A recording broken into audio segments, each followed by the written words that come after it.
been suppressed.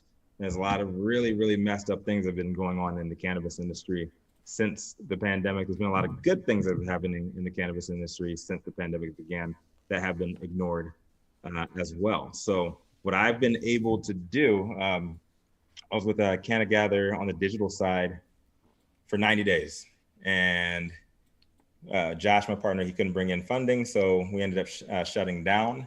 And that's when I launched Cannavision. And the idea came from me getting sponsorship money, a bunch of sponsorship money from the East Coast, from the emerging markets on the digital side, and a lot of paid RSVPs too for the webinars that we were sending out weekly. We had 14 episodes, and they were all coming from emerging markets. So I reached out to these folks. I'm a big geek. I'm a nerd. I'm a data nerd. And I just go to the data. My business partner, our COO here at Cannavision, he always says, bring the data, not the drama. I try to like ignore like the big shiny objects and just like show me the information.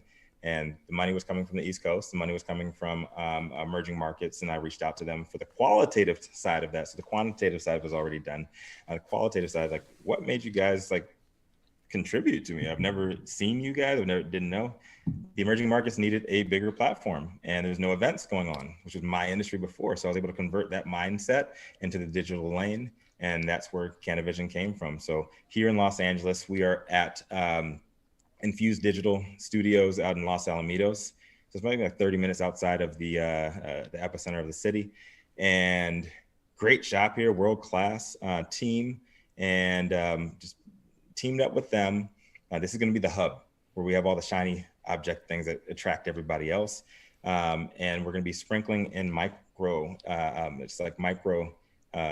content from a lot of our spokes. So a hub and spoke model. We have New England, we have Detroit, Newark, and DC just for the launch. And then we're gonna have lots of spokes like all around the US by the end of the year. And then we have even more globally beginning in 2021. Just lots of people with lots of great stories, and they need a platform. So that's what we're providing. Well, it sounds extremely familiar and very much aligned with our vision too. So I'm really happy that we were able to connect and hopefully work together for a very, very long time. One of the frustrations, and you've already kind of voiced it a little bit, about traditional media and how they view the emerging cannabis industry is one of the reasons why I started my little network here. And when I saw an interview, I believe it was on CNBC, of a CEO of a major cannabis company, and how the reporter was attacking the person and obviously not informed, didn't do their homework, it really bothered me. I could even say it pissed me off so much that I was like, this can't happen anymore. And that's why I too wanted to give a voice to the cannabis industry. And I'm sure you saw a lot of the same kind of things that I have seen. Am I right on that? I've seen a little more. You ain't in the streets, Jimmy. No, just kidding. That's with the yeah, I've seen a lot. I generally don't go too much off of like rumor or innuendo or anything like that. Everything, in order for us to actually talk about something, it has to be vetted. I've got people built up in just in my general network alone. Everything from the street level to the security, bud tenders, managers, owners, operators, investors, because I was 10 years in corporate finance. Pretty much everybody in my network is across the supply chain. And I was able to really link those people digitally since the pandemic began and really connect the dots there and just like talk about issues that nobody else is talking about, issues that affect the Black and brown communities, issues that affect the actual operators. I've been plugged in with this network. I've been an activist for this for 7 years now. So I don't really take lightly like anything that is going on right now. And just people need that microphone, and that's what we're doing. I know this has to do with, with David on here as well. You know, you guys went through a lot of your drama with NECAN and with Mass Can Normal. this year, like stuff like that. Like He's done his homework. Wow, you've done your homework, man. no, it's not just me doing my homework. Like I knew about that because I was involved in it. That came all the way out to me because I did a Ebony Juneteenth event for the Ebony magazine, and I had 53 speakers from 6 states, and I am technically still I am, but I was the director of events for Los Angeles Normal. Mm-hmm. And right before I was doing a digital Cannagather event, and I'm gearing up for this, we're going to talk with these awesome women about the endocannabinoid system. And I got a message about neo-Nazis in front of, they're doing like an anti-Black Lives Matter rally. And we had just had a huge meeting at Normal, like a big group meeting, like talking about like respecting minorities and like all this other shit. And I don't know if I can cuss on here. There's all this other stuff. And and the first thing I do is like, I'm starting to panic, and I'm like, what the hell is this? I'm going to go live. And I send that off to our director or our deputy. And I'm like, ring this up the flagpole, like immediately. This is coming from like a vetted, like source, like I know these people. And he didn't do anything. He didn't do shit. Like Saturday morning comes along, and our executive director, Bruce Margolin, he was getting all his hate calls from the East Coast.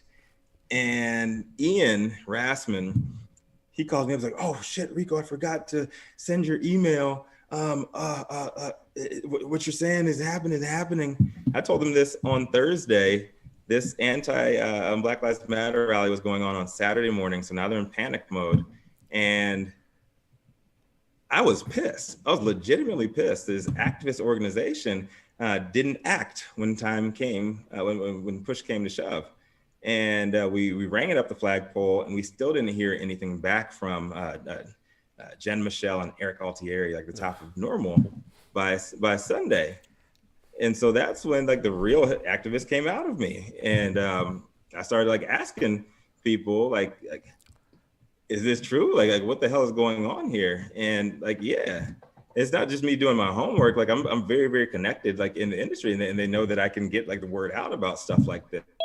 But these are the kind of stories that we always want to talk about, and we always want to be open to having that dialogue. Like, what is going on over here? Like, we hear the media saying like one thing, the big media saying one thing, and just take a very objective tone and just like ask people like, what happened over here? You know, because that kind of stuff needs to be unearthed, and that just kind of stuff needs to be processed. As you guys saw in my TED Talk, you got to process before you progress. So we need to grind out those things, see what's going on, ask questions, and let people tell their own story. And so like with us, it's not really about narrating. It's just about asking people like, what's going on here? Like, is this a good thing? Is this a bad thing? So David, what happened? Like what was? Oh, there we go. So that's good. I'll give you the real, here's the skinny. Our former chairman, he's not a bad guy, but he's an agitator. And he's also, he's a conservative, but he likes to agitate. So they formed a company called Happy Fun America. And some of what they do, I respect. They're trying to take the littlest voice, which in Boston, the littlest voice of the conservatives, and make sure that they have the right to say what they want to say. I think they went a little bit overboard. We had a problem in the summer of 2019 because of one of their events. Their big Happy Fun America event on the Common. That caused a lot of issues. He was reelected in January, and he said, if this happens again, we went through it. If you elect me, I'm not resigning. How was he reelected though? Like, why was he reelected? Like, he did a straight pride rally on the Pride Parade. You'd have to ask the members why he was elected, but the persona that they publish, that they set out for him in the media, is not consistent with the persona of the people who know him. Like there were a lot of people trying to make him out to be a racist. He doesn't seem to be a racist. He got along very well with any of our black members. I mean, his actions, he's he likes to agitate, and this time it went too far. He took the high road, and he resigned when we had the meeting. Our president, who was a bully, wouldn't resign. And then we got zero due process out of Normal. I have zero good things to say about Normal. Normal's not very well respected up in the Boston Mass-Can area. There was absolutely no phone calls from Normal, no discussions from Normal. They decided they didn't like the fact that we didn't throw 2 people out in one meeting, and so they terminated the Normal franchise, which left a lot of hard feelings, not because we're not part of Normal, because they didn't even pick up the phone and give us due process.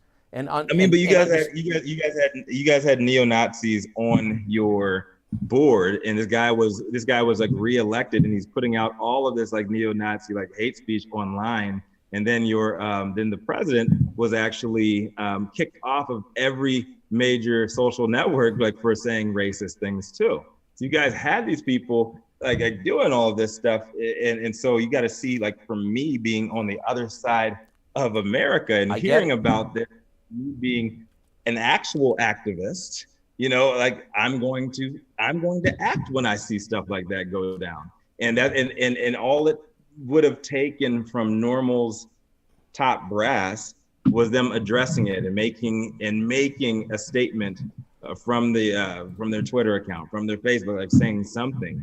But I dug deep, and that's the stuff that I do. That's the stuff that my team does.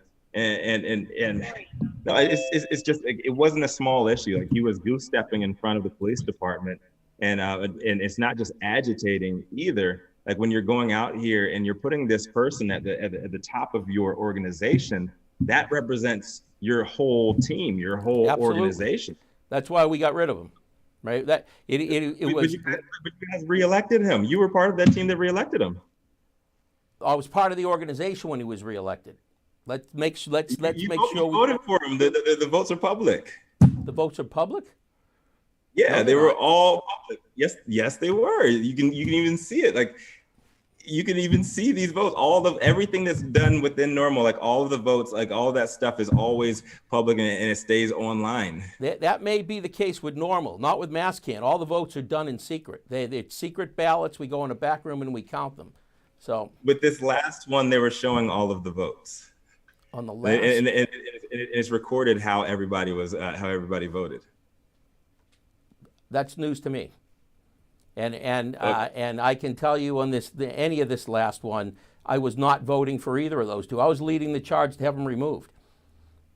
And by the way, it was a very difficult process, because you have to give people due process, and you have to go by your bylaws. And our bylaws didn't allow. I agree with that 100%. Right, the bylaws didn't allow the board to just reach down and grab the president and say, "You're out of here."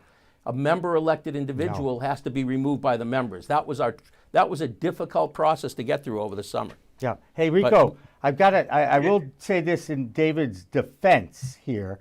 Okay. He is a champion of the social equity community here. He's involved directly with the movement to get them the opportunities that they've been denied over the last millions of years, or a few thousand years anyway. So I do want to come to his defense a little bit. I think actually David's presence on Mass-Can actually helped this cause, not hurt it. Right. No. Don't get me wrong here. I just like to hear like where people were coming from when they make these decisions. That's the kind of stuff that I'd like to hear. Like, what was Mass-Can, Rico, had been run like a power structure with a couple of people at the top, and their word was people were afraid to challenge the president. And this finally brought. I was thrilled that we had so many people from around the country on that feed when we had that special emergency meeting, because it gave us the energy and gave the oomph so that the chairman resigned, the president didn't, and then that turned into its own kind of drama. One of the former directors, who was a founder, wanted to abolish Mass-Can. So they did everything they could to tank the organization that month. But we got them out by the end of July. That's what's up. And why? And you say you guys are a big proponent of social equity. What drives you guys to do social equity? Because The reason I'm asking this is because everybody's answer is different. And one of my mentors out here is the godfather of Virgil Grant, the godfather of social equity. So it's very interesting to hear, like, from community to community, like, what is social equity? Yeah, what does social equity mean to the community out there, and what drove you guys to get into it? Well, what drove us into it? How are we doing on the clock? Just answer the question. Answer the question. So it was an interesting pathway. We up in Massachusetts, in order to get into the marijuana business, you need this holy grail of a document called a host community agreement. It's a deal between the operator and a municipality that allows you to go apply for a license with the Cannabis Control Commission. And we were competing for a host community agreement, and right out of the bat saw some of the dirty stuff that was going on. Then we were in a second situation and saw how underhanded it was, and that's when I said, I've got an MBA, my partner has an MBA, we've each got 20, 30 years experience, and by then MassCan had been sponsoring a lot of economic empowerment and social equity events. So I would show up to help out, speak to see how I could mentor people along. And one day I woke up and I said, if we're having trouble and we can raise capital, we've got good educations, people who are disadvantaged are never going to get through this. And then I started to get really angry about it. And then the more I looked at it, the more I realized they were screwed from the get-go. And that's when I was on Jimmy's show with Kurt Dalton. Yep. And I explained how I thought that the process was really broken. The landlords were controlling things. Kurt called me the next day, wanted to write an article about it. And that really set a fire to it. But by then, we had my significant other and I had applied to become trainers for the social equity program.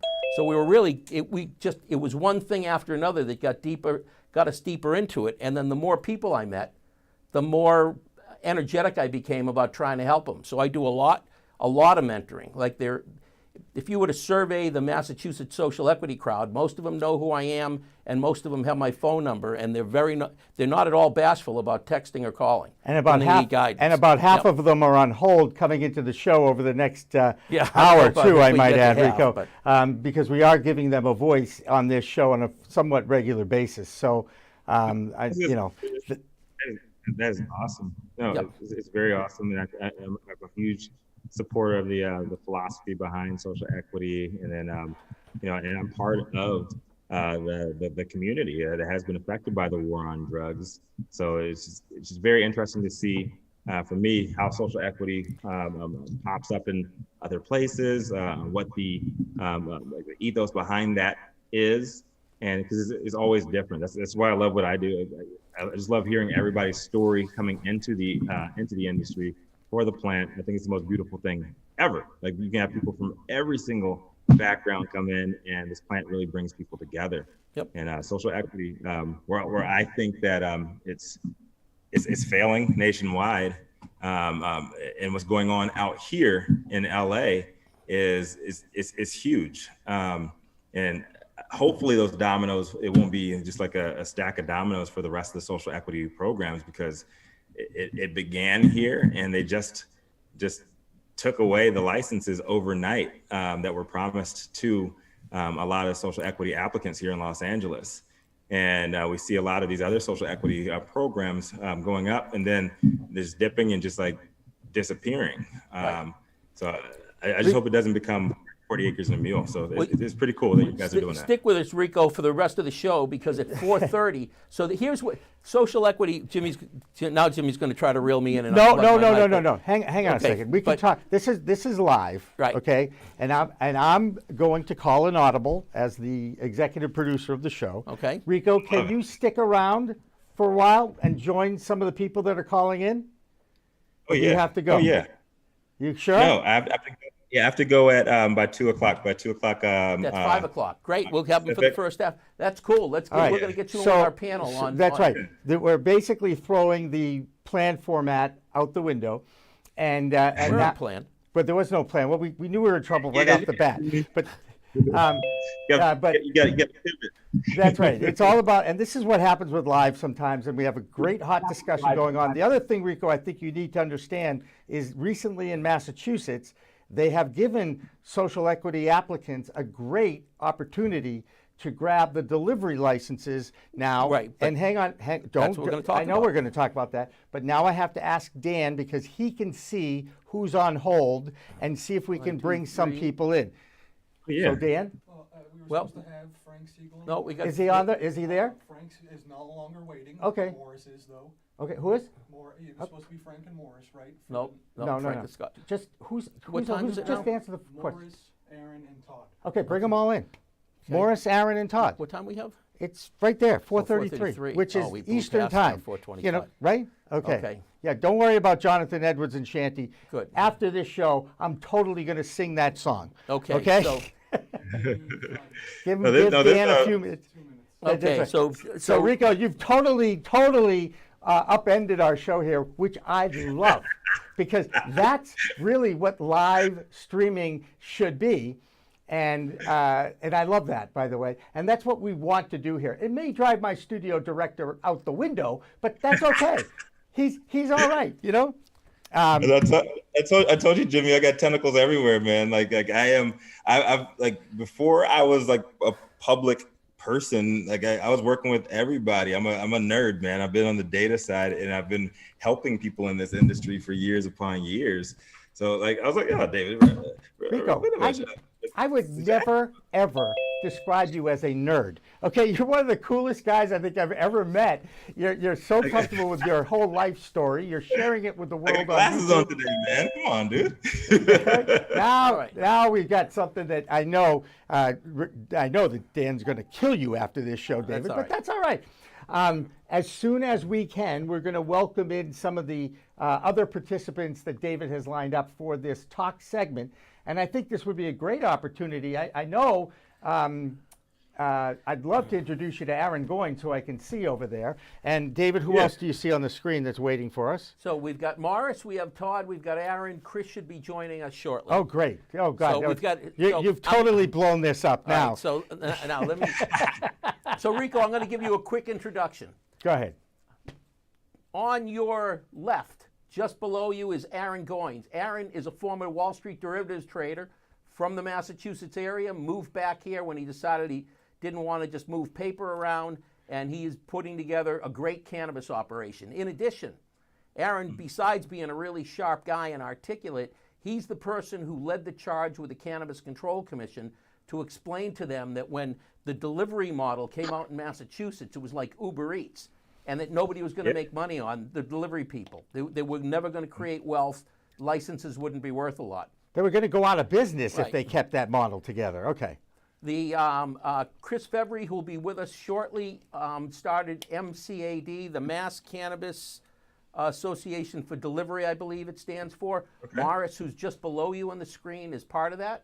And Chris did a phenomenal job. He runs that with a credit card from his kitchen table, and yet Chris and Aaron went basically head-to-head with the regulators against some of the larger entrenched operators and won this past week. A huge, huge win.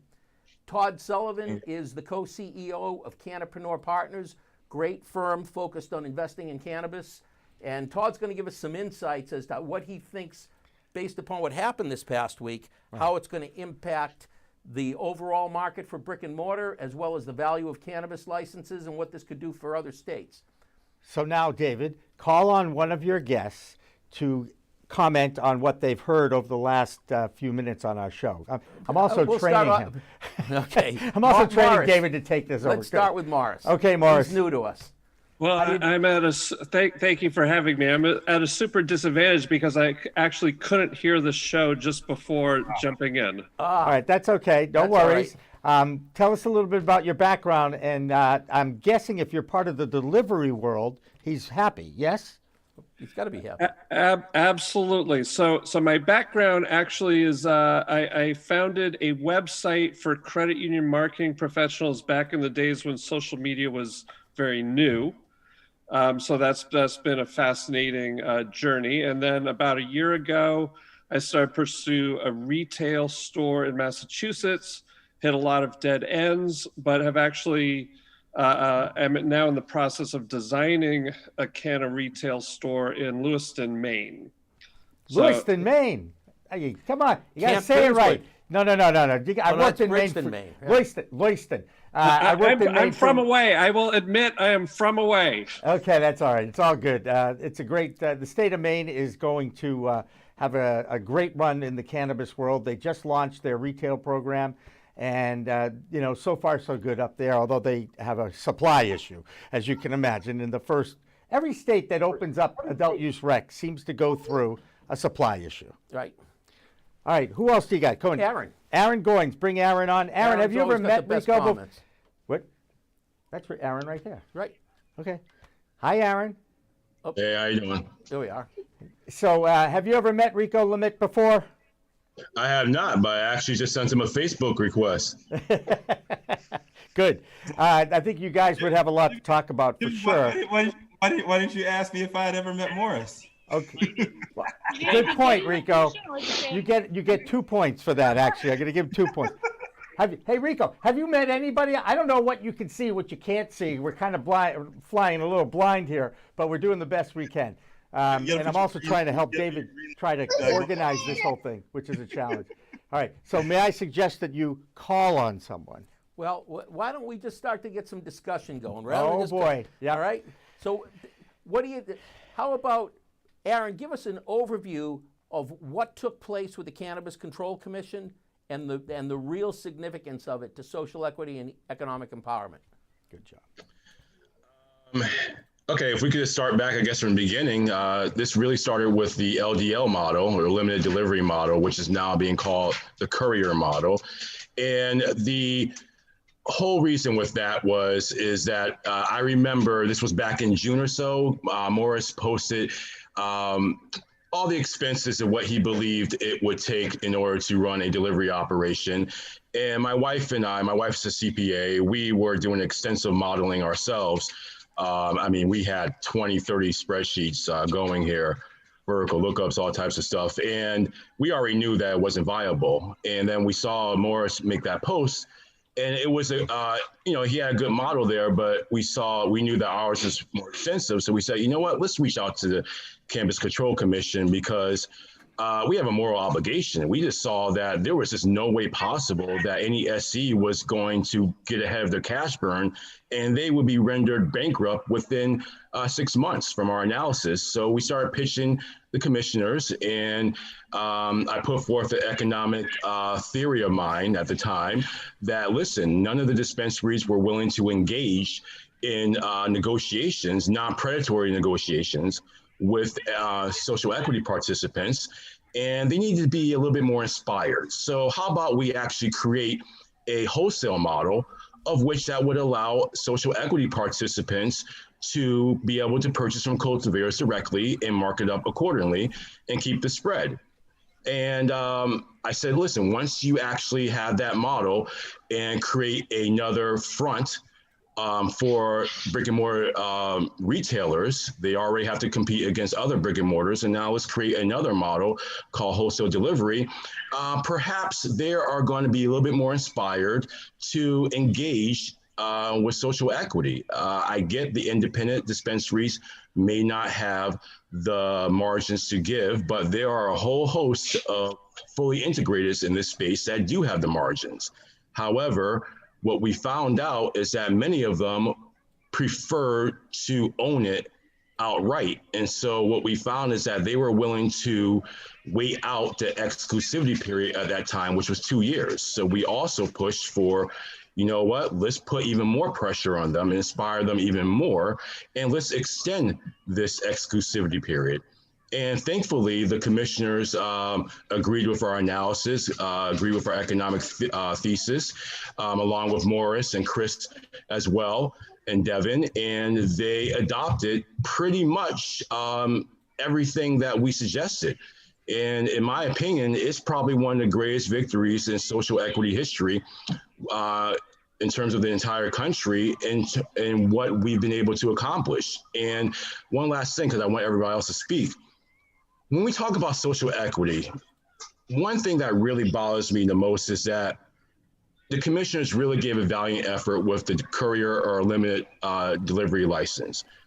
But it seems as though we are always the ones who are rendered to having to either be attached to the hip of retail, which was the courier model, or had to be rendered to having this ultra thin margin business. And we will be the ones that had to be forced to have to try to operate with razor thin margins.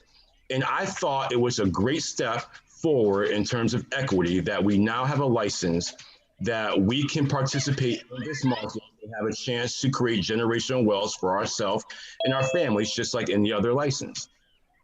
Yep. That's great. So, Enrico, I know you're listening to this, and I know there are still issues in LA, and I guess the question I'm going to throw out is, can the rest of the country learn from what Massachusetts just instituted over the last week or so, and perhaps set an example? Because I know that's something that Hoffman has always talked about. He says, I really want to get it right, and he's the commissioner in Massachusetts. This was the time. This is the time they set a great example. Yep. So, Rico, what do you think? Can LA learn something from this? What do I think about it is, we'll see. I'm the most objective person on any of this stuff, and that's why I don't get like emotionally hung up on any of these things that happen like right now, because they told us 2 months ago here in Los Angeles that the next 200 licenses are all going to social equity. And then what happened just 2 weeks ago in the middle of the night, DCR, Department of Cannabis Regulation, opened up the cap on licenses for delivery. And what a lot of people don't understand about delivery and why delivery is so important is major cities, Boston included, but major cities like Los Angeles, that is pretty much the only path to generational wealth for Black or brown operators. Like that is the only path. And here's why. COVID-19, if it hasn't told you anything else, like, ain't nobody need these brick and mortars. Like they're paying for all this land, all this other shit like that they're building up, and you're gonna go bankrupt off of that. And so here in Los Angeles, where they really messed up is 2 years and 11 months ago. That's when they opened up social equity licensing, and they made people pay for rent. 2 years, 11 months later, they still don't have operating licenses. Right. So That sounds very familiar to what That's the went vacuum on. cleaner that sucks the capital Right, dry. and And we've got That's what happened here. right locally. We've got Chauncey Spencer. He has been holding a space for thousands of dollars a month, and it's been bleeding them dry. Right. So here's what I'm getting at here, though, is they're opening up all the licenses until 2025, and they're all going to be social equity. Huge win, right? And then just 2 months later, they lifted off the cap. And guess what? Like now it doesn't matter. Like there's no cap on delivery licenses that you can buy under one business name. So what that means is like whatever large Canadian company, whatever publicly traded large company in the cannabis industry comes out and bids top for the delivery spot, whatever that license is, they can buy as many as they want. And so that company has just become a shell company for Uber, for whatever like large logistic company is. And me being, see, I got my glasses on today. Me being the data nerd that I am, why is Uber so damn valuable? Data, logistics. Right. That is everything. So if you are going to pull the rug up out of somebody, like right after you gave it to them, like, oh yeah, this is the closest thing that we're going to get to reparations. Now you're ripping the rug out from under them. That is worse than anything. And so this is why I'm saying, like, congratulations on your victory right now, brother. But like, we'll see. Well, right. hey, Todd, Go ahead, bring someone in, David. let's pull Go ahead. Todd up. So, Todd, how do you think, guys. based upon what's gone on the past week, what's your perception of is this a valuable license class? And were how they is this fair? going to impact brick and mortar? Right. Yeah, so I mean, I think first we got to congratulate Chris and Aaron. I mean, they single-handedly pretty much created an industry and hundreds of jobs and millions of dollars of revenue from their kitchen table, and I think that alone deserves a round of appreciation from the entire industry, as well as taxpayers of the state of Massachusetts are going to start collecting more tax revenue off their efforts. So I think they deserve a round of applause. I think the new license is very, very investable, and cannapreneurs very excited to get into that space with the right operator. We've spoken to a couple of people on this call a few times and hopefully get in business with a couple of them. And It's good. Whatever. I don't really have an opinion on the before or after of the what license is better than the other. Obviously, the first license was garbage, which is why no one tried to get it. But the recent one is fine. It's good. We can work with the regulations the way they are. I don't think people always have this online delivery thing about brick and mortar. It's going to destroy brick and mortar. Amazon has destroyed brick and mortar. I think the two work well hand in hand. There are still people who like to go to the stores. I think part of the problem with Massachusetts dispensaries is they look like banks. If you go to dispensaries in California, they're experiences. And I think the early stages in cannabis, you can get away with that brick and mortar. But as we build out the state, as other states become legal, your dispensary has to stand out. Is it Starbucks or is it a small little coffee drive-through? What is your dispensary experience like? And does that draw extra people in? So brick and mortar is not going away. They'll have to adapt to it or, embrace delivery on their own or hire a delivery operator to come in with them. But brick and mortar is going to be around. The good operators are going to thrive. The poor ones, obviously, are going to suffer. But that's capitalism, right? That's the system we work in. So, but we are very excited for the space. Yeah. Yo, Todd, a question. Sorry, that's a send dog from Cyprus. Had to show love. So can we all in the room agree that cannabis is medicine? Yes. Yes. All right. So answer this question for me. When you have a nick, a ache, a bruise, or whatever, do you go to the Advil store? Do I go to the Advil store? Well, you go to the store to get Advil, right? Yeah, I know where he's going with this. This is fascinating. But if I need a prescription, right? I think the correct analogy is if I need a prescription, I go to a pharmacy because I need a prescription for cannabis. So the right analogy is, do I go to? Finish my part of it. All right. So look at the data. Like I don't bring the drama, I bring the data. Look at how much of CVS, Walgreens, all of their business is going to home delivery and ordering online and not going in the shop. That's where America is going. Is what I'm saying. Like I don't go off of I go off of the straight number. Yeah. Like less and less people are getting their money. I agree with you completely, and I think what I said was that those retailers that embrace delivery, right? Those retailers who are good operators, embrace delivery, incorporate it into their model, will be very successful. Those who shun it or fight it for whatever insane reason, they're going to suffer. They're going to struggle. So we're bringing 2 dispensaries to market ourselves. We're going to bring a bunch more, and we are going to have delivery at every single location. We would love to have a drive-through at every single location. Convenience is not something to fight.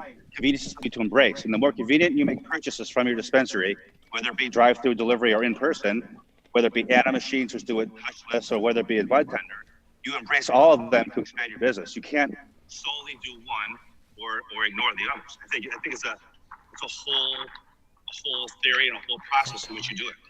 Yeah. So do you guys have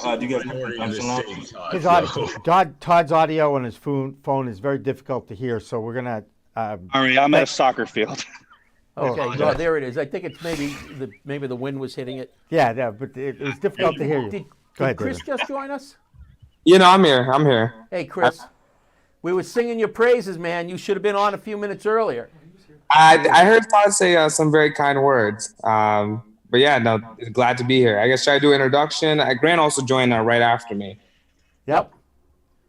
Oh, okay, sure. So as you guys already know, my name is Chris, co-founder of Your Green Package, a cannabis delivery company looking to base itself here in Massachusetts.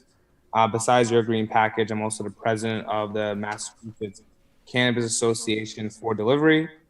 So as you guys already know, MCAD has been very involved in kind of the new regulation changes that have come to delivery. And besides MCAD, I'm also the VP of operations at Plymouth Armor Group. Plymouth Armor Group is the largest cash transporter in the state of Massachusetts. So I recently joined their team and helped them run operations. Great. Wow, great. Cool. You must be thrilled with what happened this week.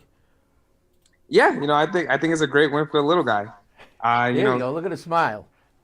Yeah, so it's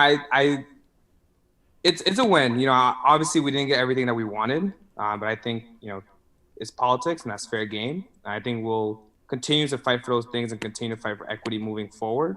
But I think overall, someone put it to me. I think David, I think you put it to me very nicely. Not that we're just a bunch of nobodies, but I work out of my bedroom, living room, and I MCAT was paid from the a blue Bank of America travel awards card, and we kind of just showed up during the middle of COVID, and I think we've been able to put an impressive amount of organization to the advocacy efforts in Massachusetts, and the results show for themselves. So, it's not just me, Aaron. I mean, Morris Partee, Grant Smith, Janelle Goines, Devin Alexander, Nikki John, David Hinton. They've all been instrumental in really pushing the agenda forward for social equity. So all the work couldn't have been done without them. And so, I think what happened over the last 2 months, is a really huge win for the grassroots effort.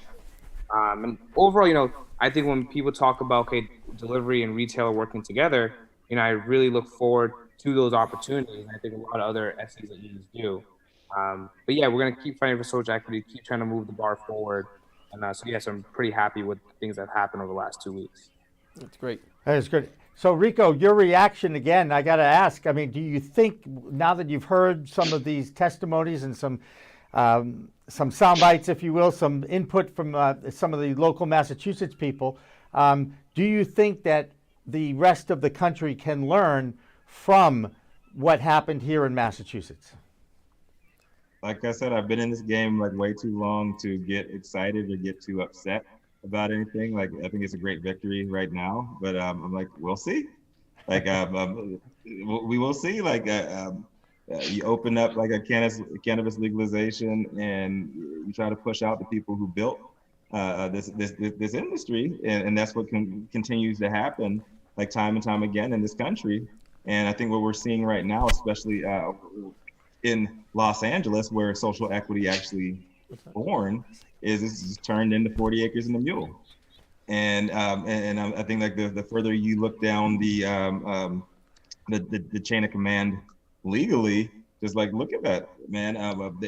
They qualified $10 million to go towards social equity applicants to every qualified jurisdiction here in California. Last year, what people didn't read in the fine print is it's all discretionary funding. Every last penny of that went to police overtime.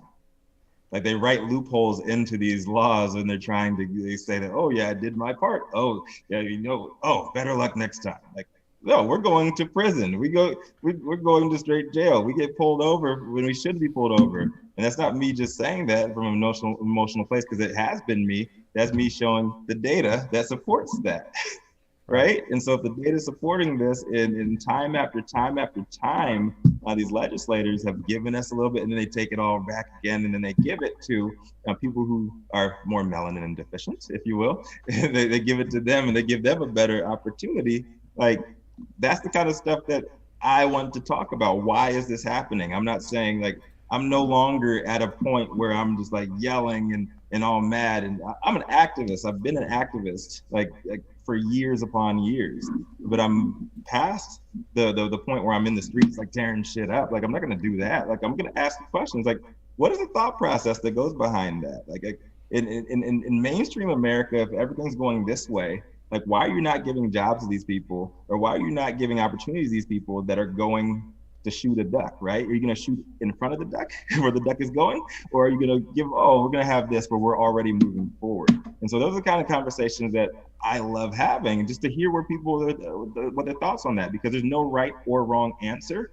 There's only different points of view, right? And I'm never going to like admonish somebody because they think this, they think that. Like, no, just like tell me what brings you to that thought process, because that's what I'd love to hear and to get from people. If you're optimistic, awesome. If you're pessimistic, great. Like let's talk about why. And that's what I'm all about, just like exploring those conversations and just like going to the data. Well, the data tells us this. Like, is that the right thing to do? Like, like historically, how many times has the government followed through with stuff they're supposed to give us? Great perspective, right? Rico. Great perspective. And I know that you've done it. You've been there. You've gone through it. And I also know that you've got to run. You're up against the clock out there in the Pacific time zone. Knox Doctor, check it. Real quick. Check us out Thursday, the 29th. Canavision, Vision. And we have the Knox Doctors. We have, they're going to be first. And then we have Happy Monkey out of New York. They're going to be up second. And then I have Cedric Haynes from Weed Maps. He is their director of public outreach, public policy. And much love, Jimmy. This is all great. And that's all I'm doing is getting these conversations going, because we need to have these conversations as a strong community, strong cannabis community, because if we do not have people from the right side, from the left side, we have this open dialogue, like these big overseers are gonna come through and they're gonna wipe us all out, period. So it doesn't matter if you're white, black, brown, or in between, like come through in the middle. And remember, when there's no place else to turn, you gotta turn up, brother. Let's go. That's right. Rico Lemit from Cannavision. October 29th, Thursday, is when he does his big kind of launch, and we look forward to hearing from him in the future as well. We continue our discussion here in the David Rabinovitz Call-In Cannabis Show. And David, you get to pick the next contestant on the Green Rush with Pro Cannabis Media. Go ahead. I think we have Grant. We haven't heard from Grant, so let me go to the chat board for a moment. Oh, right? The chat board, yeah. So does this panel think that the ice cream truck model would eventually be allowed? Grant, you follow the regulations probably as close to anybody. You do a great job when there's a meeting broadcasting it and streaming it over Facebook, providing commentary, so you're pretty up to date on this. And I think there was actually discussion on Tuesday about the ice cream truck model. Can you take a minute, explain to everybody what the difference is between the current model in Massachusetts, what the ice cream truck model means, and your view of whether you think that could happen in Massachusetts? Yeah, thank you for the kind words, David, and for having me. I think this is an important panel. So the first important thing to recognize is, like you all were talking about earlier, there's two different types of adult use delivery in Massachusetts: the courier model and the delivery operator model, which is more akin to purchasing products at warehouse, storing it in a vault, and delivering it directly. An ice cream truck model is something that's not allowed in Massachusetts, but is allowed in California. That's where, so in Massachusetts, you can only have 2 warehouses or 2 vaults if you're a delivery operator.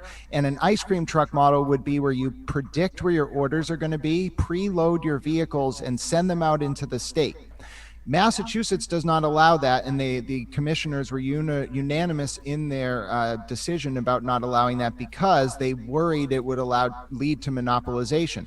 So to make the two license cap for delivery operators have weight and mean something, they banned the ice cream truck model. Do I think it will ever come to Massachusetts? No, because of what it did to California, and our regulators tend to always be on guard against monopolization. So no, I don't think we'll see it here. There you go. And by the way, Grant, thank you for your contributions to Weed Talk News this week. And we will be running this week's edition of Weed Talk News at the conclusion of this show, if we ever do conclude this show. Because we may just talk forever. Thank you for having me, Jimmy. I enjoyed that conversation. I think it ties in nicely to what we're talking about here, too. So, absolutely. Well, you know what? And it goes back to what Rico said. We're trying to give a voice to the industry. And I think the realities are that the industry really doesn't feel like they've had a voice for a long time. Am I right? Well, yeah, and we're trying to give a voice to a lot of the people who are not big talking heads in the industry. Right. That's running so MSOs and what have you. Right, which this is the crew that's trying to get licensed and actually run small to mid-sized businesses. Right, which is where the law originally wanted to help them, but then reality came in, and the host security agreement was so crushing, and still is in this state. Go ahead.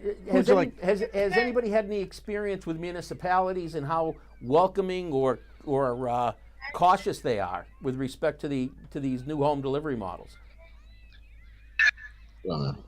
Aaron, you want to take that one? I like it. You should be doing it. Sure. Okay, yeah, sure.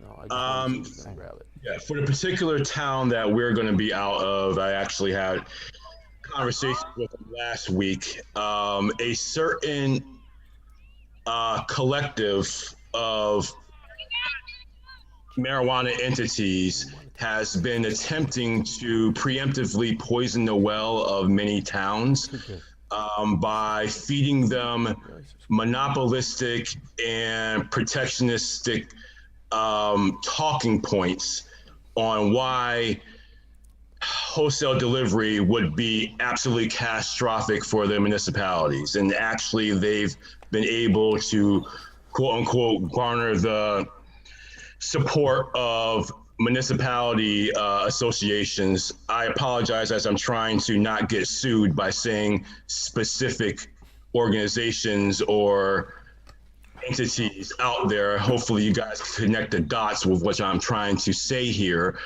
But these entities operate in a, gosh, okay, you know what? I'm gonna be politically incorrect. They act like they're members of the Godfathers and that they are essentially a form of Illuminati or the five families of the Godfather, as they sit around a conference table and divide up amongst themselves how the actual market and economics of marijuana within the state of Massachusetts is going to be divided up amongst themselves. So naturally, they feel that wholesale delivery is a complete and utter threat to their brick and mortar business model. So what they have decided to do is engage in a form of gangster-like mentality and actual approach to try to either delay the wholesale model or kill it. And actually the kill option is the one that they prefer. So they have gone about enlisting certain state representatives, actually going to and talking to municipalities, putting the word like Amazon in their head as you're going to destroy the entire market. It's a completely and utter false narrative, and it shows an utter lack of respect for social equity. And all I see it as a group of individuals who lack foresight in that it is only natural what is happening in our economy right now. If you can't step outside your door and look at your neighbor's doorsteps and see that there's just piles of Amazon packages, you are an idiot business operator for not understanding that delivery is in fact coming. So that if you do not embrace it, you will be a dinosaur and you will be rendered just like the brick and mortar retailers when the dot-com era actually began. And fortunately, I was on Wall Street at that time, and I'm old enough. The rest of you guys look like you're too young for this. I saw this happening. And if you're not embracing this, and this is what Todd was talking about, from a pure investment standpoint, if you're not embracing this, if you're not willing to give on your margins so that you can actually compete, then you are going to be doomed. But the problem is there is an overall mantra amongst this collective that they have adopted the JP Morgan philosophy of avoid competition at all costs. So therefore, they will try to kill this in its entirety. And my objective will be, I'm taking it personal. And I do not appreciate the condescendence of tone that's been taken with many SCs in the predatory offers that have been made to them. And I'm going to do everything I can to make life difficult for them. And I'm going to try to enlist every other social equity, and I will try to raise them money. I will do whatever it takes to get as many social equity and economic empowerment participants in this market. And we need to be respected, and we are not going to be rendered to a razor-thin career.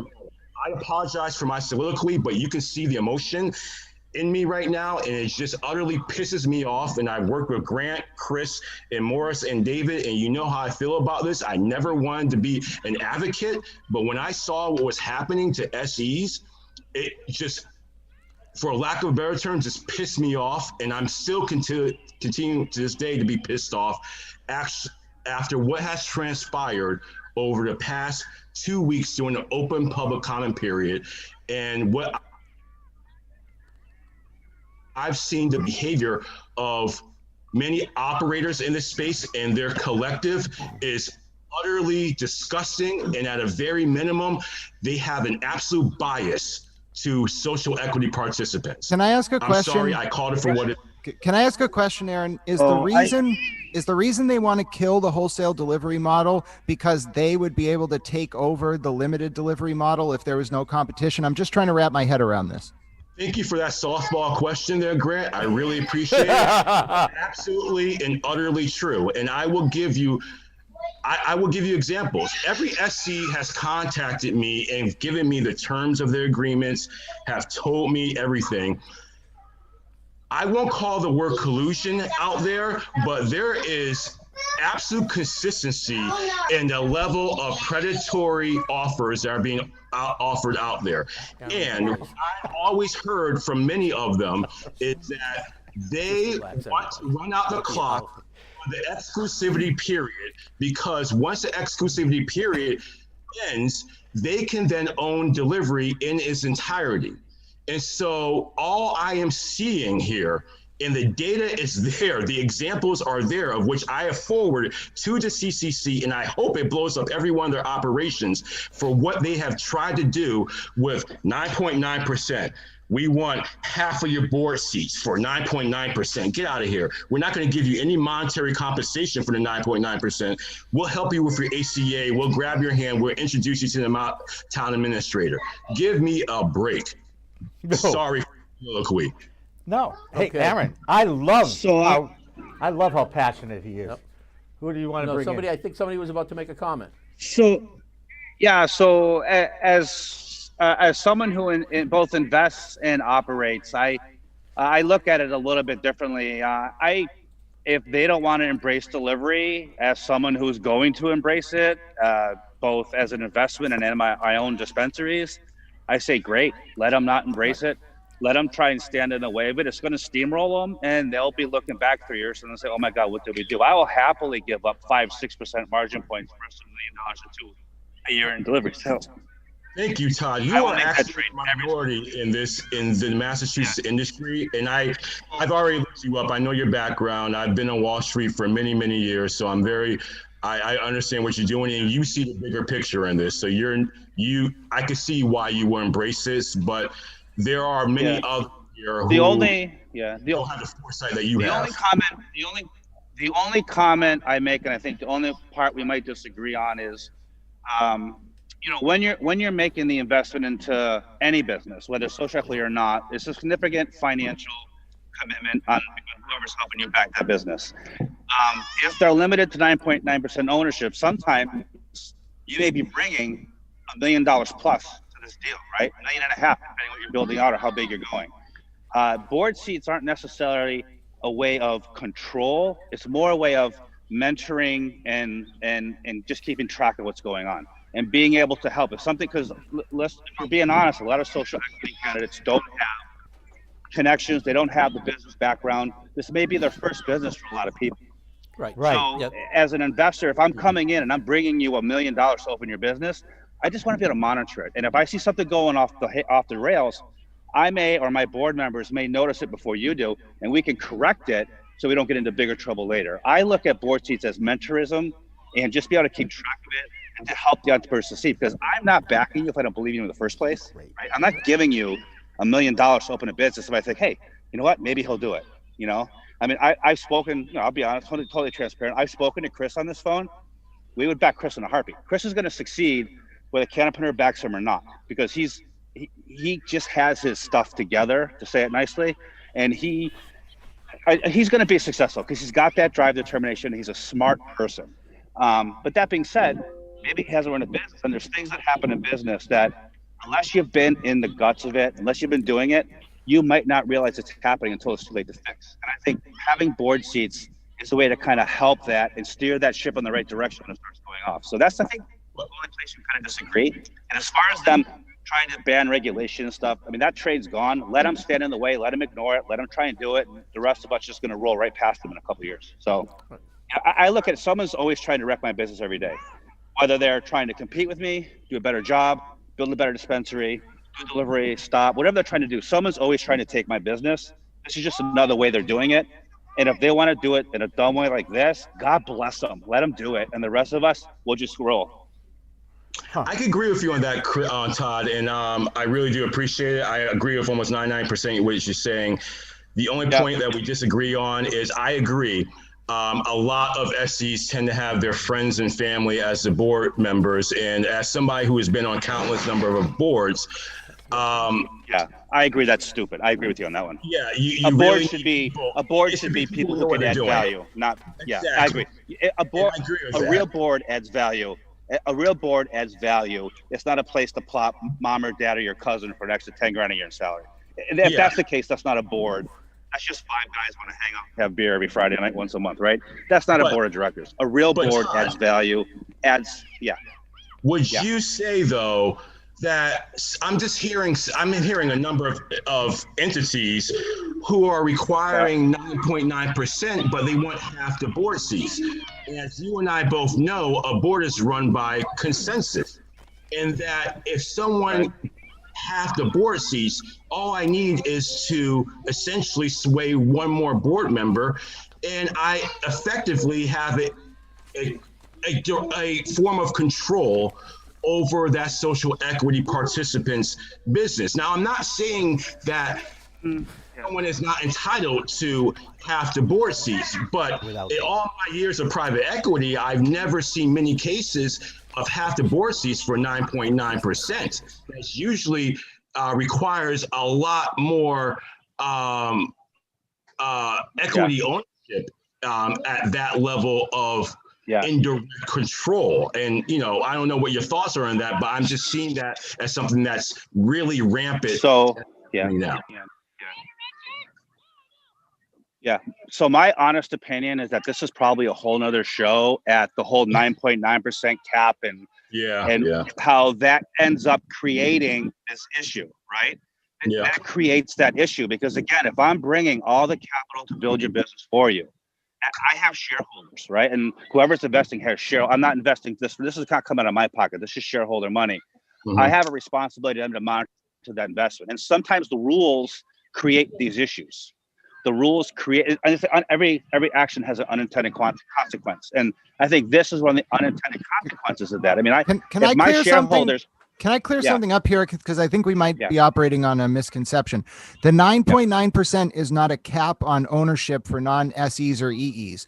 The 9.9% is the limit at which your ownership counts towards your cap. So you can go into a relationship with an EE or an SE and own up to 49% of their company, but the second you will go over that 9.9% threshold, that counts against your retail cap. Right. You're right. And I agree. And I think that 9.9% for 3 licenses, I think it's a stupid rule and needs to go away because that actually creates this issue. Because right now, I mean, I want to have 20 dispensaries in Massachusetts. I want to have 2 or 3 delivery licenses, but I can't own a certain percentage more than those. So again, I have shareholders. I can't say we just gave this person $1 million for 9.9%. Oh, by the way, we have no way to monitor the company whatsoever.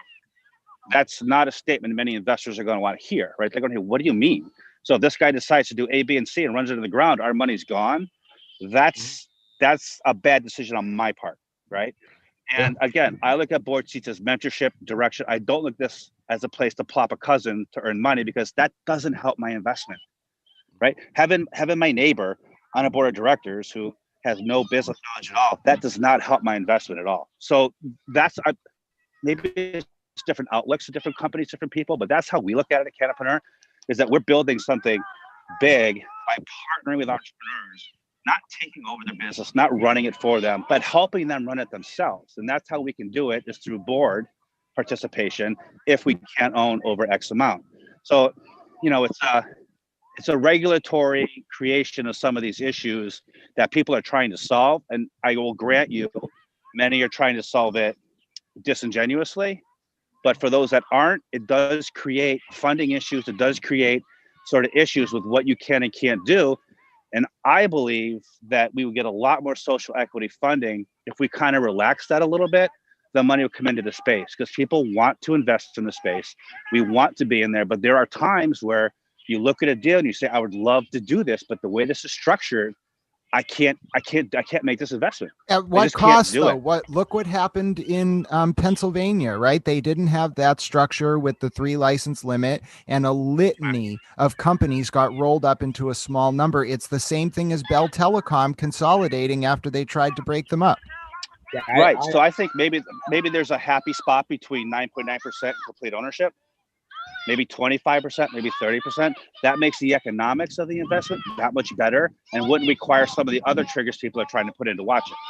right? I think there's a happy middle. I think 9.9% is grossly too low. It really is. But I think 60% is probably too high. There's a happy middle there that will both incentivize investment, help returns for shareholders, and kind of not eliminate, but reduce some of the tricky stuff that's going on. Yeah, I would say I think a lot can be done at 9.9%. If you're just looking at the valuation of these delivery companies, I mean, if you're saying, hey, for 9.9%, the valuation is 5 million, that is going to be what, like 500K? I think at that point with 500K, most people in the state of Massachusetts can go ahead and start a delivery company. I think in terms of control, if you're going to warehouse it, though, I don't know. If you're going to build a decent sized warehouse, depending on your deal, but I mean, if you're going to build a dispensary like Vault, then you're going to have 4, 5, 6, 10 trucks. I mean, 500,000, and then you're looking at 250 just to stock your vault, right? If you're going to do a lot of warehouse stuff. So I think the number ends up being much higher than that. But I agree. Depending on the valuation, 9.9% is fine. Yeah, I mean, I think, for me, one of my goals is to provide SCs and E's with resources. So one of the first initiatives I'm working on at Plymouth Armor Group, and they have 10 vehicles. I've seen their vehicles. They're very well built for delivery. And to provide vehicles to SCs and E's. And so if any SC needs a vehicle, they'll go to Plymouth Armor Group and say, well, I need like 5 vehicles, and we would provide them, and we would and pretty much I'm building that leasing program. So the vehicle issue, there's not really a big cost to get a vehicle. Getting a vehicle, I think, if you're trying to do it by yourself, it's hard. But in the state of Massachusetts, there's resources out there to, make that easier. When it comes to, other factors, I think there's definitely, things that could be negotiated that makes these easier. I mean, with LeafLink, LeafLink is a B2B platform to purchase cannabis. They have LeafLink Financial. You can buy things on credit. So you can extend the runway of the business in multiple different ways so that, that money can go a lot further. I mean, if you're looking at it in the worst case scenario, then yes, you will need more money, but you can, if you're a smart business person, you will be able to, flex the money to make that runway longer. And I think that's really important in terms of if people are providing mentorship and things like that, like those things need to be done and those things are key. And those are some of the things that we're also trying to deliver through MCAT is like, hey, you log in, there's this portal, here's your, banking resources, here's how you get your vehicles, here's how you get your insurance. Because starting a delivery company isn't rocket science. It's not, it's not like, I think there's levels to business, right? I have an investment property down in Providence. I think that's like a level 1 business. Level 2 business is like opening a restaurant, running a delivery company, opening a laundromat. And level 3, I say you're opening a fund, you're starting a tech company, and so on and so forth. And I think, people sometimes treat running a delivery company as like a level 3 business. I'm not building an app. This is just, you have all the software. You get your on fleet, you get your iHeart Jane, you get your system set up, and if you can read and write, you can. It's literally is playing a game. And so I think we shouldn't exaggerate how challenging it is. Because I've had people tell me, well, Chris, we want 49% of your company for an HCA. And I'm just like, well, I know how to read and write. I can go and get an HCA myself. It's not rocket science. I'm working with Vicente Cedarburg, one of the top cannabis law firms. They've been extremely helpful. You can sit down and write. You can Google how to write SOPs. I think it's just, each business needs to be evaluated uniquely and individually. And I think, investors in this situation should not treat cannabis as rocket science. It's really very simple. And I think the people that are going to be successful in the space are people that move quickly, are scrappy, and simply know the regulations. And the people who kind of want to say, well, I want to open a retailer and have golden doors and golden closets and spend millions and millions of dollars for their build out, then good luck. But the industry is changing, and if you just decide not to work with delivery, well, that's your choice. But there will be dispensaries that do decide to work. So, and that's kind of my soliloquy. I gotta disagree a little bit here. As somebody who has raised money, started multi-location medical practices, sold them off to private equity, if you underestimate the complexity of last mile delivery, you're going to be out of business. I take our business, for example. I'm not taking anything for granted.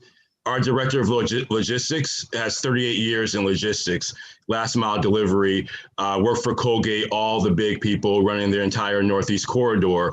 And it's those nuances, in my belief, is what's going to differentiate you from the average delivery company that may or not think that it's not rocket science.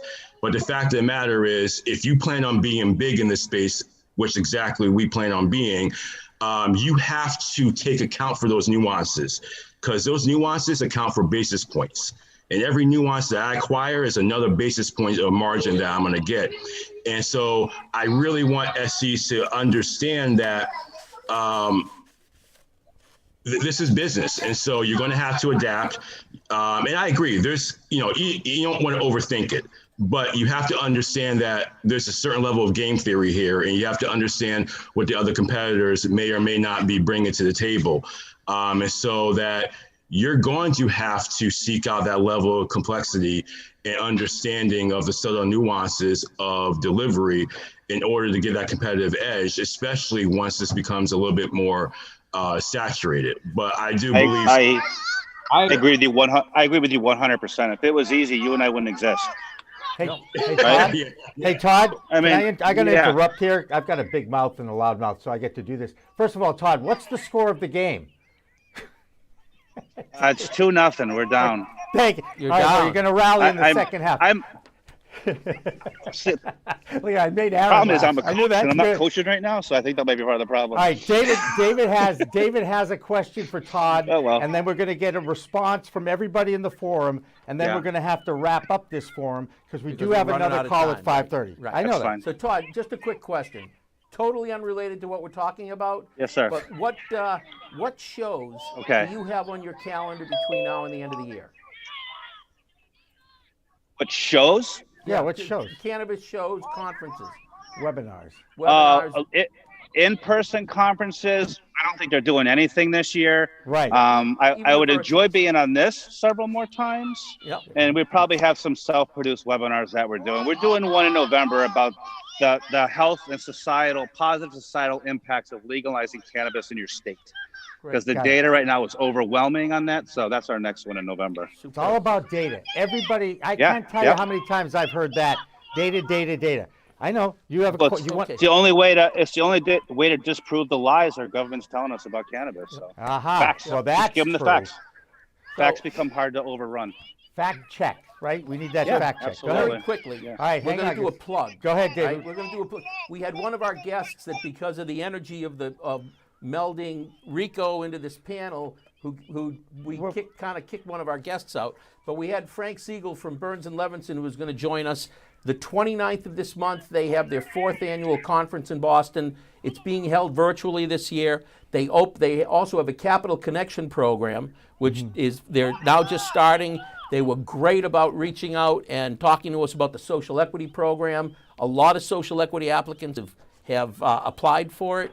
And I would urge anybody who's within earshot. It's a great conference to go to. I've seen great content the past years. Steve Hoffman will be giving one of the addresses there, the chairman of the Mass Cannabis Control Commission. Believe Frank is going to interview Steve Hoffman, which he has done in the past. Right. And I did enjoy that last year as well. But I will say this about Frank. They're both great guys, Scott and Frank. Next Friday, we'll ask them if they'd like to join us, and we'll give them a whole 30 minutes. Is that accurate? Is that a good mulligan? We can do whatever. I just want to make sure, if you're out there, this is really a very good conference. The tickets are very inexpensive, and there's pitch competition that I believe you'll be able to see some of. So check it out. Burns I feel and bad Levinson. that they got squeezed out today. You've learned a very valuable lesson, though, David, and we could talk about that after the show. So we've got about 2.5 minutes. If anybody wants to give, limited to about 20 seconds. So, Aaron, you're out of that. But Morris gets the prize. Morris gets the prize. I want to hear more from Morris, okay? You've been patient. Any comments, closing comments from anybody? Sure. I have a couple things to add to this amazing conversation. One is, in thinking about what changes will or will not come additionally to the Massachusetts market, one thing that the commissioners have said very clearly, this is the last set of changes for a long time. They've done basically one every year for 3 years. They're kind of sick and tired of it. They knew they had to put in so much work to be, to fix, things and adjust things. This is the last adjustment for potentially years. Yeah, So congrats again to MCAD, Aaron, and Chris and Devin for these changes, because this is how it's going to be for many, many years. This is what's going to stand social equity up in Massachusetts. That's right. And I'm hoping the rest of the country learns something from the Bay State, because I think that that was always the intent of the Cannabis Control Commission from the very beginning. And unfortunately, whenever you do anything for the first time, like perhaps putting 7 or 8 people in a chat room and actually talking and trying to understand what everybody was saying. But I got to tell you, I had the best time because I didn't say anything and I learned quite a bit. And our guest is already on hold, so we're going to say goodbye to everybody. We're going to say, let's wave to Aaron's son. Aaron's son is here. Hey, it's like he needs a talent fee because he's had plenty of airtime. Hi. Hey, Hi. You taking care of your dad while your mom's away this weekend? Yeah. I hear you guys are going to have a great time tonight. I heard ice cream, pizza, and it's videos till midnight. Oh, Lord help me. Lord help me. I need to know better. Lord help all the parents of young children out there who have had to deal with this entire situation over the last 6 or 7 months, because I have so much respect for people. Hey, everybody, Todd, thank you. Chris, Grant, Morris, and obviously Aaron. I always enjoy working with you and having you on. You make me look good. There you go. And the best part here is we already have our next guest lined up, ready to go. I see her name on the hold section, and as soon as we can, we'll get Maya Roffler in here. She is with Canna One. One of the things you brought up, and one of the things I heard, was the fact that all these conventions obviously have had to pivot and go everything virtual. And Maya is with us. Yes, hi Maya. Hi, how are you guys? Good, how are you? Well, it's been quite an hour. Actually an hour and a half so far. And we so appreciate you joining us here and for today, because we do want to give you an opportunity to talk about your Canna One conference and expos and the Canna Grow event that's coming up this coming week, correct? Yep, we're 1 week away. We're less than 1 week away. We're so excited. Yeah. So tell us a little bit about Canna One. You guys have been in the expo business, and of course you've had to pivot because of COVID and turn everything virtual. How are these conferences going? Yeah, isn't that kind of the name of the game? So just to kind of go back and give kind of like a 30,000 foot view of who Canna One is, we are a live B2B trade show company, and we were kind of going all over the country. Our last live event was in Illinois. It was in Chicago when everything got legalized there. That was super exciting. What a fun, energetic event that was. And we had so many events planned for 2020, but 2020 had something else planned for us. So, the owner and founder of the company, she's been in trade shows and healthcare and so many different things for over 20 years, close to 25 years now. I've been in events for over 11, 12 years now as well. So we really put our heads together and said, we've got to pivot. We've got to get ahead of this back in March. And we decided to take all of our shows virtual. Our first show that was virtual was actually last month. We decided to do something a little bit different than some of our competitors. We decided to, instead of having like a focus, like going to Las Vegas virtually or going to California virtually, we decided to do niche shows. So last month we did our show called Canna Cosmo, which focused more on CBD and hemp and really the beauty industry. And it went over really well, so well that we're actually having a second show in February. So that's amazing. So it's doing great because it allows an opportunity for people to attend that couldn't normally attend. So we're seeing higher numbers than we did before, but it's about people really understanding the platform. There's different challenges with it. So our show coming up this month has a different focus, a different niche. It's our Canna Grow series, and it's focusing on cultivation, this particular show. One thing I learned this week about cultivation is the seed world. I had no idea that the seed world was really an unregulated part of this industry, and there's a million people out there selling seeds, and are there seed people coming to your Grow conference? I guess is my question, Maya. Yeah, they will be there, and I'm with you. So I am an expert in trade shows. I'm an expert in virtual now. I became one because of this, but right. I was not an expert in the cultivation side. I'm learning along with, a lot of the people that come to our show, and I did not know about the seed market like you. So I'm learning that too, but yes, we'll see some of those people there for sure. Yeah, and we talked to some guys that are right in the middle of it, and we're actually releasing that interview on Monday as part of our In the Weeds podcast series. But I am fascinated with the fact that they can sell like 10 seeds for like $500, and then you really don't even know if the seeds are going to work until you germinate them between two Bounty towels. By the way, the quicker picker-upper is the best towels to germinate seeds. Did you know that, David? Yeah. Oh, you did? Yep. About the quicker picker-upper? You did. Fold them in a paper towel and put them near the sun, keep them moist. Look at that. He's so far more advanced than I am when it comes to this industry in so many ways. Yeah. Can I ask you a question? I'm looking at the Canna One description here. Yeah. And, I'm looking at the different entities that make up the cannabis universe. We're talking dispensary owners, growers, suppliers, investors, medical professionals, university researchers, consultants, government regulators, legal counsel, entrepreneurs, and then the big category, other ancillary-based businesses. But after what we just had over the last hour, this should be an open forum for social equity people, because they're not in the business yet. They just are trying to get in the business, and a lot of these laws are set up to include them. And here's, a whole list here, Maya, and I'd love to see you guys kind of take charge of that and open it up for social equity applicants for at least one show or something. What do you think? So we have that covered as well. Of course.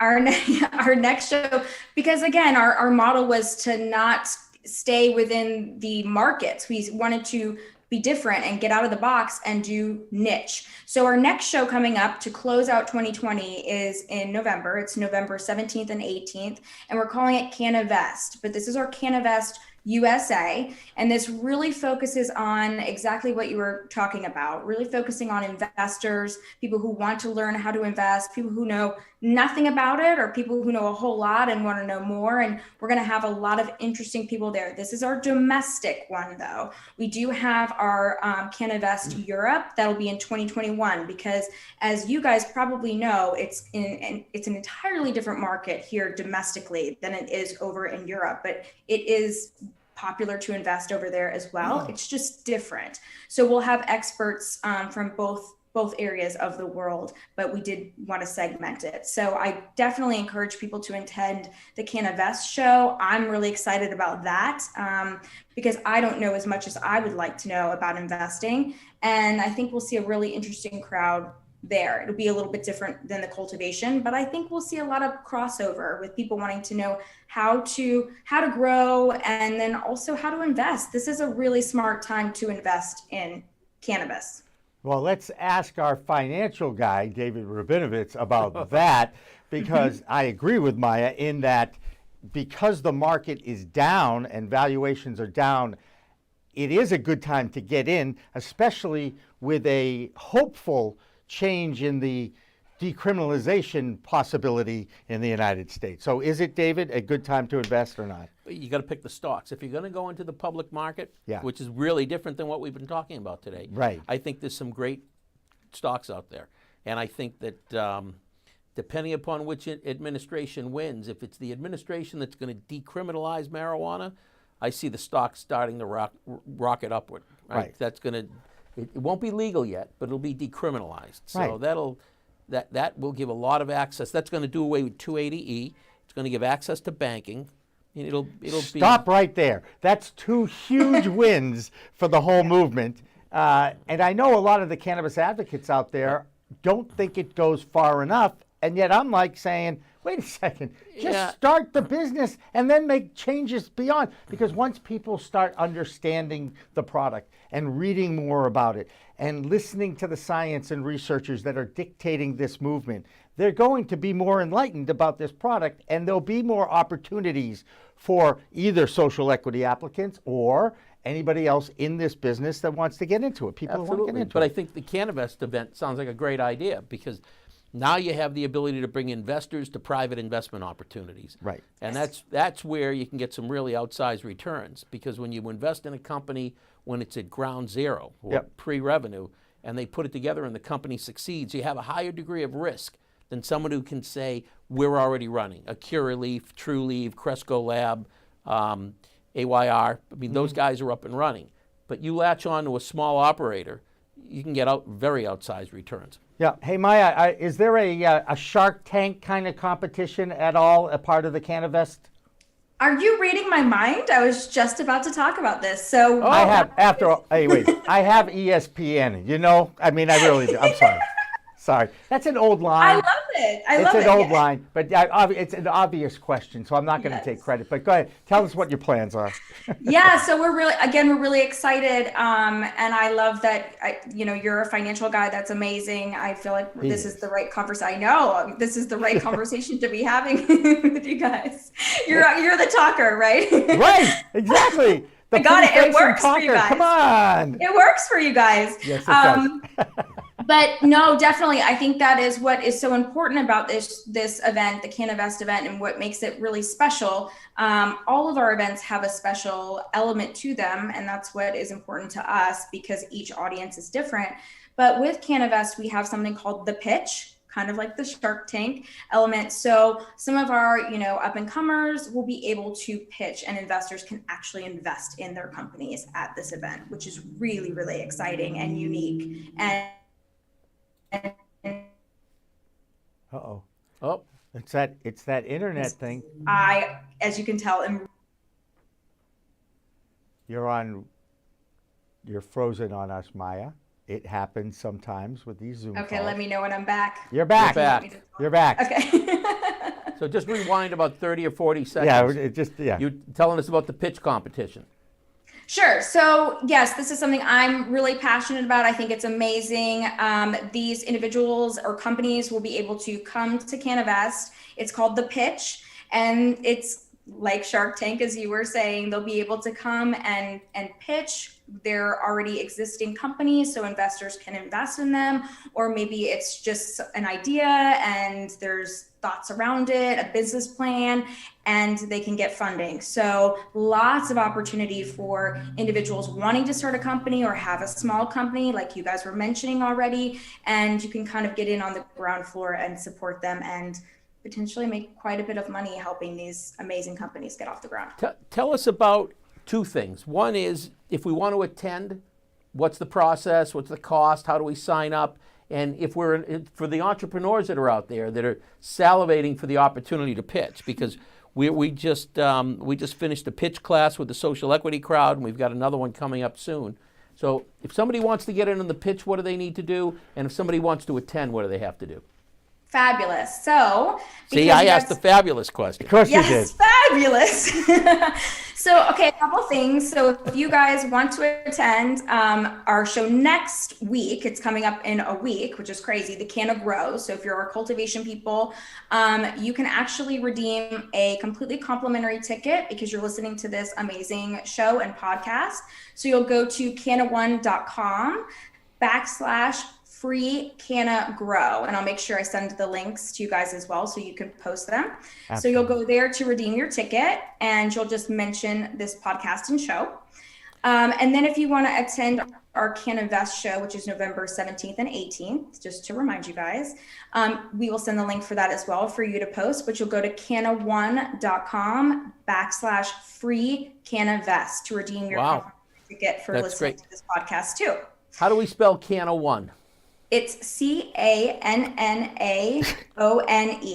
Okay, so make sure when you visit the site, You spell it right. You spell it right. That's a good Spell point. it right. David. That's Spell a it very right. good point. Hey, Maya Roffler, I really appreciate you taking the time. I told you I'd give you an opportunity to talk a little bit and tell just a little bit about your shows, and we certainly wish you the best of luck in it. And again, I think I gave you David's number, so when it comes to the Cannabis show, this is definitely someone you could absolutely reach out to, and I know he would be a great addition to the lineup, as they say. Absolutely. We would love to have you, and thank you guys so much for having me. And yeah, we can't wait to see you guys there. All Thanks right. so much. Well, thank you, Maya Roffler, the Executive Director of Innovation for Canna One, and a great opportunity. David, you have a whole bunch of social equity people on your Rolodex and in your database, and she's giving opportunities right at you. So I have that all written down. I'll share that with you. We'll get and that you can, blasted you out can to get everybody. That blasted out, Yep. and that's a great thing. And she was great too. Again, apologies to Burns and Levinson. Frank Siegel and Scott Moskol, who head up their cannabis division. They are doing the State of the Industry Conference on Thursday, October 29th.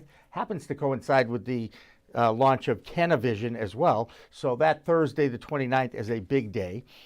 And you can find out more about it at Burns and Levinson's website. I'm going out on a limb here. Yes. Okay. And great event. Right. Now I'm going to kind of sit back a little bit and give you my impressions of that incredible hour forum, maybe even hour and a half forum that we had, that you put all your friends in there and contacts you have. And I mean, I was fascinated by it. I learned a lot of things, but one of the things I definitely will stick in my mind is the importance and the role of a board of directors or advisors. What is the difference between a board of directors and a board of advisors? So your advisors are giving you advice. I figured that one out, but that's a good one to start with. The way corporate governance works is a for-profit entity, whether it's a limited liability company or a corporation, has owners. And the owners, typically the investors, the owners, they will have a group that will oversee the business for them. Okay. That's the board of directors. Now, limited liability companies, by their structure, typically don't have boards, but many operating agreements try to mimic the corporate structure, and they put a board in place. So the board actually, when you have a board, the board has authority. Gotcha. When you have advisors, they just give you a lot of hopefully really good advice that you can take or not take. So the board of directors is far more attached to the money side of things, and perhaps even if you invest in a company, does that automatically get you on the board of directors? Not necessarily, I know that. No, it doesn't automatically get you on, but in smaller type deals, often the investor will say, I'll give you the money, but I want a seat on the board. Now, here's something else to bear in mind. Let's say you've got a 51% owner, you've got a 9% owner, and two 20s. Oh, it sounds like this is a social so equity you got, thing. you got four players, right? Typically, you'll have an odd number. Each director has the same vote. The owners will vote the directors based upon how much ownership the owners have. But once the directors are seated, they each have equal votes. Gotcha. Who makes the budget? Who comes up with the cost of doing business and then dictates the goals, the projections? Because I've always been a So W-2 the guy. board will hire officers to run the company. Technically speaking. And then the officers the president presides over the corporation, and the president has certain right-hand men or women. That could be a chief financial officer who will prepare the budget. The president will typically set the strategic direction, have final say over budgets and that sort of thing. And then high-level issues go to the board. Right. And I do know this from my past experience. You can actually move from an LLC to an INC. Yes.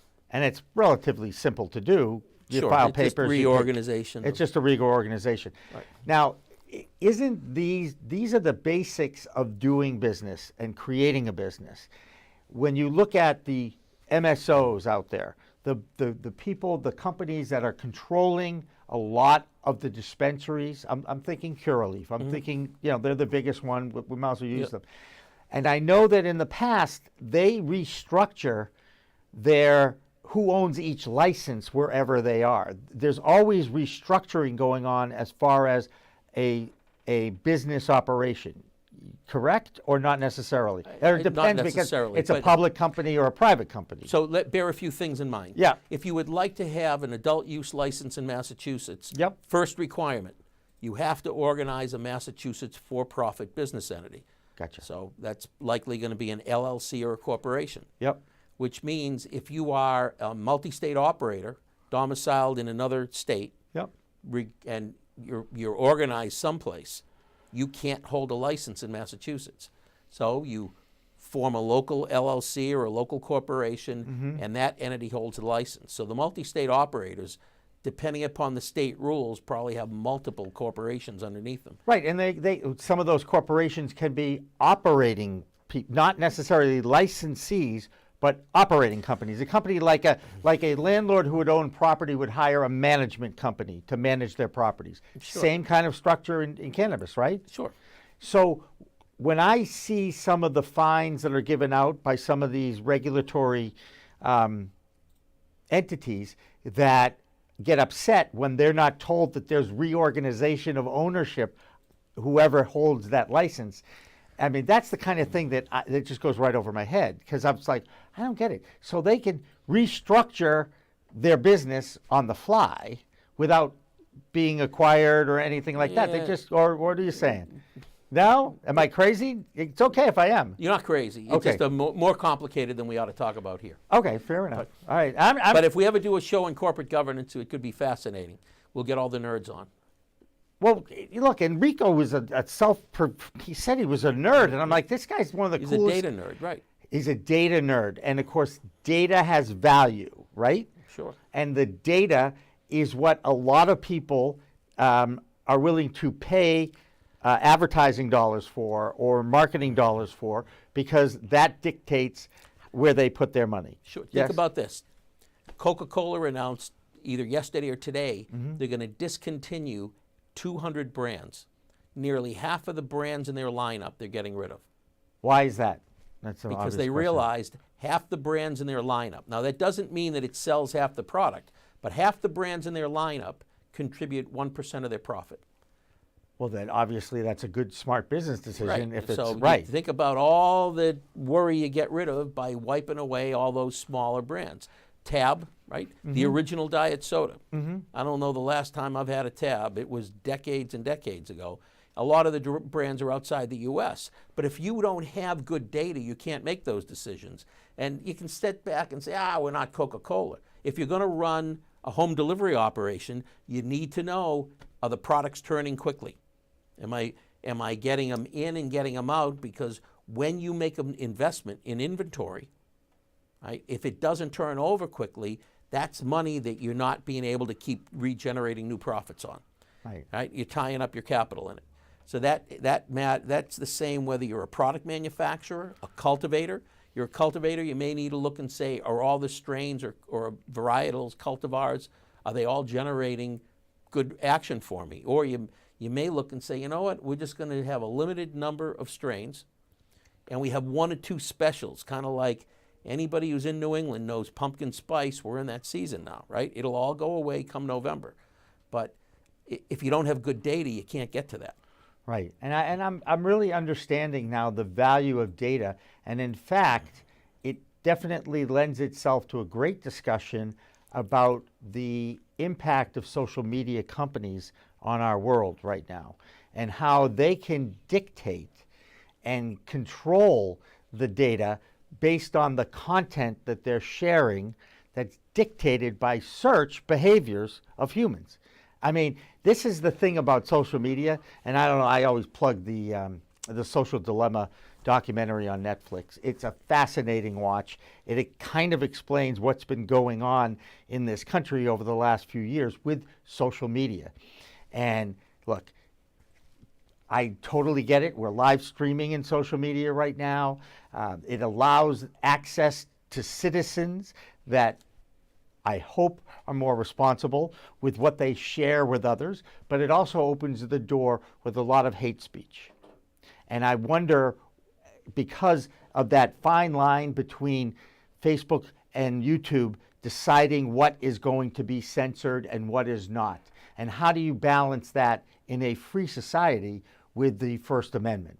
And I did write a blog about this, but it disappeared into cyberland. We don't need to get into that. But I really am starting to understand the value of data and why these companies, especially the social media companies out there, value it so much. I know you're taking a look at the chat room. Yep. I don't know if anything's in there you want to share. I do have an idea, now that we've used this chat room monitor in the studio, about how we might actually enlarge that so that we could see it. But this is the first time we've really been able to engage with what's going on with people that are watching out there and who they are. And I found out, I think it was the last show we did, we got a guy from South Africa who was watching, which was kind of cool. He was I told you I have reach. Right. No, I know you have reach. It wasn't your show, just for the record, David. Okay. Anyway, infused beverages is something that's evolving. Big. Right? There are a number of people in the market who are, several businesses who are getting going. I moderated a virtual host community outreach meeting this past week for a company that's going to make beverages. Yeah. And there are a lot of people working on the science of how do you make sure that you can suspend the CBD or the THC in the beverage without it coming apart. That's way over my pay grade. But oh, please! I don't want to have anything to do with science. We have a couple people in the social equity program who are interested in starting beverage companies, and there's even more predictors that when we put THC into a beverage, that it's going to take a really big bite out of alcohol. That I guess the 19 to 25-year-olds are not as attached to alcohol as maybe the 19 to 25-year-olds were when we were younger. Well, that was a long time ago, David, as you know. And just a year after Prohibition, This right? about a year after. You're just 1937, wise guy. Look, this has been a different type of show. I'm going to be perfectly honest, okay? We usually like to control the flow of the program. And the technical glitch that started it off, which, by the way, is technology, and it's a pain in the ass. We all have to deal with it, right? It's out of our control. I got to give credit to our studio director here, who I know likes everything in order. And sometimes when you do live streaming or live television, with me, with anybody, trust me. Look, I go back to the days at New England Cable News. One of the funniest things that ever happened, they have robotic cameras now. Mm-hmm. So they're taking away the studio camera person's job, and they've turned it into a joystick operation with 2 or 3 robotic cameras. Well, what happens with technology sometimes is those robots get like a fuse blown or something, and they go for Bluey, and they attack the set. And it was one of the funniest videos on the top 100 videos of all time. Mike Adams was the host of the show, which he was kind of irreverent anyway, and that made it onto one of the funniest television bloopers of all time. And really? Again, what I'm trying to explain is, you'll have to send me that clip. Live, it's all over the internet. Live streaming, there's no do-overs. We just try to figure it out as we go along. And Dan, you did a great job doing that. I was kind of keeping an eye on both the preview and the program that was going on back here, and we did the absolute best we could, learning on the fly, because that's what we're trying to do. We are learning. This is all new to us. A cannabis talk show? Are you kidding me? Not in a million years did I ever expect to host a cannabis talk show. I was a sports guy, but we're doing it, and I appreciate the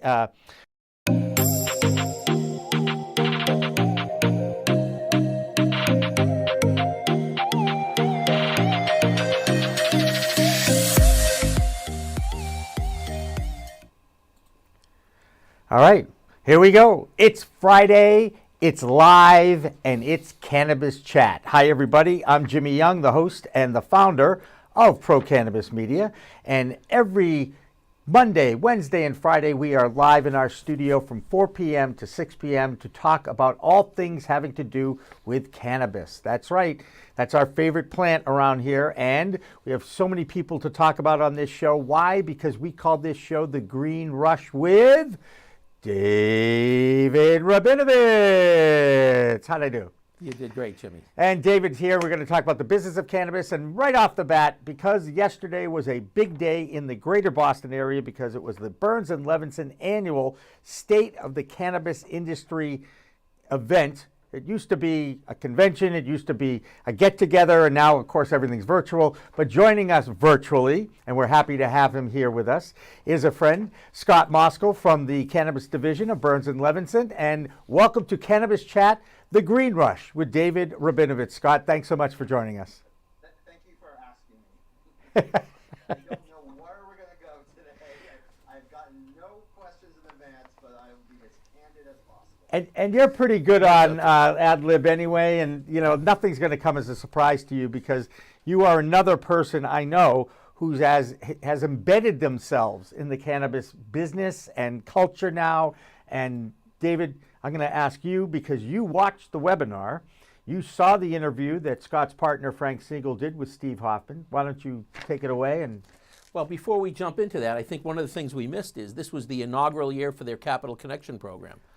And that was that was like two events in one. There was the conference with the various panels. I attended all but one.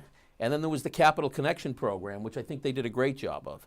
They brought a number of investors in. They had a number of entrepreneurs with their pitches that the investors pre-screened. And I think, what, Scott, there were about 20? There are about 15 to 20. I'm still trying to figure it out. But let me, before we get there, let me just say something about you, David. So David, you reached out to us and said, hey, this is a great program. Can I send this out about the Capital Connection? Can I send out to all the social equity folks that are in your program? And we said yes. And frankly, we were a little worried that maybe no one would get picked by the capital providers. I mean, there were 8 national groups. But you told me yesterday about 5 or 6 actually got picked and had interviews, and yes, knock on wood, they will actually, progress, and maybe some of them will get funded. So I have to give kudos to you, David, for reaching out to me, and hopefully we've helped some of the folks who've gone through that program. You always reach out to the best. And Scott, you guys are some of the best in the business around here. yeah. So tell us about the conference and about the Capital Connection program.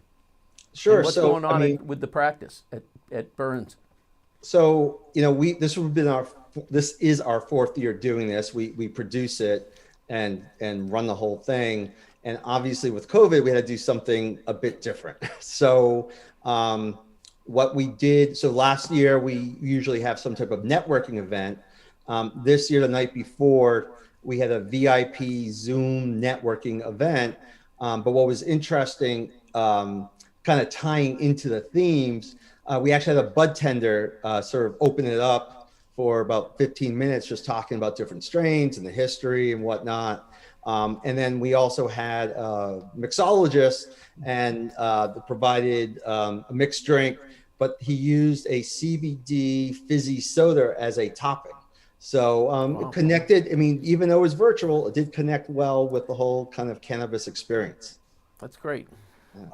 Where do you think the infused beverage world is going to go in the next, let's say, just a couple of years? I mean, obviously everything depends on what happens next week, but if everything moves accordingly, let's just say, how big an industry is this infused beverage going to be with either CBD or with THC?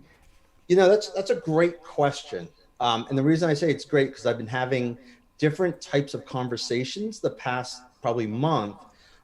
There is a concern that if prohibition ends and cannabis is descheduled, which I know we all want and advocate for a variety of reasons, just like the FDA has interfered with the whole CBD process for consumer use, folks are concerned that they will poke their nose into our state-sanctioned, legal cannabis companies and what they're selling. I mean, government interference or government intrusion might be a hindrance at first because people are going to have to comply with certain various standards. And, there is a wide array of quality in terms of stuff you get from different outlets.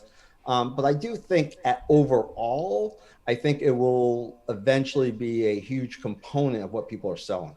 Both CBD, probably more so CBD than cannabis, but certainly I think we'll see a large amount of products on the shelves.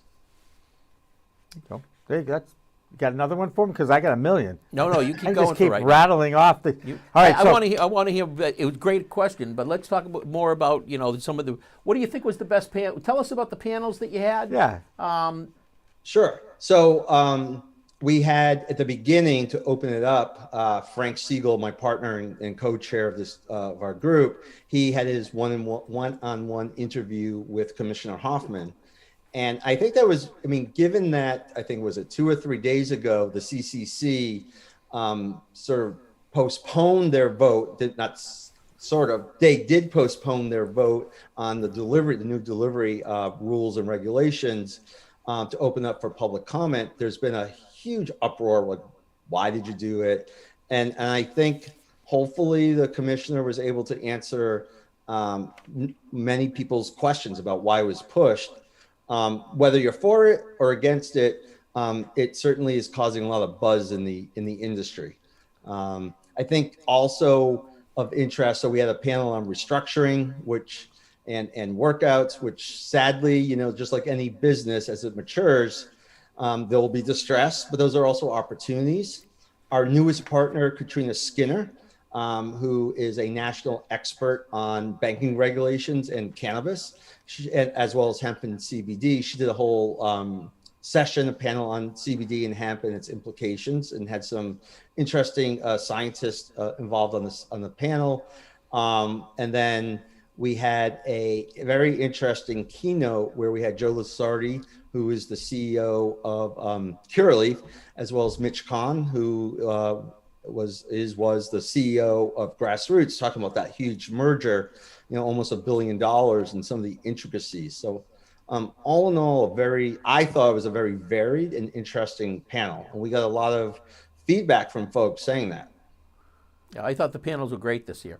The only one I missed was the hemp CBD, but the rest of them were great. I've heard rumor that that there may be legislation coming up to allow cannabis companies to access the bankruptcy court. Have you heard anything of that nature? No, I have not heard that at all. I think what I do know is that in the CCC in Massachusetts, the regulations, they've provided a framework in which the companies in Massachusetts can access the state mass courts and file for a receivership, which is kind of bankruptcy light, what I call it. Yes. Bankruptcy. I've been practicing bankruptcy law since 1992. I've done many receiverships across the country in my time. It's an interesting solution to sort of liquidate or sell assets, whether it's licenses or equipment, whatnot. It doesn't necessarily work as effectively as a federal bankruptcy proceeding to sort of reorganize your debt.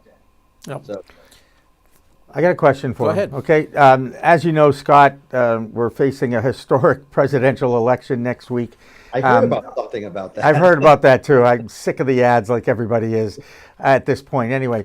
But there are, if one side wins and the side that is more pro-cannabis than the other, I'm trying to play middle ground here. Very difficult for me to do, but if we move forward with decriminalization, if one side wins and we move forward with decriminalization, okay, there are 3 bills that the House has looked at in the last year or so: the Safe Banking Act, the States Act, and the MORE Act.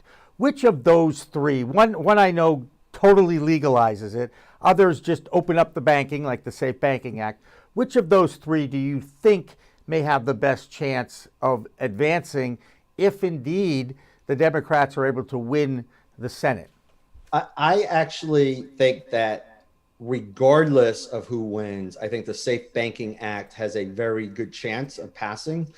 In the House, it passed with bipartisan support. Over 90 Republican representatives voted for it. There's some resistance at the Senate level, but it's eroding.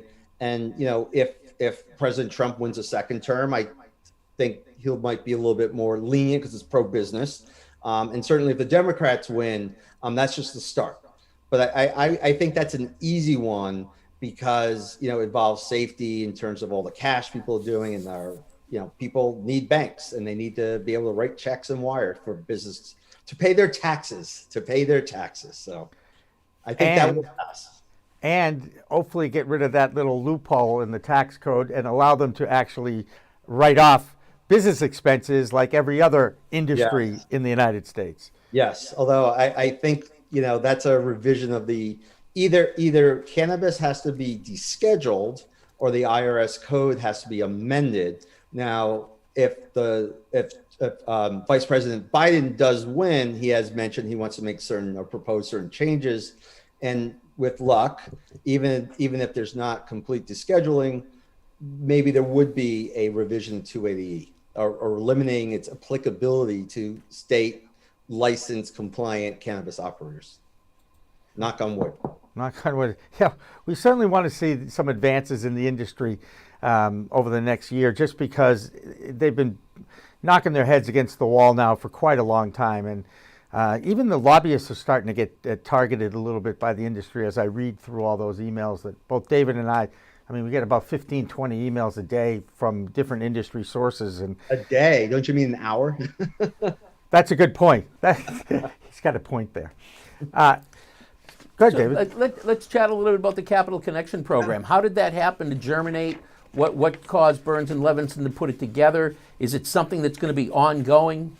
How did this one work out? So yes, you asked 5 or 6 different questions, but in terms of ongoing, yes. Yeah. So we got a very good response, and what we're going to try to do is in the spring have just a Capital Connection, try to bring in even more funders, and hopefully get as many cannabis companies, whether from Massachusetts, whether from the Commonwealth or across the country, lined up with capital providers they may never have met otherwise. And I think it's a win-win. And how we did it, I mean, it was kind of because of COVID, we were trying to think of different ways to engage the audience, and we were thinking about like a Shark Tank thing, and then this Capital Connection, Opus, like a lot of the family office conferences, they do something similar. I think Opus Family Office conferences do this, and we just thought, this would be a great addition, even though none of it was televised or shown, but it would be a great addition and actually help bring together, capital, and a lot of people who are having troubles finding capital to source. So it was just sort of all of us throwing darts at a dartboard, trying to think of different ways to keep, folks engaged and kind of continue the conference. Well, it's funny you mention that, Scott, because we've had Todd Sullivan on from Cannapreneur Partners in this studio. Yes, and of course, David, FODs, Friends of David, always come into our little chat room and talk with us and pitch Todd. And I'm sitting there going, this is like a cannabis Shark Tank. And you already have seen a similar exercise with your Capital Connection. I'm ready to produce that show, just for the record, okay? Okay, all right. And we've actually talked with another group that did a very similar thing nationally recently, the 10X conference, right? And they're interested in this as well. So we're on to something here. There are no more original ideas for the most part. I know, they're just repackaged. That's right. Nice green, leafy, paper. That's right. But we're definitely interested we're going to talk. I'm going to share some ideas with you, bring you up to date on what's going on. And I really appreciate you taking the time out of your Friday afternoon to actually put some clothes on. That's what I understand, right? Are you still in sweatpants, or did you actually change for this I will never tell. Not like those commercials, which I love, the progressive commercials and what have you.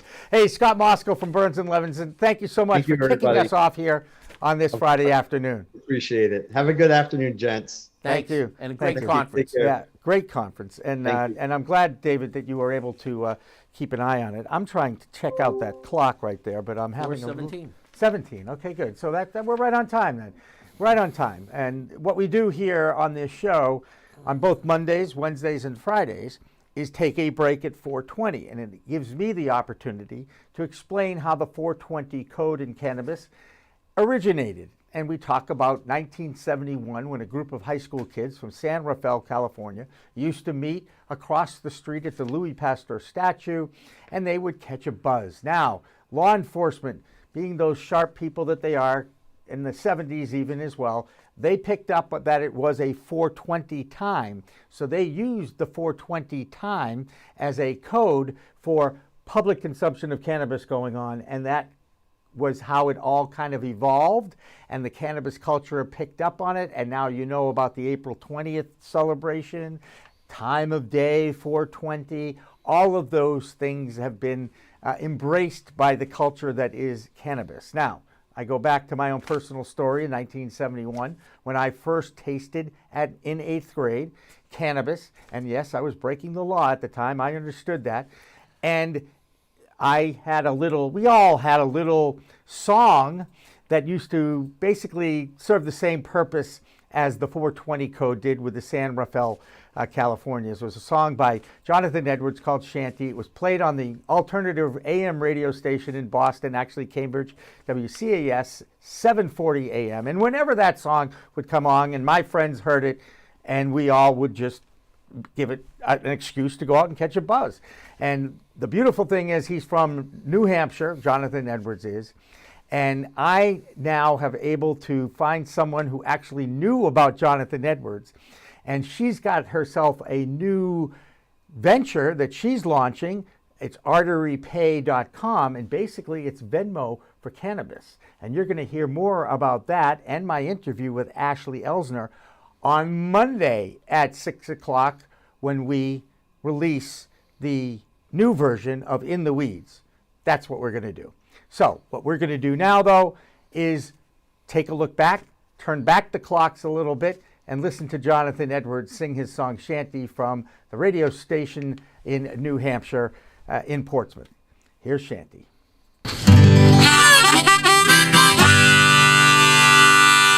Yeah, this is a tune that I wrote back in 19... I've forgotten.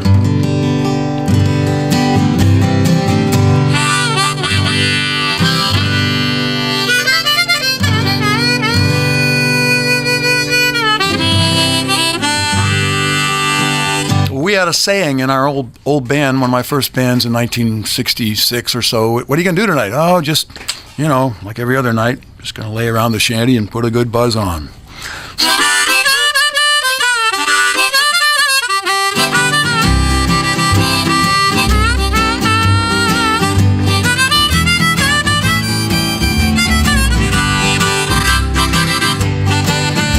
Gonna sit down in the kitchen, fix me something good to eat.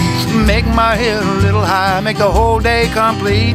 Gonna lay around the shanty, oh mama, and put a good buzz on. Pass it to me, baby, pass it to me slow. We'll take time out to smile a little before you let her go. We're gonna lay around the shanty, oh mama, and put a good buzz on.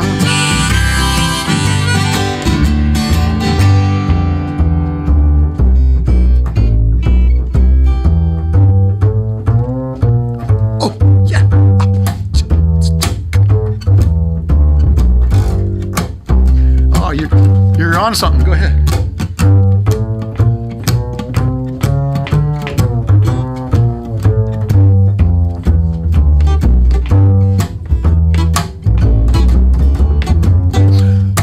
Rick Brodsky, everybody.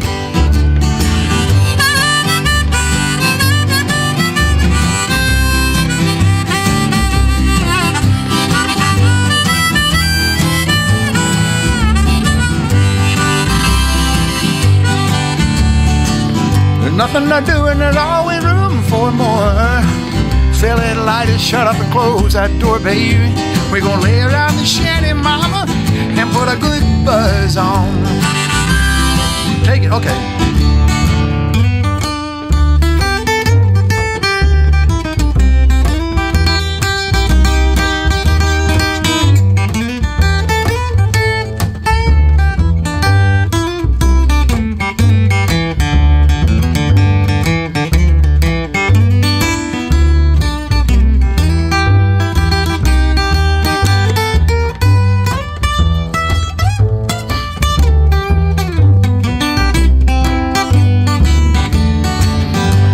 Prohibition never works, it's time to realize it. It grows in my backyard, it's time to legalize it. We're gonna lay around the shanty, mama, and put a good buzz on.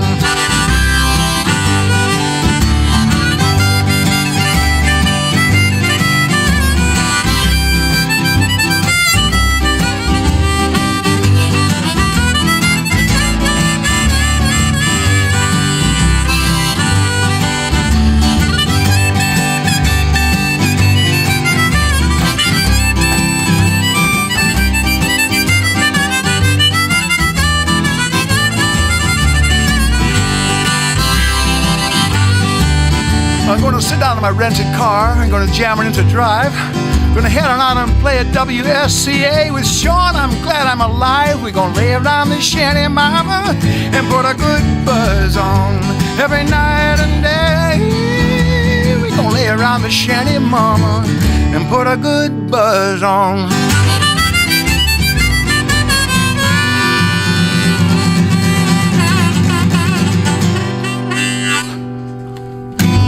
Nice. It's Friday.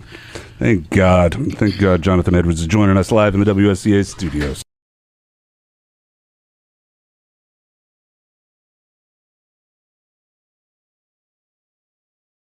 I'm back now. All right. Welcome back. That was a nice song by our friends Jonathan Edwards up there in New Hampshire. Excuse me? Oh, okay, great. So the room is starting to fill up. The room, we call it the room on Friday afternoons because it's a room filled of FODs, friends of David Rabinovitz.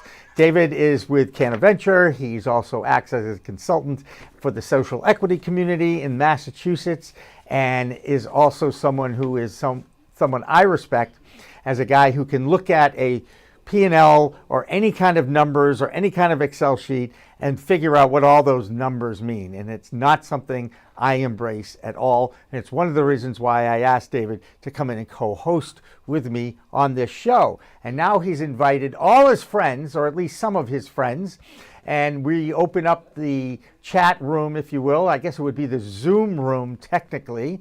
And we introduce different people from the area who are involved with the social equity world, the economic empowerment world, all those people who should get a chance to get into this cannabis industry, and unfortunately have had a lot of issues about finding their way, let's just say. And that was David's back, who made an appearance, and now he's back. Oh, I'm sorry. That's okay. No, it's all right. You'll understand at some point that that's my camera. So don't block my camera. I understand. All right, David Rabinovitz is back with us. I know you have a few friends in the Zoom room. Why don't you take it from here? Introduce everybody, tell the world, tell everybody in our Cannabis Chat world who they are and what they're all about. So, okay, we've got. I'm gonna let everybody introduce themselves. As soon as Desi's done laughing, we're gonna start with Desi. All right, there you go. Okay. Hi all. Thank you for having us. My name is Deriree Franjul. I am the Community Outreach Leader and Director of MCSC. And I am Jaison Chavez. My brother is Brian Chavez, and he is the CEO of Mass Citizens for Social Equity, and I am the COO of Mass Citizens for Social Equity. Now, I would think that you would have a ear-to-ear smile because your team landed 3 host community agreements in Boston. Am I correct? We did. Yes, My sir. brother. Yeah. Oh, is that your brother now? My bad. Yeah. Let me mute my device, guys. I'm on the car. Sorry. Yeah. Don't look at the phone while you're driving. All right. Yeah. So,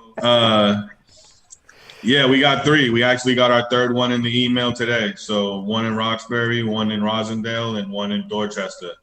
Congratulations. Yeah. My brother's a social equity applicant, and we don't know of any other social equity applicant in a major city doing what he's done. So congratulations to him for sure. Yep. And let's see, we've got Grant with us. Oh, good evening, David, and nice to meet everyone. Hello, Jimmy. Nice to see you. My name is Grant Smith-Ellis. I'm a disabled medical cannabis and social equity advocate. I like to keep an eye on the goings-on of the Cannabis Control Commission and the various legislative policy discussions related to cannabis, and I enjoy warding off the subversive influence of big cannabis in the grassroots space. So thank you. Great. And I think Ross just joined us. Yeah, I mean, Grant's a busy man. I was just on a phone call with him. I had no idea you're going to be on here. Well, if you're an FOD, a friend of David, you're welcome on our Zoom call. And I kind of allow him to dictate the conversation a little bit and introduce everybody. So tell us a little bit about Ross. Go ahead. Well, no, I'm going to let Ross introduce Okay, himself. go ahead. He's a member of the social equity community and one of the few people who have gotten through the gauntlet and gotten a license. Yeah, so I guess a very brief overview. I've been trying to get involved in the cannabis industry since 2013 here in Massachusetts. But as someone who comes from one of the disproportionately impacted communities who doesn't have or didn't have a lot of access to, those networks you traditionally need to get into this cannabis space, I was able to see a lot of the barriers that we're experiencing now years ago on the medical side. So that kind of started off my journey as an advocate. I started working with a lot of folks back in the day with MassCan, and then I started a nonprofit called Eon. And then I've been doing, whatever I can do to kind of push the agenda forward and creating more opportunities for Black and brown communities in Massachusetts, and just highlighting some of the necessary needs to create more opportunities for local folks. And I did that through also becoming an economic empowerment applicant. And then we hope to be on the November agenda for our Worcester location, and then working on a site in Boston as well. Since you have so many social equity applicants and economic empowerment people in our room, how frustrating or how challenging has it been to work with the new mayor's task force? I was kind of perturbed just on the outside looking in that the government or our governance world put another layer of gatekeeping, if you will, in place, as opposed to allowing the Cannabis Control Commission to actually do their jobs. How has that worked out with the new commission for the mayor, with you guys? Silence is golden. Nobody wants... Are you referring to Boston? Yeah, in Boston, right. The Boston Commission. The BCB, the Boston Cannabis Board. The Boston Cannabis Board. Yes, that's the layer of regulation that I was kind of surprised that they put in place, to be honest. I think it's a breath of fresh air to have a transparent process. And, it's something that should have been implemented 2 years ago. And I think it would have served people better off because there would have been a lot less frustration. And hopefully, I think Boston will be a lot farther along in the process than we are now. But I think I'm very happy with the way they've rolled out and how they've created more opportunities. I was talking with someone the other day about this. In the last 2 months, they've signed more host community agreements than they have in 2 years. Well, then that means it's working, but how challenging has that process been? I guess it sounds like you embraced it. So, Ross, you've been through Worcester and you've been through Boston. How do the two compare? I would say for me, I've been very fortunate in that all the communities that I go into, I try to form a relationship with a lot of the community stakeholders. So not in neither of my operations have I had a lot of community opposition, which is very unique in this space. But for me, that's one of the reasons why I've been able to be successful, is that I take a very thoughtful approach in forming relationships and making sure that I'm welcome in the community. So I think it's been great from that aspect, but kind of navigating the technical aspects, it's a nightmare. So how far along are you in the Boston process? Have you been before the BCB? We have. So we've been approved, and now we're in the process of negotiating a host community agreement. Great. So, and Desi, why don't you give us some insights? Because as far as I'm concerned, you and your team are at the top you're at the pinnacle when it comes to host community agreements in Boston, right?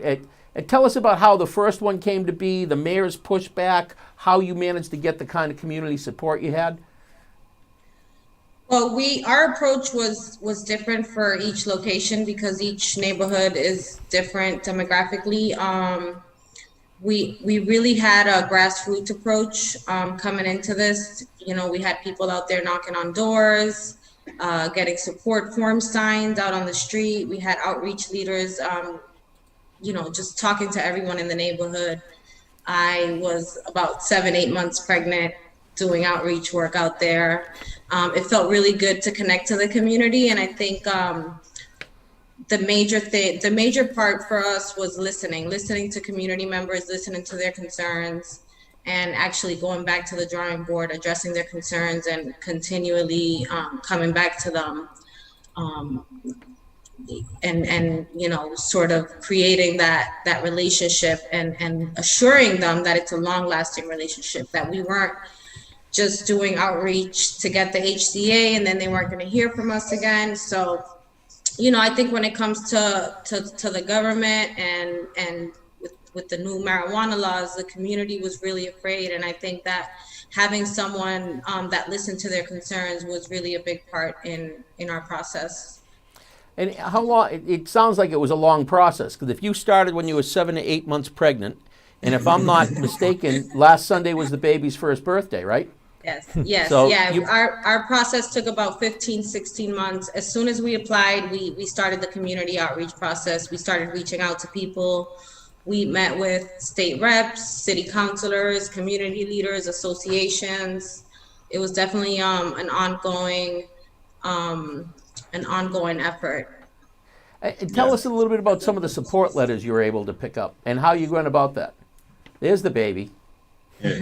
So David, just to backtrack a little bit, so the difference between the first one, the first HCA that we got was the Dudley Roxbury Street one. That one was very difficult because we didn't know where to start, right? So we just had great guidance, and we went through the community process, and Deriree is really great at what she does with community outreach.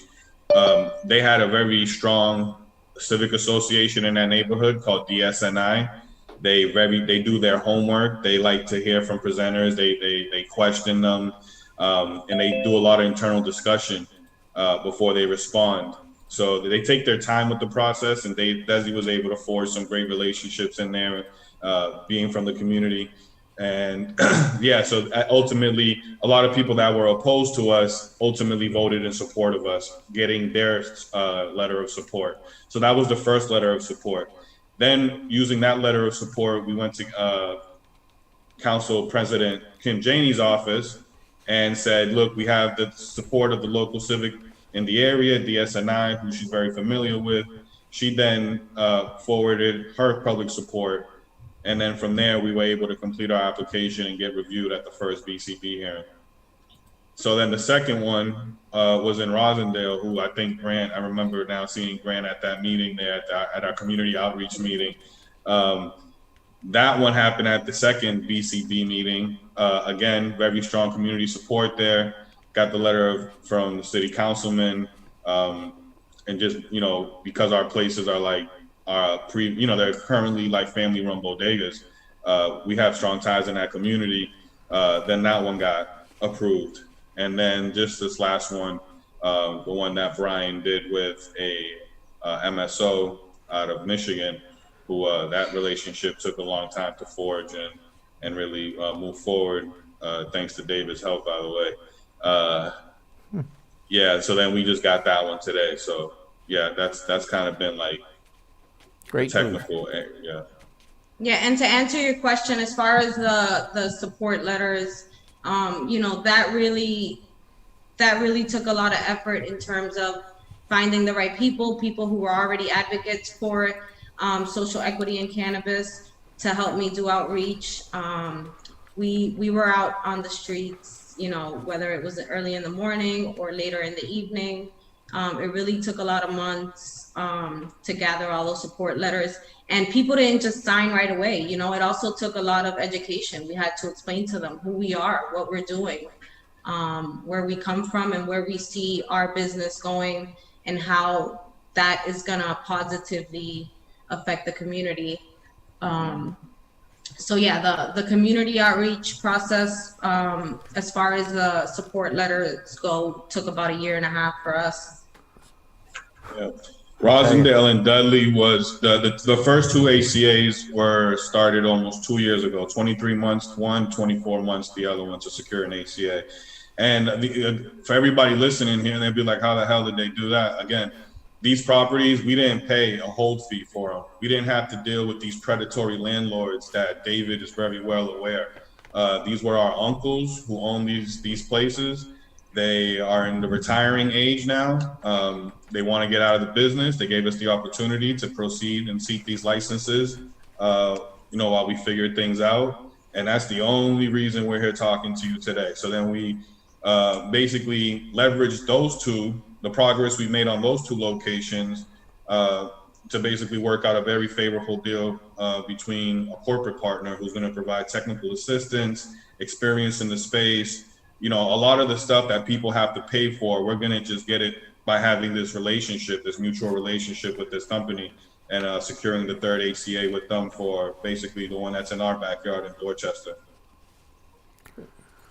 I think I'm sorry, I just want to throw out the question about the host security agreement, which, I think has been one of the biggest challenges for anybody trying to get into this business. Are we seeing a softening at all? And maybe that's Grant's question. Is the commission starting to talk about maybe easing up some of those restrictions on the host security agreements? Host community agreement? Those 2. Host community. My bad. Although, but it makes sense because it basically is a host security agreement. But yes, I think that I want to just touch on 2 interconnected things, because I think both the topic we just were talking about and then the host community agreement play into each other. So the local licensing process was a negotiated compromise in the summer of 2017 when Question 4 was rewritten by a compromise committee of the House and Senate. And basically, the emphasis on local control is a barrier to equity because your state level equity status, economic empowerment, social equity, etc., doesn't kick in until you get through the local level process. But there is no mandate in the state level law for local cities and towns to have to take into consideration equity. So you asked about Boston earlier and why is the process unique? It's unique because they took their own approach to equity, where they developed an 100-point scale, and you get points on that scale based on how many of the equity criteria you fit. Are you from the city or town? They tried to make it easier. Cambridge took a different model where they deferred entirely to the CCC regulations and said you can be in the priority period if you're an EE applicant. 2 different approaches. Key insight is the state doesn't mandate it. The second question is what's going on with HCAs.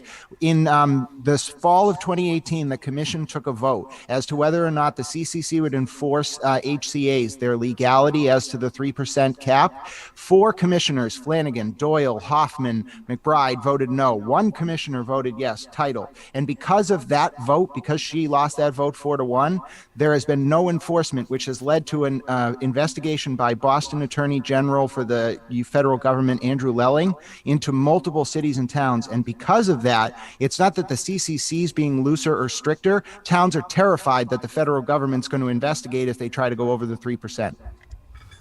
Wow. But I think you were saying as far as securing a host community agreement, Jimmy.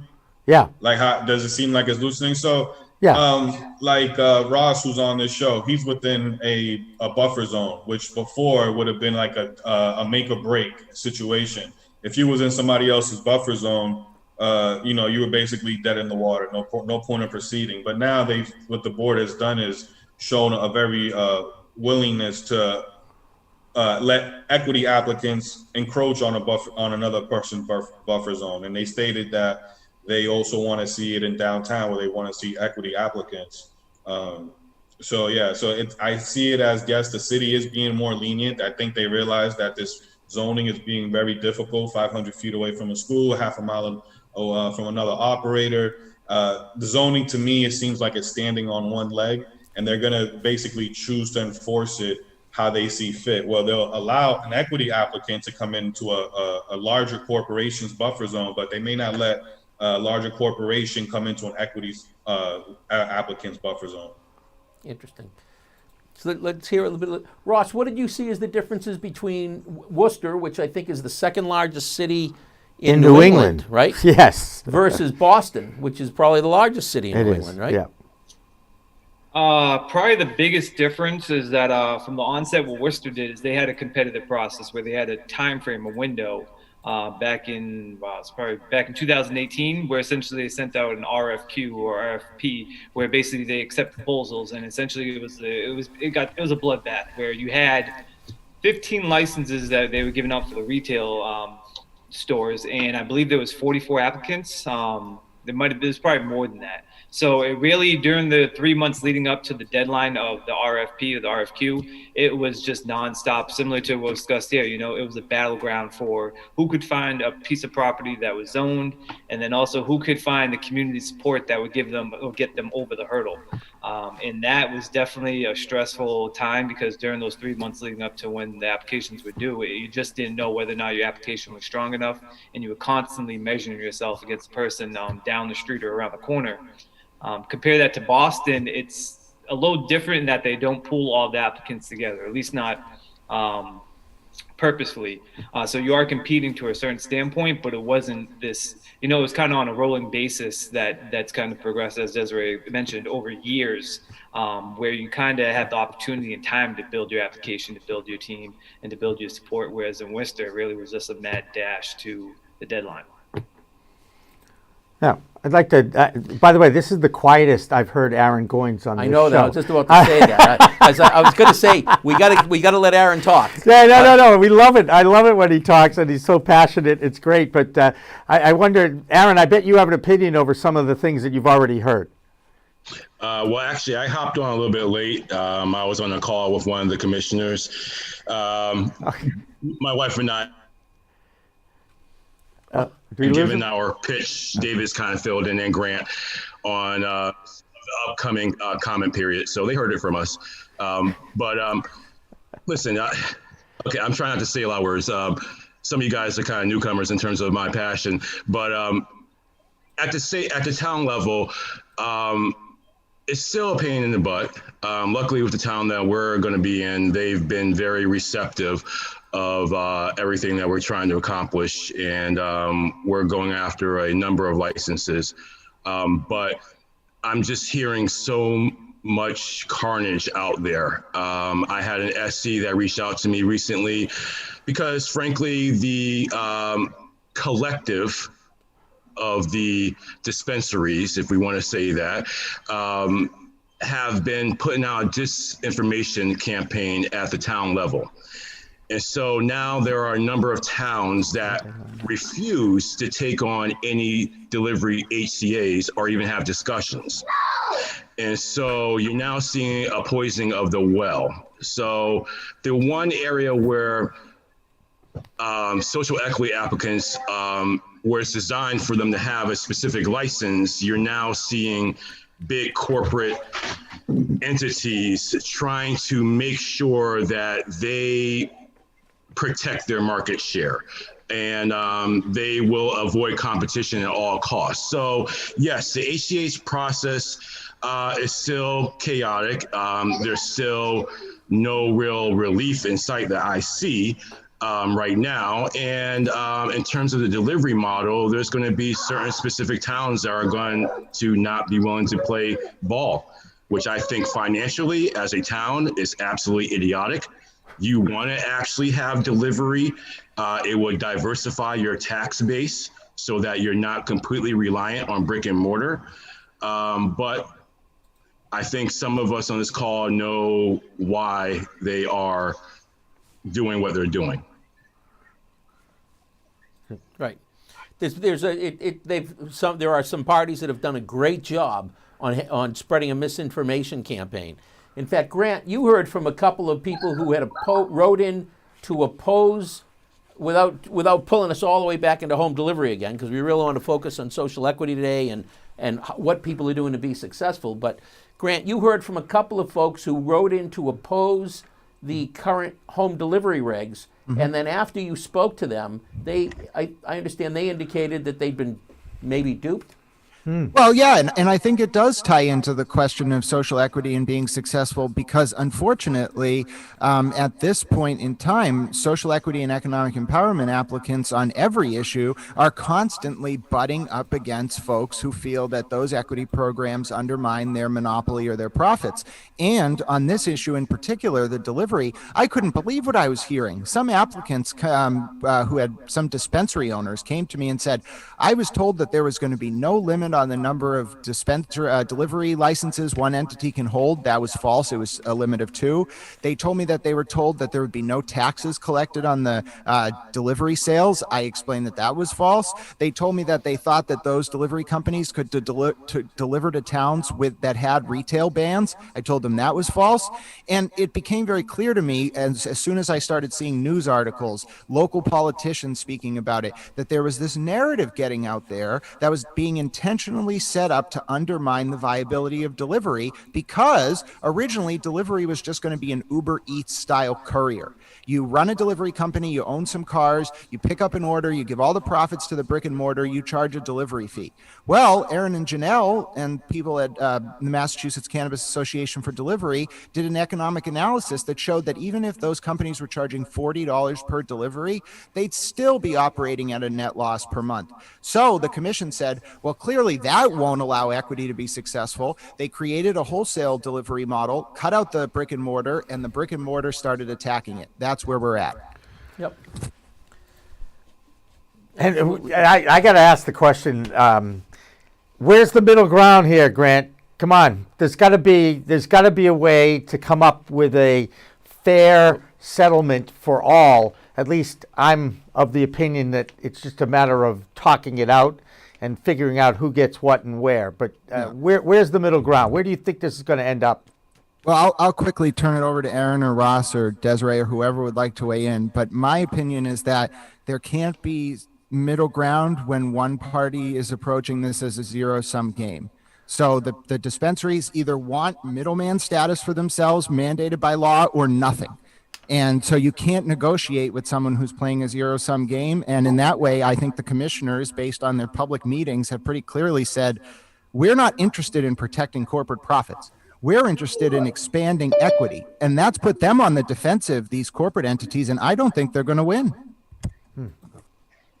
Okay. I think Grant's right, because I mean, one of the things you have to look at in terms of creating opportunity for social equity applicants and economic empowerment applicants, if you look at on the retail forefront, I mean, I think that opportunity pretty much is gone now, right? If you look at all the cities and towns and the host community agreements, outside of what's going on in Boston, those opportunities, and maybe some here in Somerville and Cambridge, where else are economic empowerment and social equity applicants going to go? Because there's either a ban or there's outright the 5-year process for host community agreements in that those towns or municipalities are gone. They've already been swooped up. So that's out of, from having a meaningful impact and standpoint, that's already gone. If you're talking cultivation, well, I mean, you're talking millions of dollars. You know, that's a high level of expertise when it comes to, you know, having a scalable business on the cultivation side. And then once again, you don't have your own retail outlet. So, you know, if the market gets saturated, how are you going to sell your product? So when we're talking about equity from an ownership standpoint, I think the only answer right now is delivery. And I'll say something that probably isn't that popular. I'm still not convinced it's going to be profitable. So I think we need to move forward with delivery. It has to have, it should be focused on economic power and social equity applicants. But I think they haven't even gone further enough in making it profitable when it comes to the 2 delivery drivers per vehicle, when it comes to only having 2 licenses. I'm not convinced it's actually going to be profitable as it currently is. And I think that's kind of where the conversation needs to go rather than scaling back and reducing some of those restrictions. Sure. The wholesale model will in fact be profitable. The courier model, sad to say, that's going to be very difficult to make money. It's extremely difficult. And the problem is, essentially, it renders the SC and EE to indentured servitude or sharecropping. Basically, that's what it comes down to. So sad to say, unless if the dispensaries are willing, which they should in all honesty. Let's just be very honest here. This is an Amazon.com society that we are now living in, so that if you are a brick and mortar, it's to your benefit is somehow to engage or embrace delivery with your own facility. That's just a direction that our society is now going, especially in a COVID society now where you have capacity restrictions within the brick and mortar facility. So maybe there is an opportunity on the courier side. You just need that dam broken. You need that 1 or 2 brick and mortar large one to make the first move and say, listen, I'm going to give up basis points here so that I can at least compete within the delivery space, because that is where our general economy is going. Aaron, can I ask you a once question? That happens, perhaps. Aaron, can I ask you a question? Can you explain why the existence of the delivery operator or the wholesale delivery license puts pressure on dispensaries to give better deals to courier operators? Yeah. All right. So actually, let's go back to June. It was when my wife and I decided to talk to the commissioners, and we have extensive models. I mean, pages and pages of models that we go all the way down, bottom line, everything up.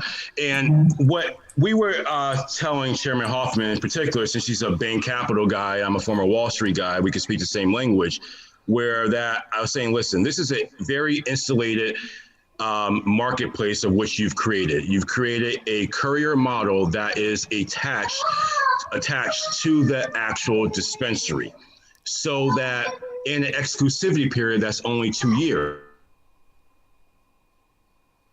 so that the actual dispensary does not have the real incentive to engage in fair and non-predatory contracts.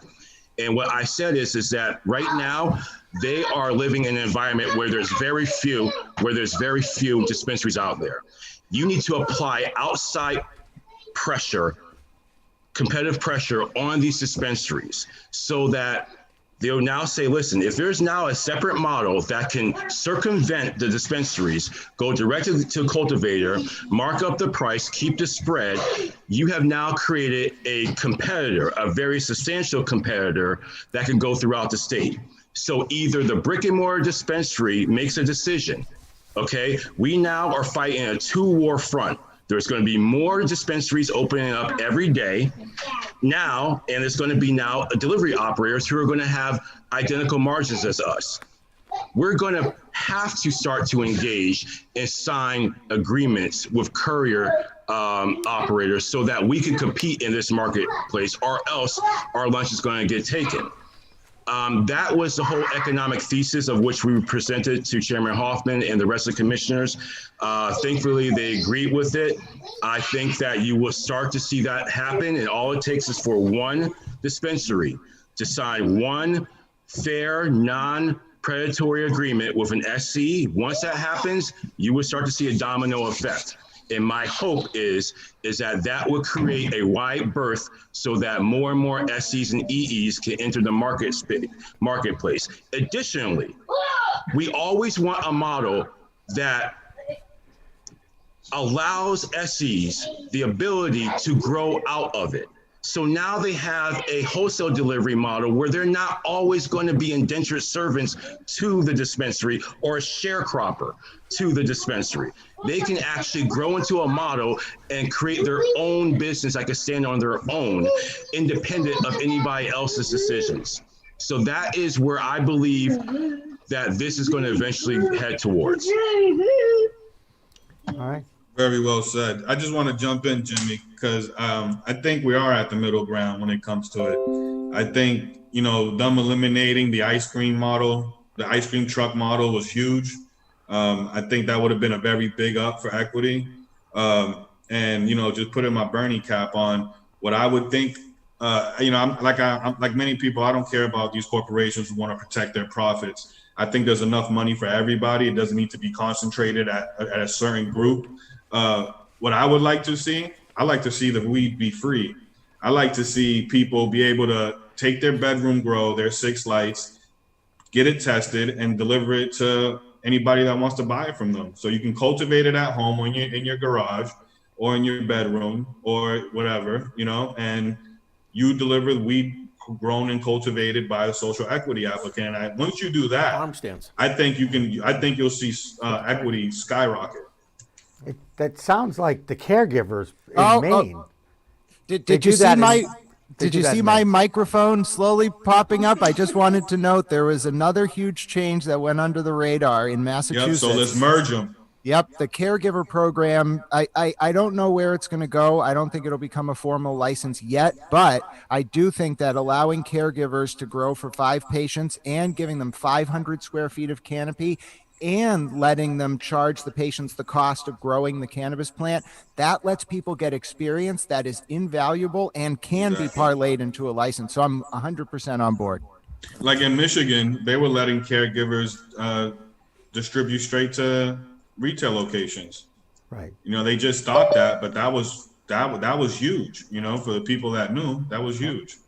So yeah, that's what I would like to see. I would like to be able to grow something in my bedroom and deliver it straight to the consumer and just pay my taxes and make sure that it's tested. And then that way, you know, you're putting a lot of pressure on not only cultivators, on not only retail, but also cultivators.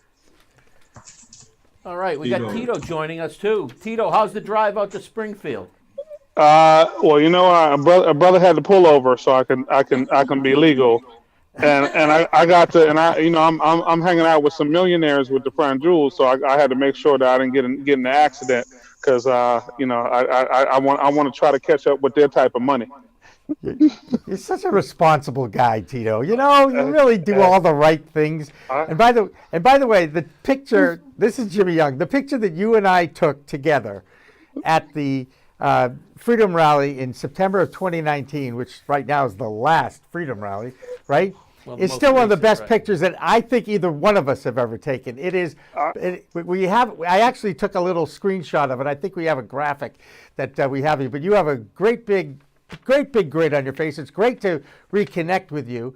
And, you know, we're having a very interesting conversation with a lot of people that have a lot at stake in this market, in the greater Boston area. And, you know, David Rabinovitz, I think you do know, has done a great job of putting this little forum together. But I did want to kind of interject a friendly hello and a friendly embrace because I know you've gone through a tough time during this COVID time. You were stricken, am I right? Yeah, I had COVID in March 14th, right before the shutdown. It put me on my behind. All these denier people. So I didn't lose 30 pounds based on diet and exercise. And so it really was a difficult thing for me. The one thing I would say is just amazing how your friends and family take care of you. And I'm not really good at asking for help. And as a single dude, having people cook for me and all that good stuff. So I actually ended up eating better than I normally eat. So that was actually a good thing. And just, you know, the cannabis community also, you know, people, the great part about this is that we, you know, when one of us is down, people look out. And also when people are winning, you know, we want to big each other up. And I think so often people view winning, like if the Franjul brothers win, that's a win for me. When Ross wins, and I got to figure out who else is on here too. But you know, that's a win for all of us, right? Because we didn't come from families that are just stroking the biggest check. And you know, my mom can't pay my rent for me. So people getting approvals, and then the piece is, then we can become the investors in the next generation of folks who aspired to be here. So that's what this is. You know, this is all about. How we combat the biggest of the big is by doing that. And then also the guy that you're sitting next to is pivotal in this space and actually helping people out too. He pretends to be shy and sometimes diminutive, but he's a big baller in this space. And we're 6 feet apart, damn it. Okay, so I just want to make sure we're not next to each other. We're socially distanced apart. Thanks for the kind words, Tito. I want to do a quick shout out. We got a lot of people who are watching the live stream. There's a lot of people who watch this after it's recorded, but we have a lot on the live stream. And to everybody who's in the live stream, if you have any questions you want to throw out, put them in the chat. To my right that you can't see, we've got a screen here. That's what I keep looking at. So if we have questions that come up, we'll throw them out to our panelists. But back to the panel. So what from the lessons that you've learned, if we were lining up 10 or 15 social equity applicants who are currently in the second cohort going through the training, like Desi's in that right now, what would you tell them? What's the key to getting through this difficult licensing gauntlet? You got to call on somebody. I'll go ahead and I'll jump. Okay. I'll jump out there. I'll go start with the community. Don't put $1 into this until you talk to the community members that you want to be in, and make sure that you can at least get a go ahead from them. Start there. Don't file an application. Don't go to ISD with anything. Start at your local civic association or your Main Street, and you start the conversations at the local level, at least in Boston. And then leverage every support letter you can to move forward and get another support letter. I think that's kind of the unsaid part that we were unknown to. But once we knew, okay, basically start at the bottom and work yourself up. Yeah, we know how to do that. Once we did that, that's when we gained a lot of traction. Ross, how about you? Yeah, I echo those comments, but also just getting the right people on your team that see your long-term vision, and that's how you're going to be successful. Whether you're dealing with landlords, whether you're dealing with investors, if they're just in it for the short-term gain, it's not gonna work out, and no one's going to be happy, and all the parties are most likely not going to be successful in their endeavor. But when you have a team behind you that sees that long-term vision, that's when you can go up against the big corporations. That's when you can be successful when you're applying to different cannabis boards. And without that support and without that belief, I think, that's what the whole SE and EE program's about, right? It's creating that equity, creating that long-term vision and wealth.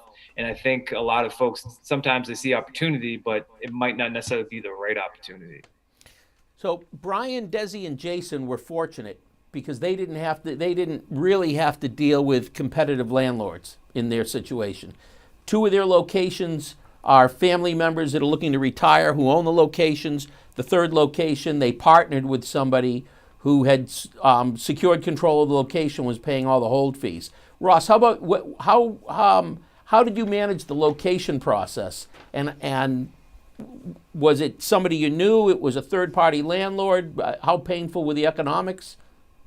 Well, in my personal situation, mostly growing up, I had barely 2 nickels rubbed together. So I didn't have the opportunity to compete and to throw down a lot of money like these large corporations. So similar to what I said earlier, more so it was getting the right people on my team, especially when it comes to landlords. It's having them understand the long-term process, having them understand the landscape, and understanding that if they work with an economic empowerment or a social equity applicant, that gives them a leg up, and that their benefits and their profits are not necessarily in the short term of the application process, but it's on the back end if you're successful in getting a license. And I wasn't always successful. There were other locations in Worcester, for instance, that I pitched to landlords that I'm an economic empowerment applicant. Here's the advantages I have over the person down the street. And ultimately, because I wasn't willing to throw down money, they decided not to go with me. And now looking back, they have an empty, vacant location. And the landlord that believed in me has opportunity to benefit from my success.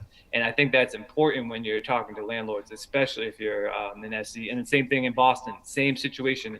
Exactly how I approached it, that individuals that believe in me, invest in me, and trust in me, when I'm successful, they'll be successful. Tito, you had a very long road through this, right? When did you actually start the process, and what type of obstacles did you hit, and how did you get past them? April 11th, 1975 is when. No, I'm just kidding. But that's it literally feels like that. So I started in my first Boston site was July of 2018. And I, in the beginning, had a relationship with a large MSO, we had essentially a supply agreements where I'd be stocking their products, and I had all ownership, but we had that relationship. I would say for SE and EE, in all honesty, you're gonna get in bed with somebody, but watch who you get in bed with. And as Ross just brought up, hey bro, when it really comes down to it, you need to have your goals aligned.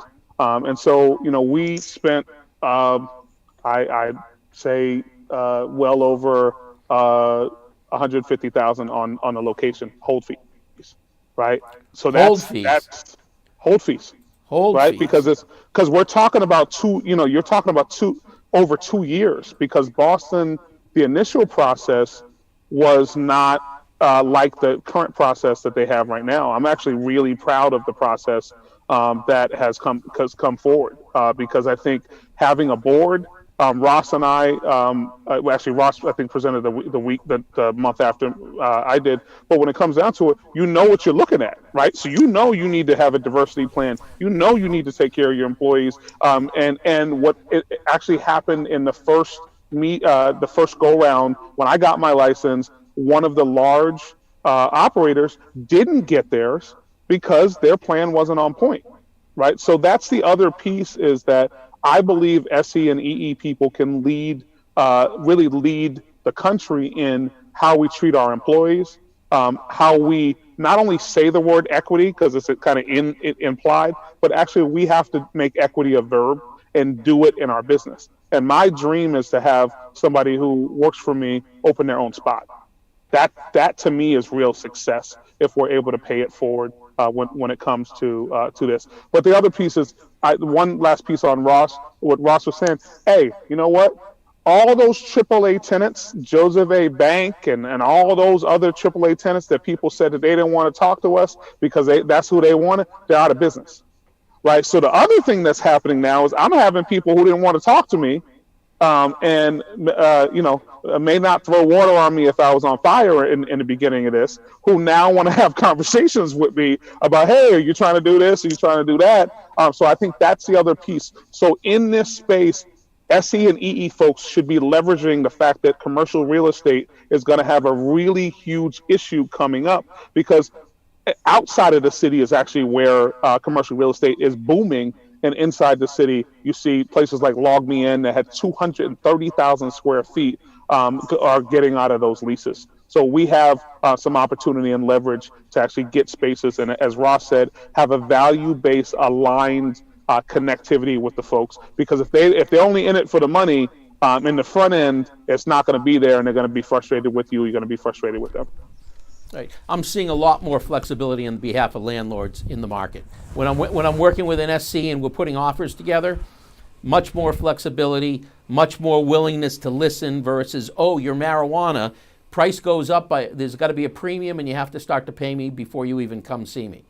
So a lot of that's changing. Hey, Brian, you've been on hold for most of this, or silent. You want to jump in and say anything? Just to touch on, I think all the participants here, their experience, they touched on a lot of good key points pertaining to the host community agreement. If there's one advice that I can give to future SEs and EEs that are going to be in this space, is to, anywhere you're going, genuinely get involved to make relationships with the stakeholders. So don't look for the yes men, the people that are going to be pro cannabis. My tip is, the people that are most opposed to you or scrutinizing to you, listen to them, hear them out, do your best to address their legitimate concerns, not their personal feelings, and just tackle it and wear them down and keep on going to the meetings and go to the community meetings that don't even pertain to your location or your proposal, right? Because so you can really get to know the community. And you can't fake authenticity, and that's one thing that I believe helped us in the host community agreements, is that when they all met us, when they met Deriree, it's genuine when people say, what are your concerns? What can I do to make you more comfortable with this? So that's all I can say. Okay. Can I ask a question? I think Tito is still with us too. Yep. How challenging is it? You've got a lot of multi-state operators who come into different new markets and are looking to team up with social equity applicants. And is there a mixed message with that? Because the MSOs really have to be reporting to their own board of directors and it's all about making profits at their end, but are they actually out there trying to do the right thing for economic empowerment applicants? I guess that's the question. How do they balance the capitalism and making money for their investors and their boards with also trying to do the right thing by the community? Yeah, I think that's a great question. For one, I just want to clarify, when I look at Brian and Jaison, and Ross, see Aaron on here. These are stellar business people, right? So that component around and I know when next time I go to High Five Pizza, I want extra pepperonis on my joint because I know these dudes are going to be doing really well. So I think the first thing that people need to understand is that SE and EE people are also in this to do financially well. We are and folks in particular, those individuals who have had a previous record or the like.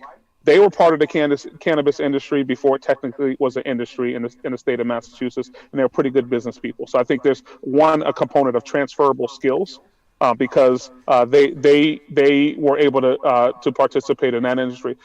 But two, I think it is important that when something is too good to be true, it probably is not really on the up and up. I think there are ways, and I look at the brother Shayun Adeji, who has Elevate, and he did a deal, and I helped negotiate a deal with him with Tilt. He got $1 million at 8%, right? So there's some money folks in the room.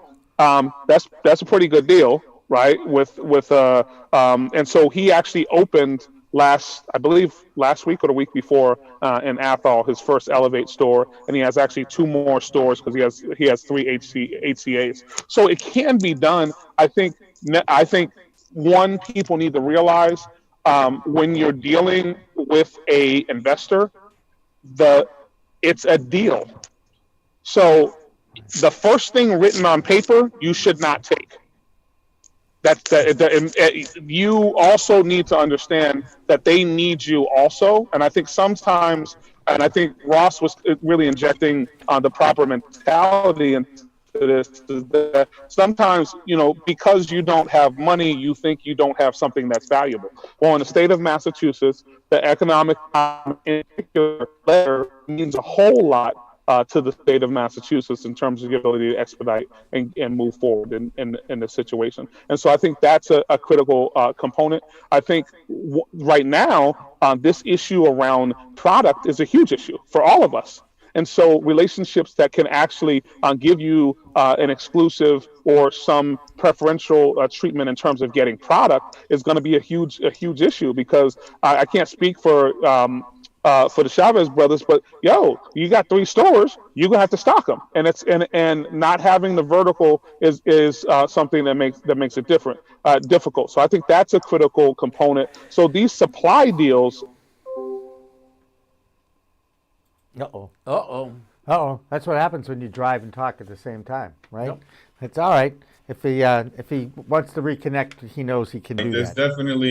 There's definitely concerns, because half of your startup cost is acquiring product, and there aren't too many cultivators or people that are willing to do credit-based business right now. So yeah, Tito is definitely touching on that right there.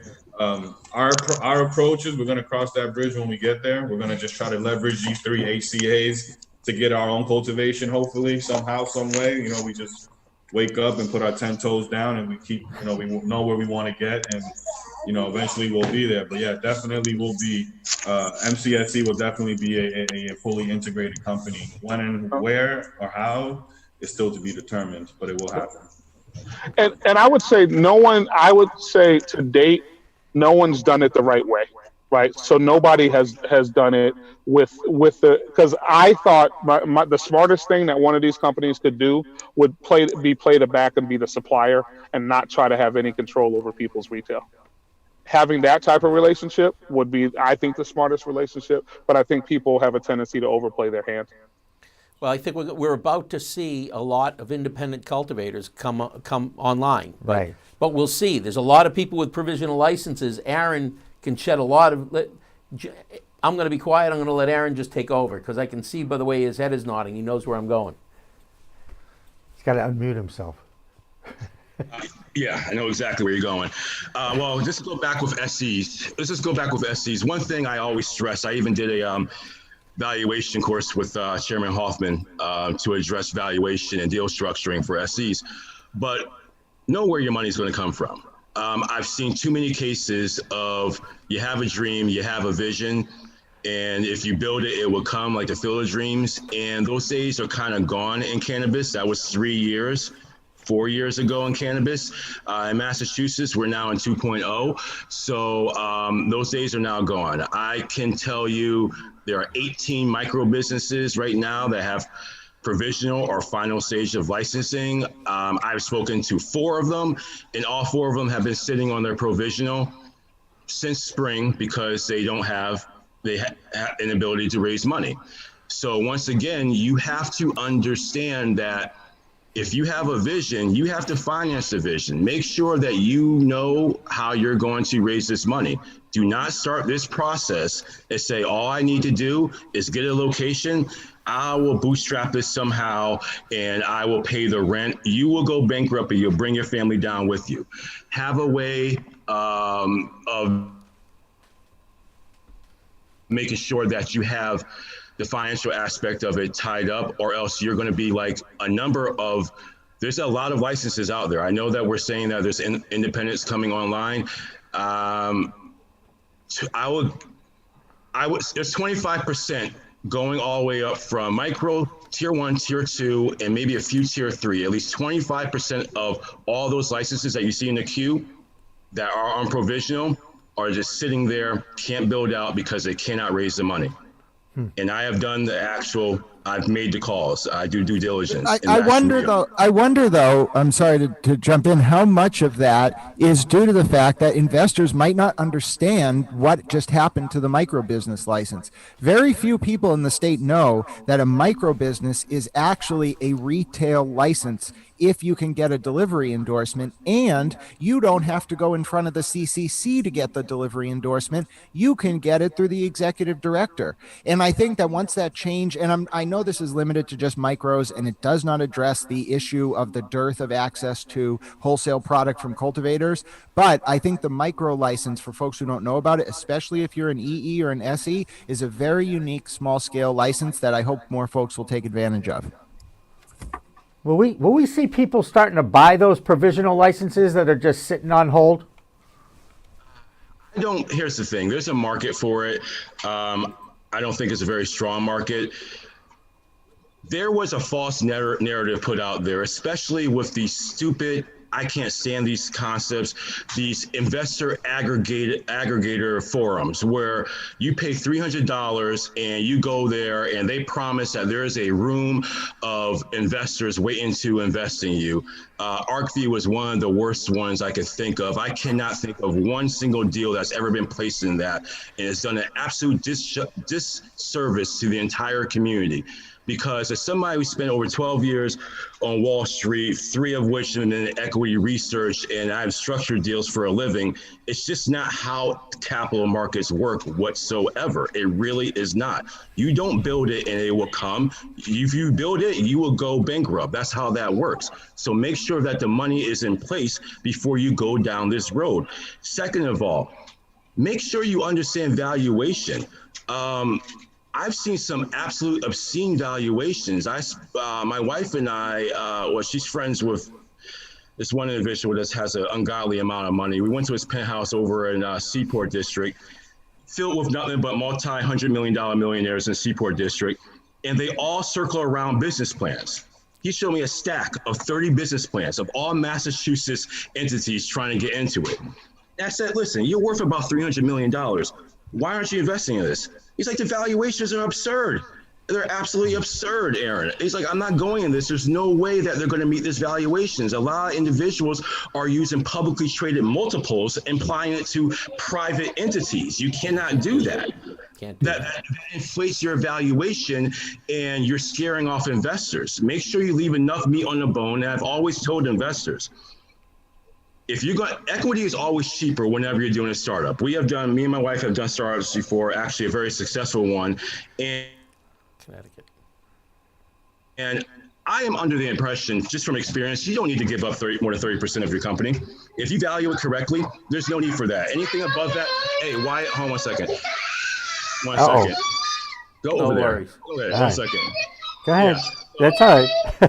It's like a Progressive commercial. Hey, it's the world of COVID, right? That's right. It's how we do business now. It's a world of I gotta get out of here. But anyways, Desi, you paying calm down, attention? kids, please. Anyways, I apologize for that. Why? Aaron, No apologies for your kids. Aaron, Never apologize how old for are your the kids. boys? I have a 4-year-old and a 6-year-old. Thank gosh, they go to in-school Catholic school, and we have some breaks during the day. But once we 3 bring them years, home, Desi. 3 years. That's Yeah. Right? You'll have a But 4-year-old. anyways, back to the whole valuation thing. Don't overvaluate your company. That's the biggest thing to scare off an investor. Keep it somewhat reasonable. Keep a little meat on the bone. In my opinion, you don't have to give up more than 30% of your company. Granted, if it is a large tier 2, well, I shouldn't say that. In our case, it's different. If you're, I don't know, a large tier cultivator, high capital expenditure, so you may have to give up a little bit. But a retailer, there's really no need for it to give up more than 20%. Delivery, same thing. So anybody who's coming in above that 30% level, have them explain themselves. Because remember, you are interviewing that investor just like they're interviewing you. So always remember that you have just as much power as they have, and there is plenty of other investors out there. You just have to find them. But don't build it. They might not come, and you might go bankrupt. Make sure you know, have a very good idea where you think that you're going to get your funding from before you go down this road. Hey, Ross, any lessons from your side of the world here on the raising money and dealing with investors? Yeah, it's tough. I wish I had taken so I somewhat took Aaron's advice when I started on this process, but it's similar to what Deriree and them are doing also with their locations. Is I bootstrapped it. For my Worcester location, it's literally been me and my father hanging sheetrock and putting down the floor. And so we reached out a couple of family and friends just to give us the initial capital that we needed. But unlike any of these other companies that are building a business, I literally am doing it with my hands and my father. And so what we've been able to do is to cut the cost of building a cannabis establishment down to half of what other competitors are building it for, and it looks just as nice. And then when it comes to, you know, the CCC application process, when it comes to real estate, I do all of it. You know, I've been somewhat of a one-man band, kind of running myself ragged, but it's the only option I've had, because when I talk to investors, either they're not the right fit for me, or at the end of the day, maybe it's a little bit selfish. I don't want to have to answer to anyone. I want to be able to make what I feel is the best fit for my company, and that allows me to, what I feel is the purpose of the economic and social equity program is to put money in my neighborhood, my community, how I feel fit. And I don't necessarily need someone who doesn't agree with me to tell me how to run my business. It has most likely cost me in terms of the time frame of opening my business, but when I do open my business, it will be mine, and it will be our blood, sweat, and tears, and it'll be the right people at the right table. And I think this is like kind of like getting the timing and the grinding in sync, right? Like hopefully by the time, you know, we could be talking about legalization in about 3 months, then loans can start being available to people like us. And we're far enough in the ACA process or in the state process where, who knows, maybe 6 months before we really have to start making some capital expenditures, we can tap into a loan that's going to be freshly available due to fresh new regulations. I think whether the Dems win or Trump wins, I think cannabis is in a good place as far as moving forward with the federal legality. Trump loves the money. Dems like the political aspect of it. I think this is a win-win. So, I think that's what I'm going for. I'm hoping that, like everything else, everything just falls into place, and by the time it comes to dropping some big cash, there's going to be a loan out there for us.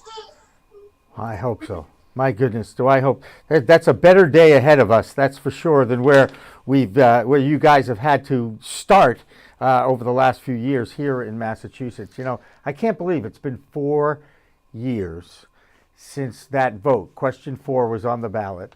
It took them 2 years to get to the starting line and get the first dispensary open in Massachusetts. And here we are a couple of years later, and there's still a lot of things that haven't really settled. And Grant, I know you've been part of this, watching this whole thing emerge over the last few years.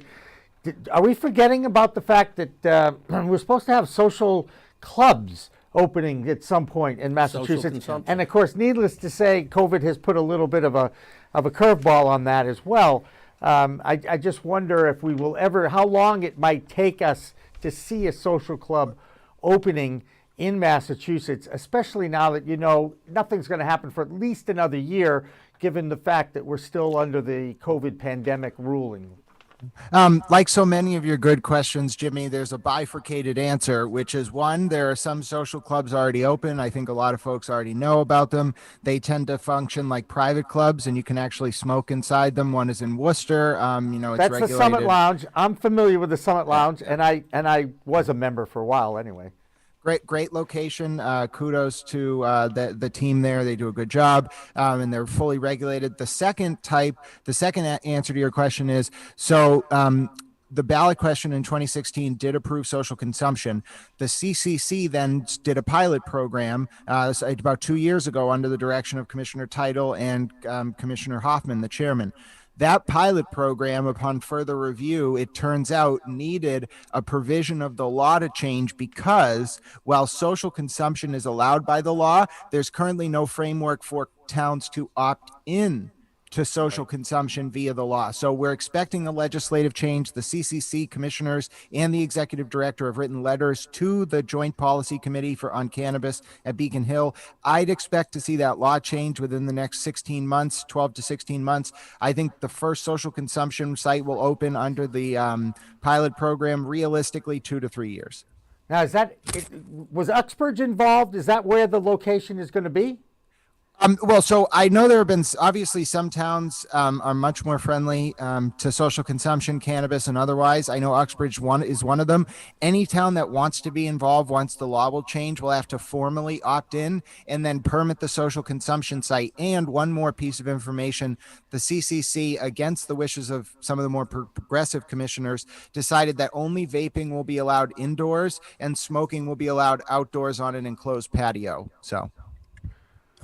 Well, these days I want to be outside eating and consuming whatever I can. So I guess that's something to look at in the next few years. 12 to 16 months is what he said. And, hopefully we have a vaccine by then. The whole COVID thing has turned our whole world upside down, let's face it. And it goes so polar opposite to what the human existence is about, right? We're 6 feet apart in this studio. We're using Zoom as an entity to actually bring us all together because we can't all be together in a convention or a trade show for open discourse. So I'm really happy that David has forced me into bringing in some of his friends and put you guys all into a room here. I do want to take a quick break because we haven't had a break for over an hour. And there's something about the pace of talk shows that needs a break every once in a while just to kind of take a breath. David and I can chit chat during this break, but I know Dan French, our studio director, has a video queued up ready to go. So we're going to take a couple of minute break, but we're going to come back and then we're going to open up again for more discussion about this because I do recognize the value of this. And you got me. Once again, we can say David was right again. Okay, I can say that. We'll be back after this. We are Pro Cannabis Media.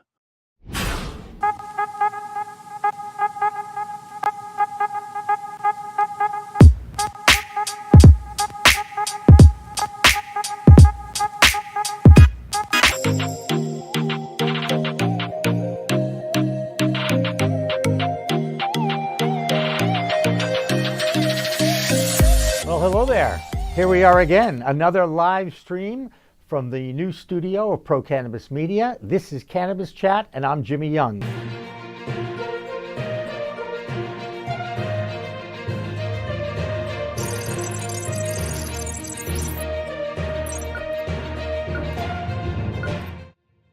Hi, everyone. Welcome to Weed Talk News. I'm Jimmy Young, the founder of Pro Cannabis Media. And I'm Kurt Dalton, the founder of Cannabis.net. Every week, Kurt and I get together to review some of the biggest stories in the cannabis industry. He and I talk about them. We have a few comments, and then we get reports from Canada, New York, and Washington, D.C. And this week's no different, Jimmy. We finally have Vermont moving toward recreational cannabis with retail opening in their state.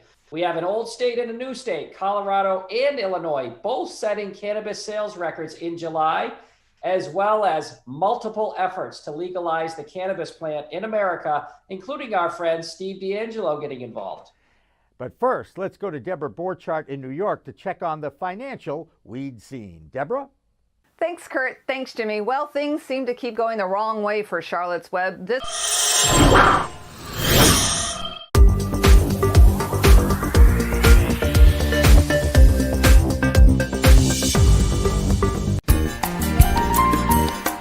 Whoa, Jimmy Young in the weeds on the water this week.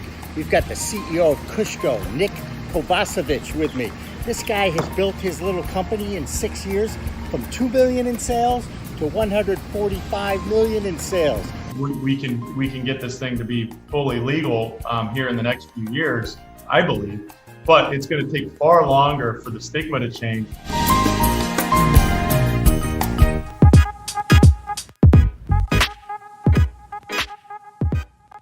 I think you guys are the pro-cannabis story. And I love pro-cannabis media. Hi, I'm Jody Roberts with Eastern Security State, and I love pro-cannabis media. Hi, I'm Laura Beener. I'm the president co-founder of The Healing Rose, and I love pro-cannabis media. It's been such an integral part of our success here at The Healing Rose. And you know what? The best media company out there is Pro-Cannabis Media. Look out for them. They'll make you famous. Hi, I'm George, and I love pro-cannabis media. I also love Western Mass Hydroponics, where we've got everything you need from seed to bloom to bud, and then to smoke it afterwards.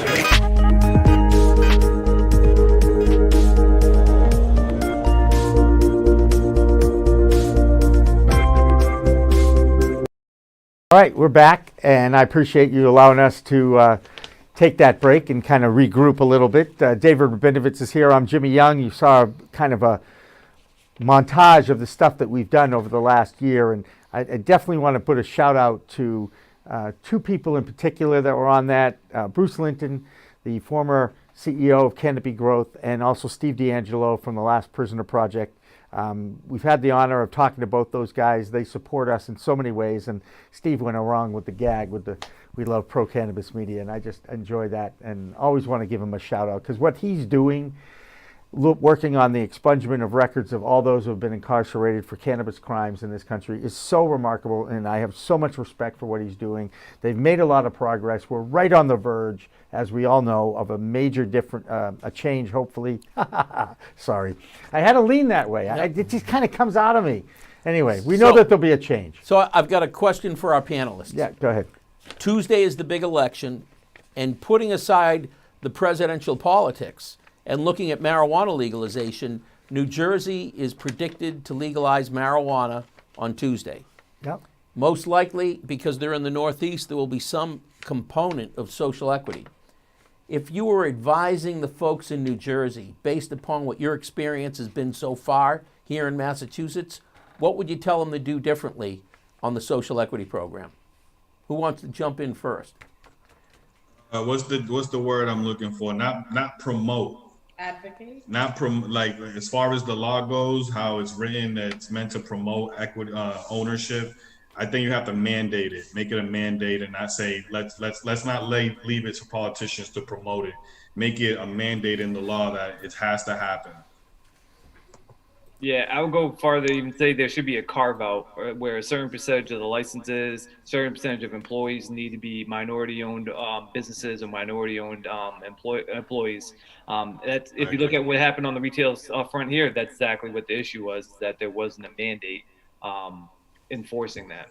So it's so frustrating, and Illinois tried that. And by the way, Illinois is one of the most progressive states on equity. So the first piece of advice I would give would be look into Illinois, look into Massachusetts. But the second piece I would give is say, follow what the circuit court said in the Illinois decision. States are skittish now because of this Illinois. Sorry for the Yiddish word. I blame my grandmother.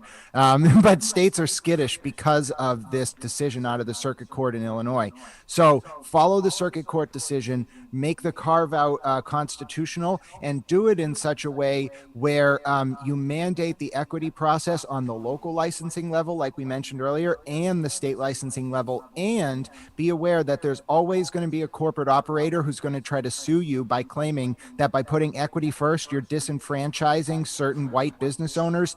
Don't let them do that. Preempt that and make sure they don't have a foot to do that, because those people are out there. It happened in Cambridge. It'll happen elsewhere, and you got to be on guard. I think two other components. The great thing that happened in Illinois is they put $30 million.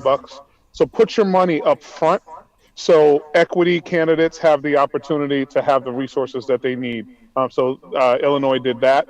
Now, mind you, the one thing that don't do what Illinois did, which is they let all of the cultivation stay with medical, which is not fair. When it comes to how they did things. And in Illinois, I think you can have like these kind of small grows, but that you're not actually able to compete on that tip. But the other piece that Illinois did that I think is really attractive, that's very different and from a different culture than the state of Massachusetts, allow people to get their license at the state level first. So then you begin to deal with this issue of having hold fees. Right. So if you're able to get a state license and then approach municipalities, then you're going to be in a much better position than having to have hold fees for 2.5 years, like I had. So if that happens, and then I guess the one other piece that I think actually insulates and is helpful for SE and EE and just Black and brown folks is the rule of three. That we have in the state of Massachusetts, because if we did not have that, you would have a Florida-like situation where there's like you get 15 or 20 licenses with each license, and I think a license in Florida is like $40 or $50 million, and only Ross, Aaron, and the Chavez brothers can afford that. Well, that's because the prices have obviously come down. I think the first one went for about 50. I think you're projecting, Tito. I think you're the only one that can afford that. There's a little bit of a dig there by Tito. I just wanted to wait for the laughter to calm down before you jumped in there. Yeah. I'm reading news items about Illinois and what's going on there. So what do you think about the host community agreement? Is that a wise thing for New Jersey to enact, or how should they give local control? Well, this isn't the first time legalization has been up for New Jersey. It's failed because it didn't have enough equity built into it. I think that there's a lot of smart people in New Jersey. They all left New York and went to New Jersey. I think, I don't know, I haven't been following it too much, but the host community agreement has good intentions. It can just be easily manipulated in a very evil way. I think like for a place like Dorchester where we're from, people are like local first, right? So like in a lot of situations through our community process, as soon as they heard that my brother, the owner of the pizza shop, was going for it, it's like they all just like, all right, how are we going to fight this? How are we going to say no to that guy? And then it also vets out-of-towners who come in here like Harvest, who got their rear handed to them basically at the board. It doesn't allow them to come into Rosendale and just monopolize that area. So I think it has good intentions. I think it can be easily manipulated in evil ways when you talk about small towns with very little oversight. But I think now that my brother has 3, I think HCAs are great.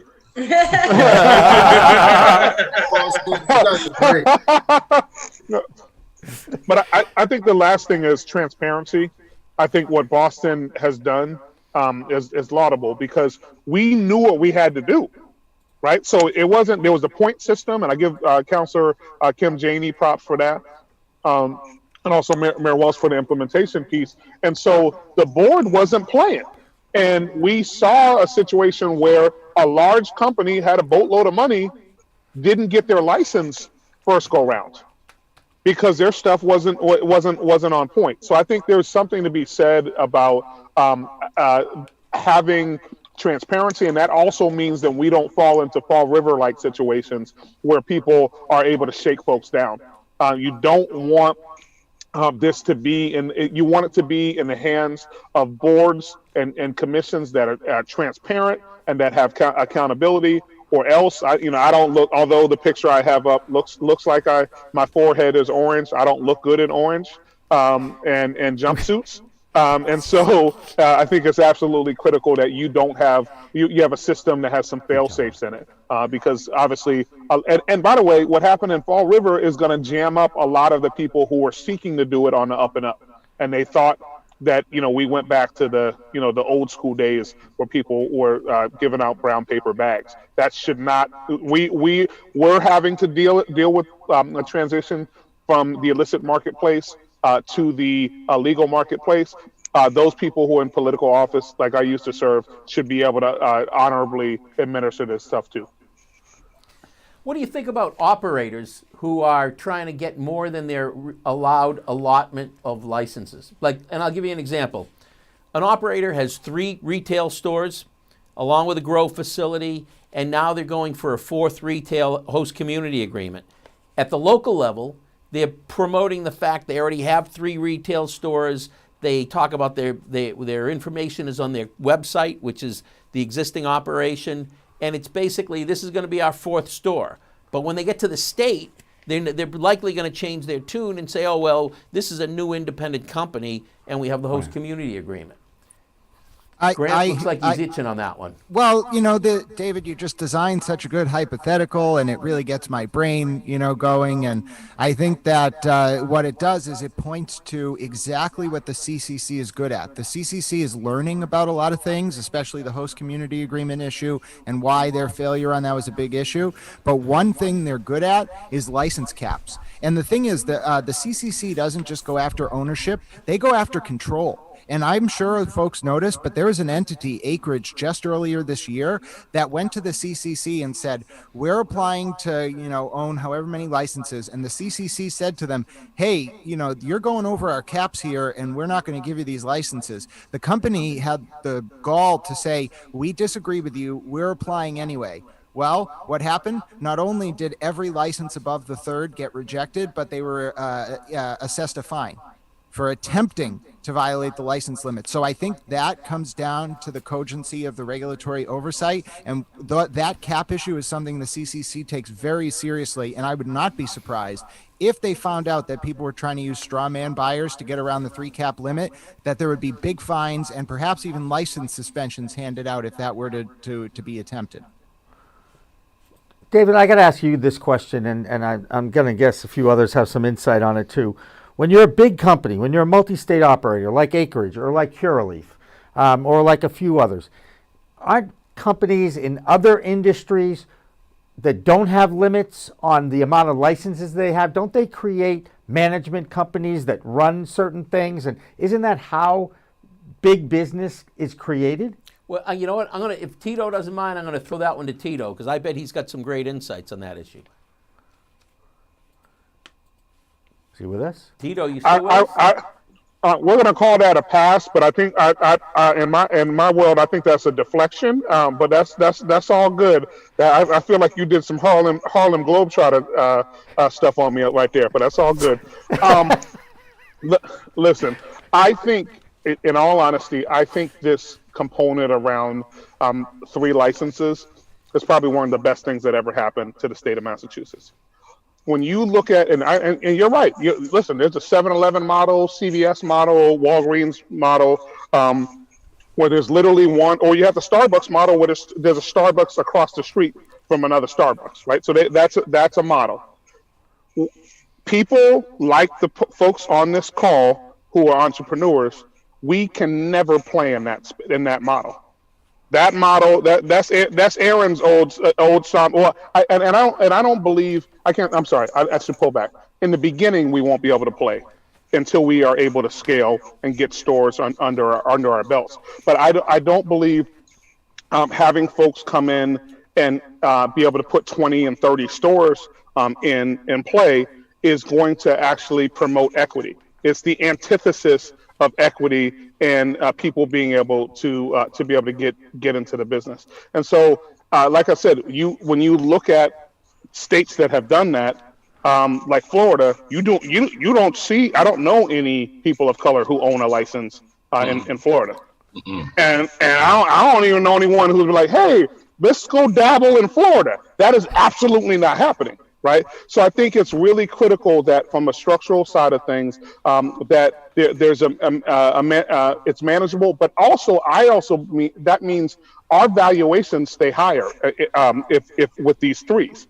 And that means that as the Chavez brothers, who have 3 licenses, and by the way, I just want to say I'm so proud of those brothers, and we've had conversations, and mind you, we've competed head to head in certain situations, and we were literally, while we were at meetings, texting each other like, "Yo, good job, bro," or "Yo, T, you should say this."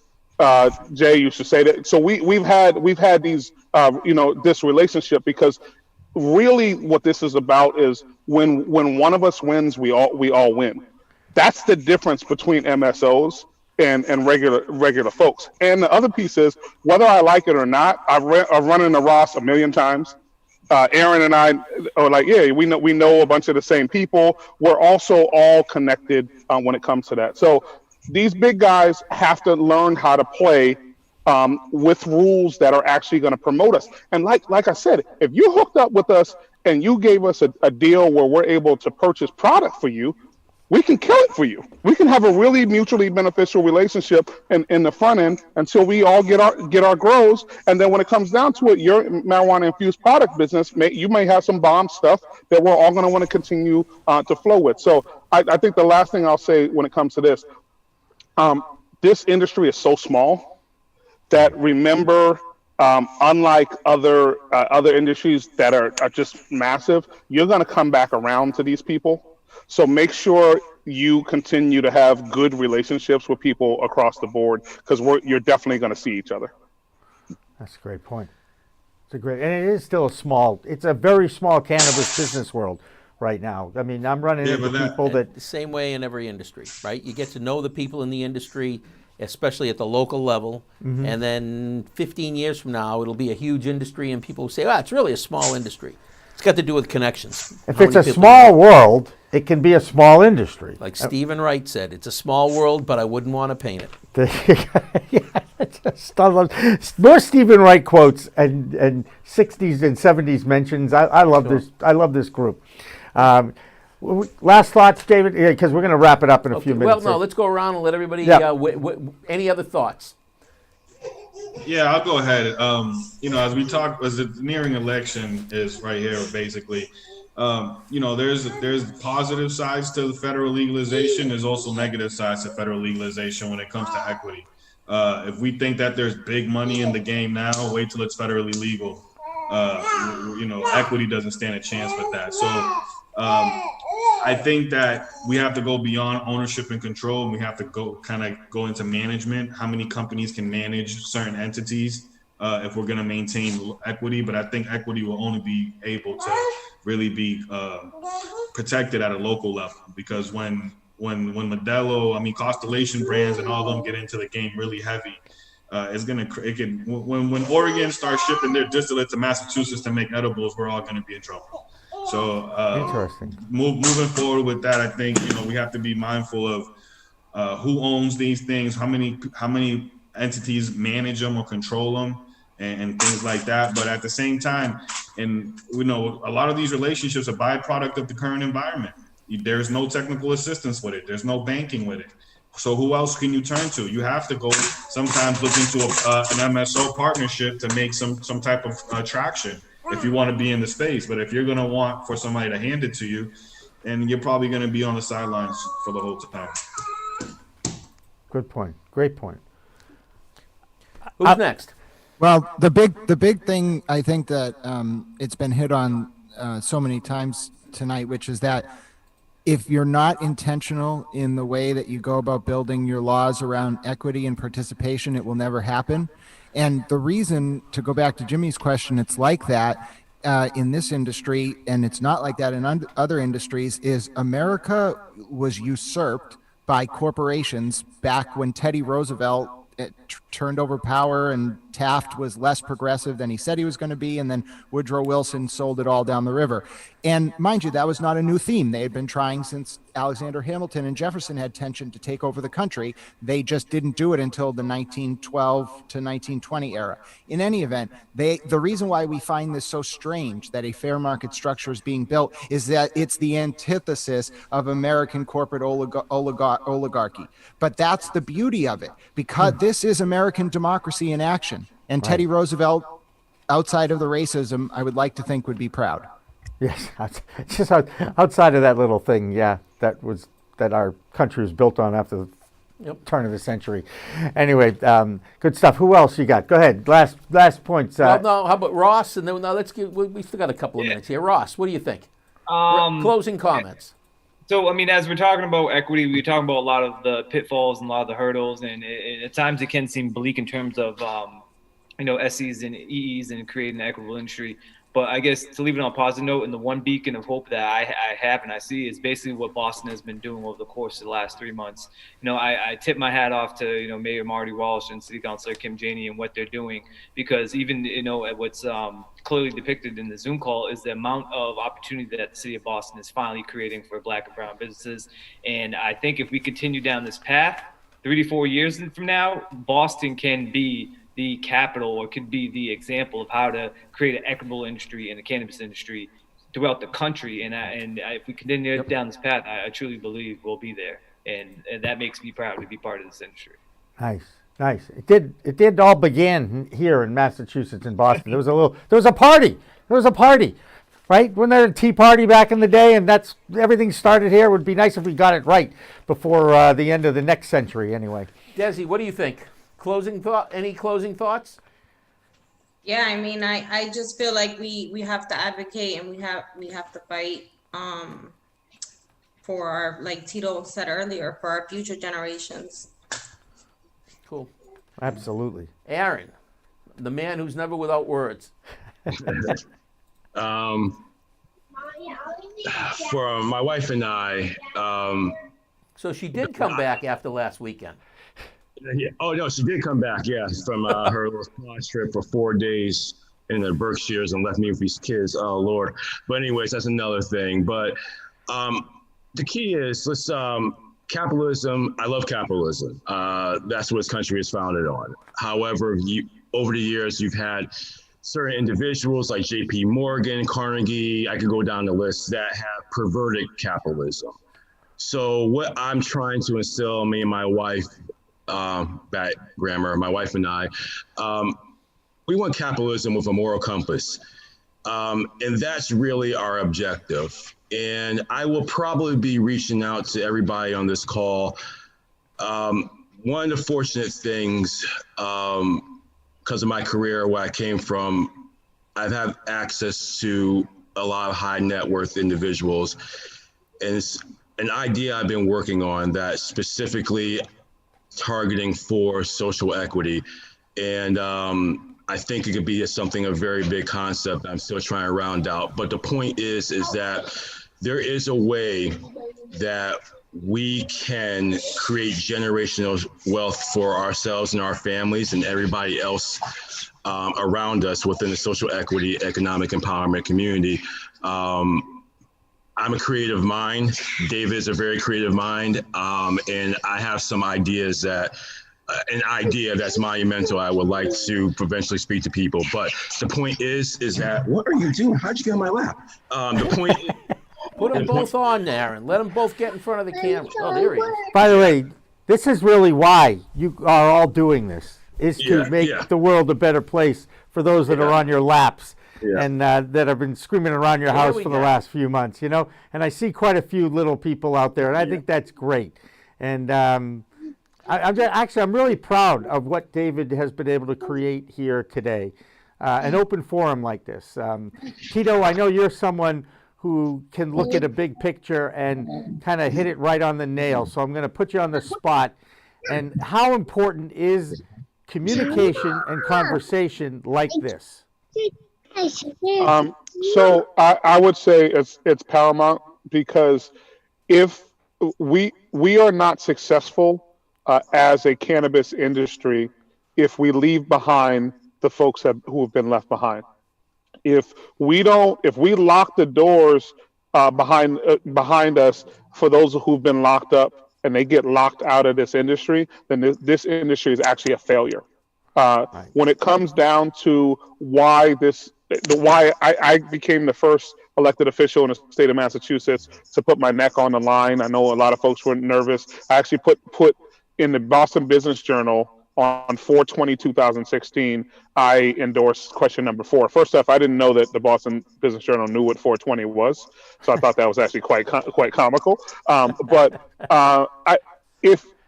If and when we look back 10 years from now, and I want to give props to David because he's someone who's a visionary, prioritizes, and actually is one who follows folks and helps them along the way, and has given me a great deal of advice. He doesn't curse, but Jimmy, he comes close to it with just really nice words, but they're kind of close to curse words, but he don't actually curse. But when it comes down to this issue of equity, economic empowerment, we have an opportunity because we're building an industry like the car industry and the like that will go way ahead of our lifetimes. And so we have an amazing opportunity to be, and we talked about the quote unquote captains of industry, I don't want to be a robber baron, but we have that opportunity in our time to do some great things. I guess getting a law passed is not the same thing as success. We need to stay vigilant. What people are trying to do to the delivery folks, where we have these large companies who say that they're speaking up for economic empowerment and social equity people, which is frankly bull. And they're saying that, they're worrying about people taking advantage of us. No, they're actually worrying about their bottom line. And when it comes down to it, to me, with the wholesale delivery piece, people should be able to have 3 licenses. In every other phase of this industry, you have 3 licenses. So now we're going to talk about social equity and black and brown folks. Y'all are like, oh no, let's do 2. That's absolutely bogus, and we need to fight and push that back. And I'm sorry, we're not going to be your Uber Eats and your Grubhub. When it comes down to it, we're going to own the pizza shop and have a pizza delivery service attached to our pizza shop that we actually own. And so that's what this is about, that we continue to fight the good fight and put out the fires that invariably are there. And last, that we help each other, right? Because all of us win when each of us win. I look forward to buying from every single person who's on here, and then that's the piece. We have to buy from each other and make sure that we support each other in the work that we continue to do. And then hopefully someday, when all this COVID stuff is done, we'll have Jimmy roll up fat ones for all of us. I know David may not smoke it, but he can pass it around. I'll volunteer for that duty. I appreciate that, Tito. Thank you. And thank you. Do we have any other last comment? Did everybody get a chance? I think everybody got a chance. But anyway, I really, again, this was awesome. I wasn't sure, from a production standpoint, how this all would come together.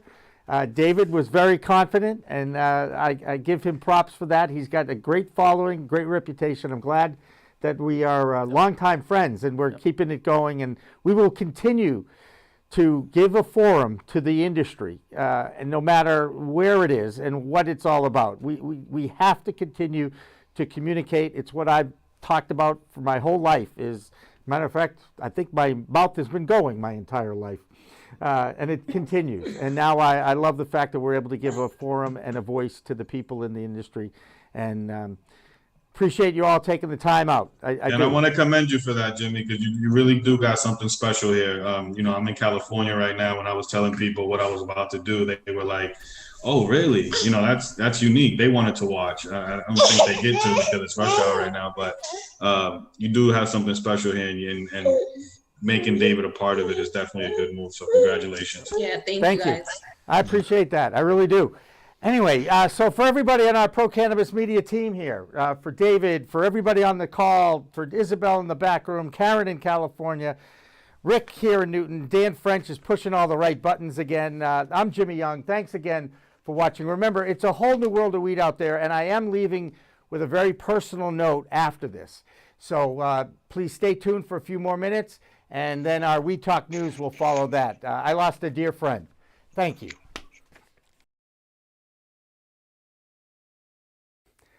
Hi, Jimmy Young here, no longer live in studio. I'm recording this message because I know I couldn't deliver it during the various programs we produce in this studio, especially live. You see, in my career life as a sportscaster in New England for 30 years, I was fortunate enough to meet and talk to a lot of amazing athletes, Olympians, other media personalities, political figures, rockers, and actors. Many have overcome obstacles and challenges in their lives. Well, yesterday the world lost someone who holds a very special place in my heart and career. His name was Travis Roy.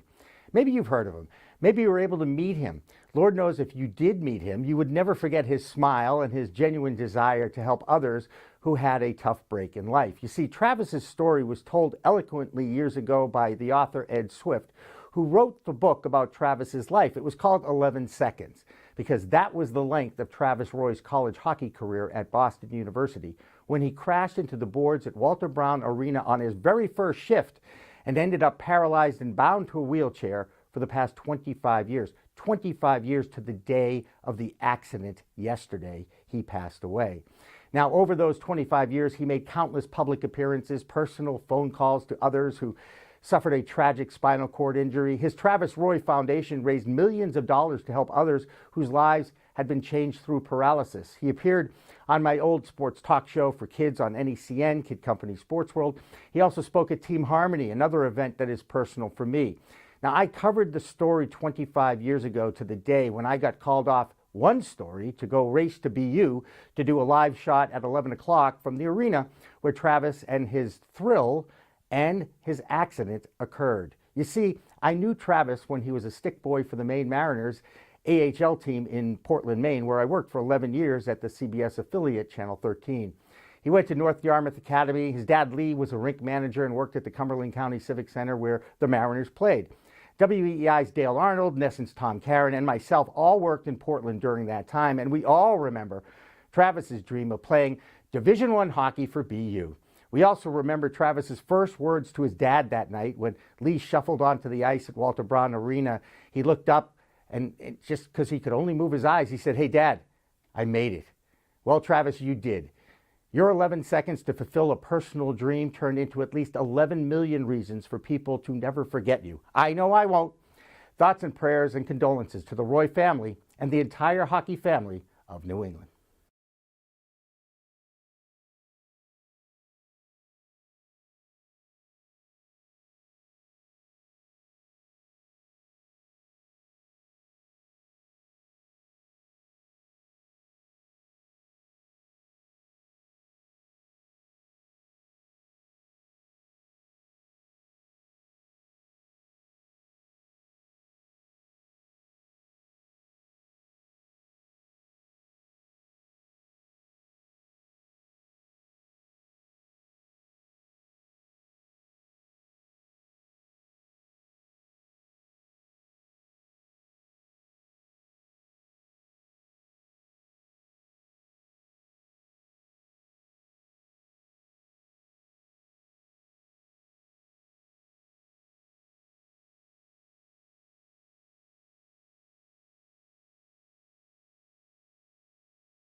Sure. 50%, 49%, and then the one that I thought was in trouble would be South Dakota, which has both medical and rec on it, and they look like that's going to pass no matter what. We are Pro Cannabis Media.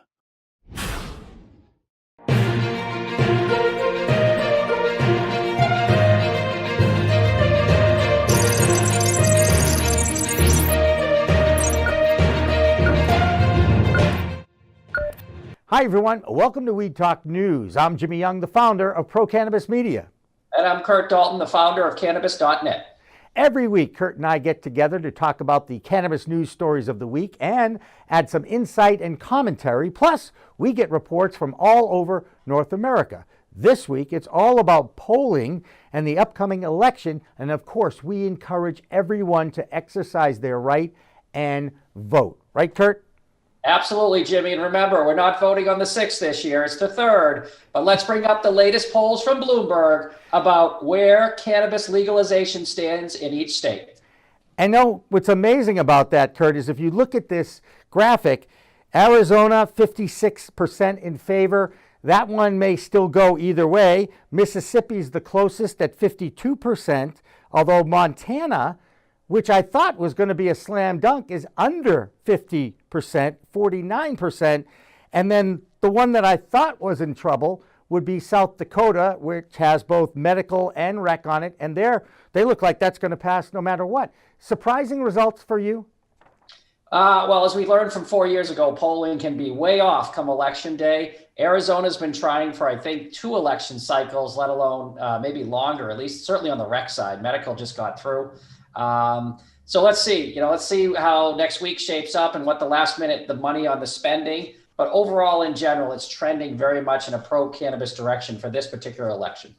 And I believe that money spending on the pro-cannabis side is outspending the other side 4-1. So again, money talks in American politics, right?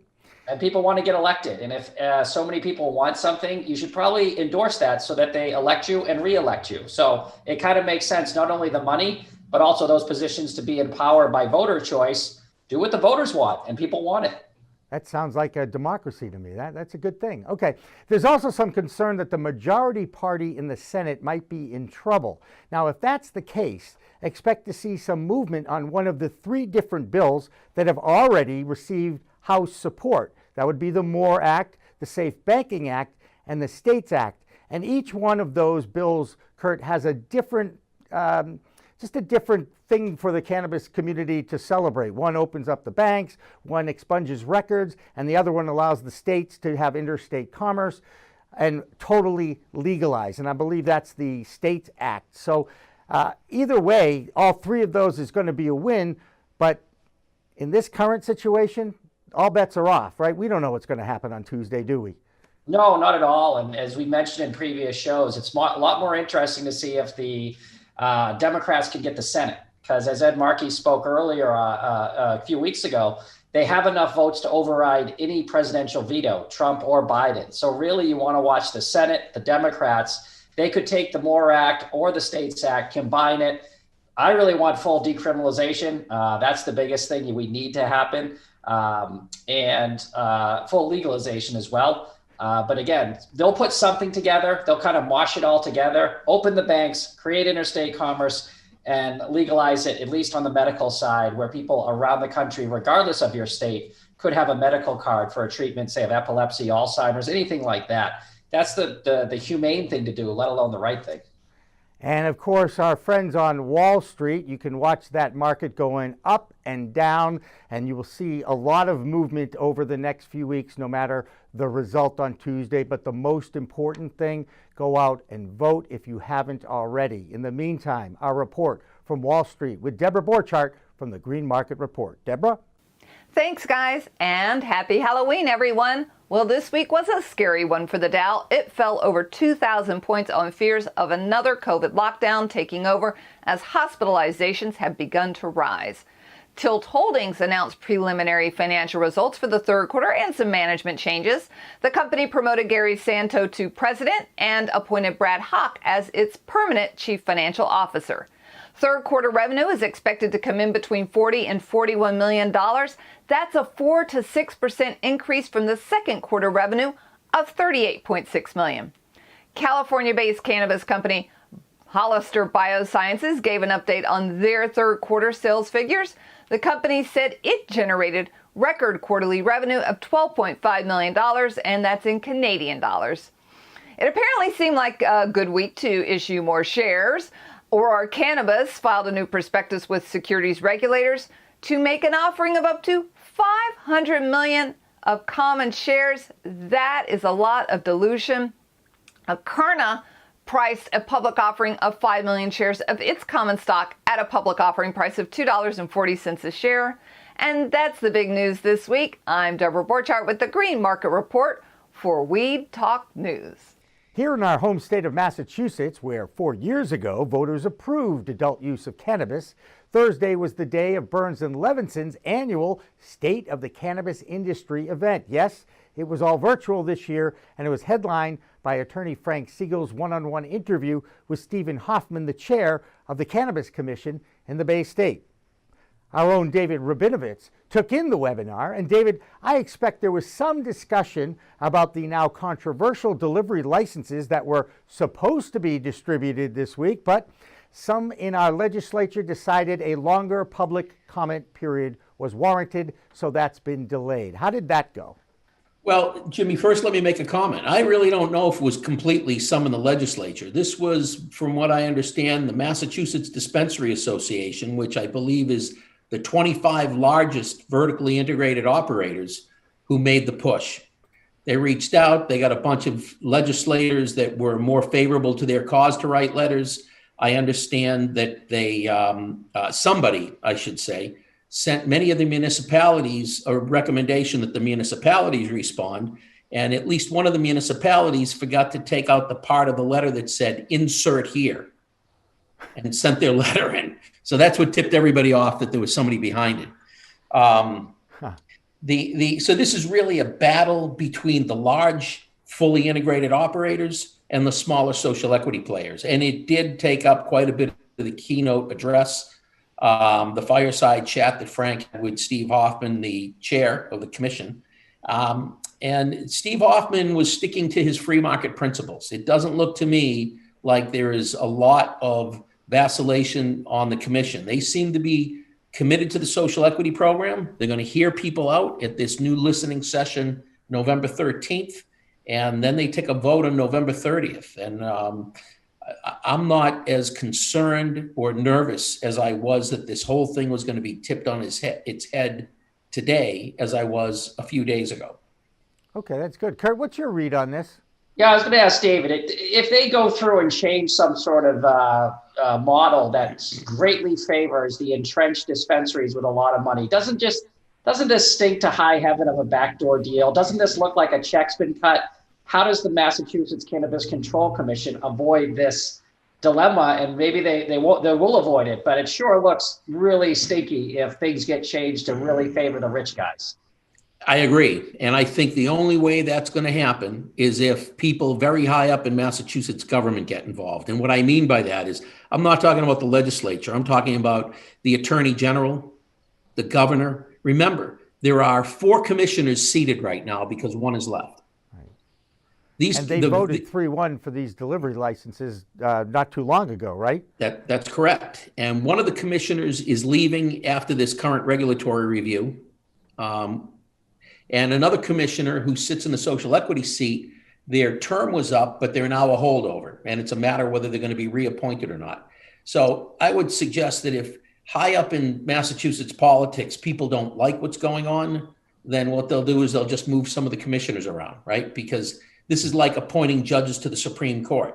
You pick the people who are going to have the outcomes that you want, and they're going to be able to they could replace 2 to 3 people. So, however, the difference is the Supreme Court is a lifetime appointment, and I believe commissioners, is it 4 years? I'm not sure. I think it varies according to which seat you hold. All right. But, well, David, we look forward to hanging out with you on the Green Rush on Friday on the Pro Cannabis Media Network's Twitch.tv channel, and I will be seeing you then. I'm very looking forward to that, Jimmy. That's going to be a great show. Always is. All right. Since Maine used to be part of Massachusetts, let's get to our Maine man, Rye Russell from WeedBudsRadio.com for this week's Maine Cannabis Report.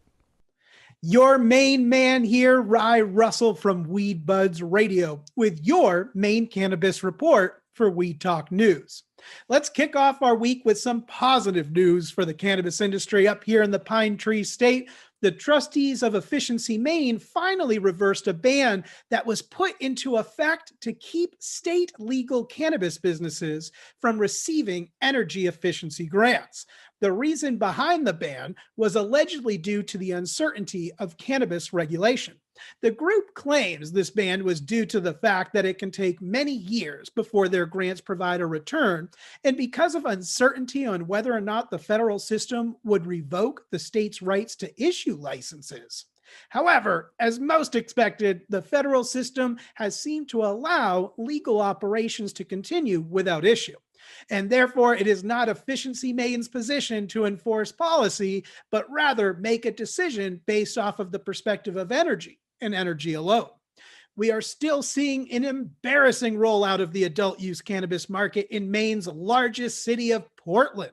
The city continues to battle with their program and had originally placed a cap of 20 adult use stores for their initial phases of the program. Opposition to this cap would like to see cannabis handled and treated like the craft brewing industry that Maine and Portland are so very proud of.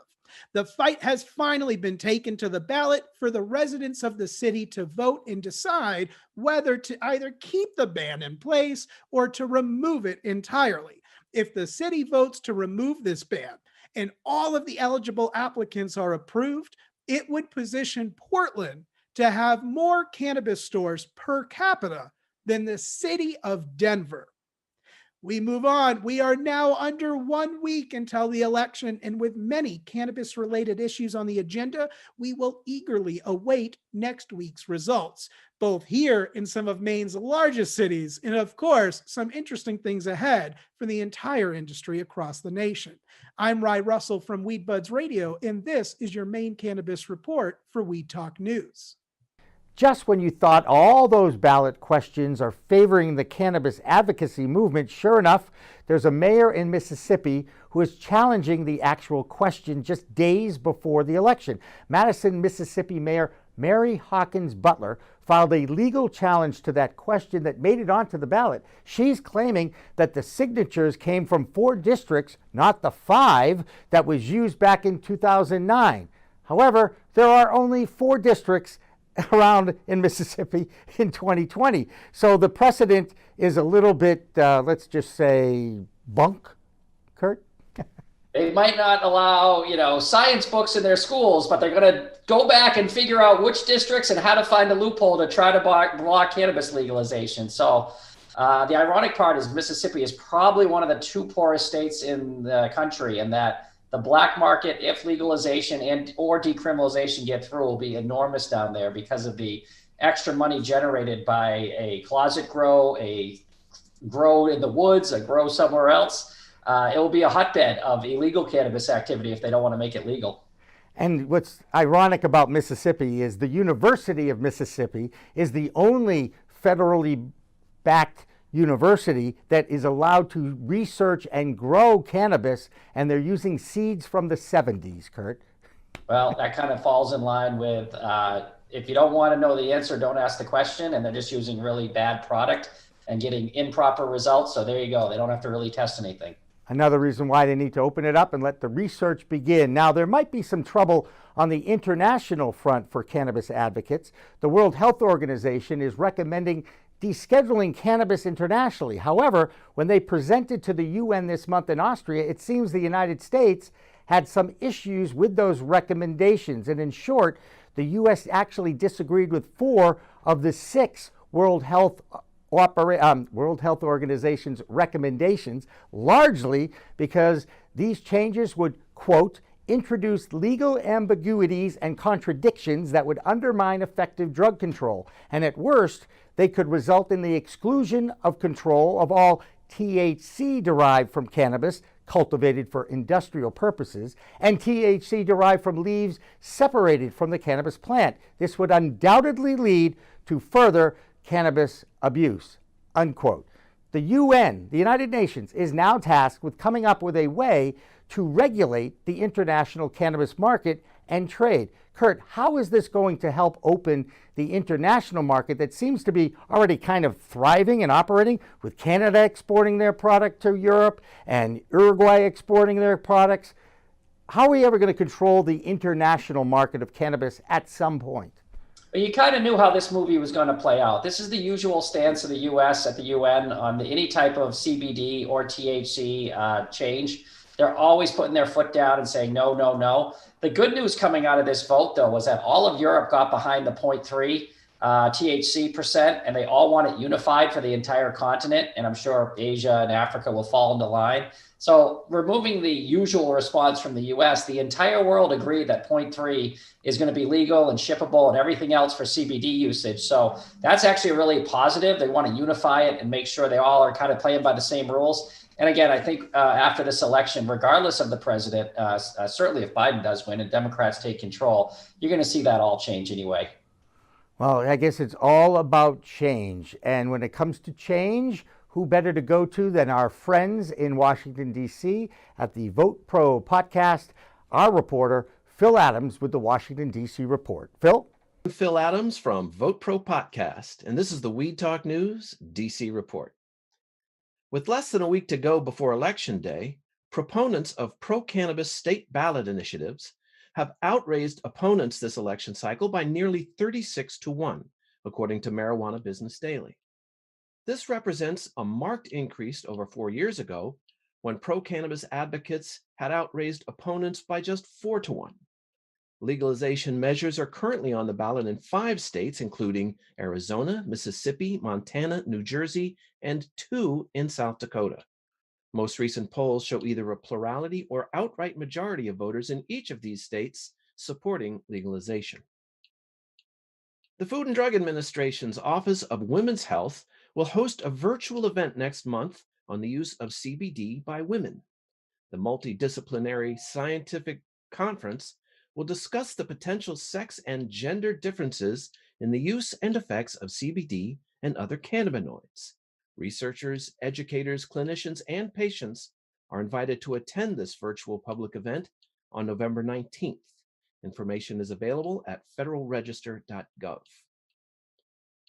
The U.S. Postal Service and the Drug Enforcement Administration have officially unveiled a new Drug-Free USA stamp.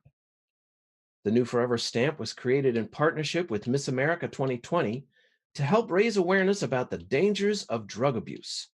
In a press release on Tuesday, DEA Acting Administrator Timothy Shea called the new stamp a, quote, powerful image and message to promote the battle against drug abuse.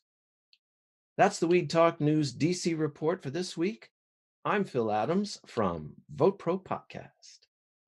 Trick or treat time in Mexico. It looks like the Senate of Mexico will vote on the legalization of cannabis in their country before the end of this month, which is Halloween on Saturday.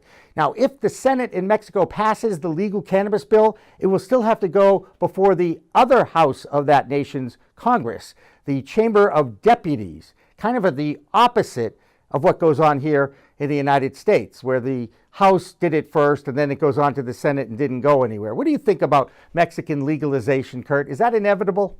Absolutely. And if you read cannabis.net this week, we have a story up. The cannabis advocates have planted a cannabis field right next to the Senate building, and they can't take it down, and it's been there, and it's like 1,000 plants. And people take care of it and water it, and it's literally right outside the windows of the Senate, trying to get them to legalize. And just based on the export, the history of Mexico, the cost of labor, the cost of electricity, the access to water, it's going to be a big exporter. Right? Whether you like it or not, it already is on the illegal side. And then in 10 years, it's going to be one of the world leaders as far as export and grow, because the costs are going to be so low.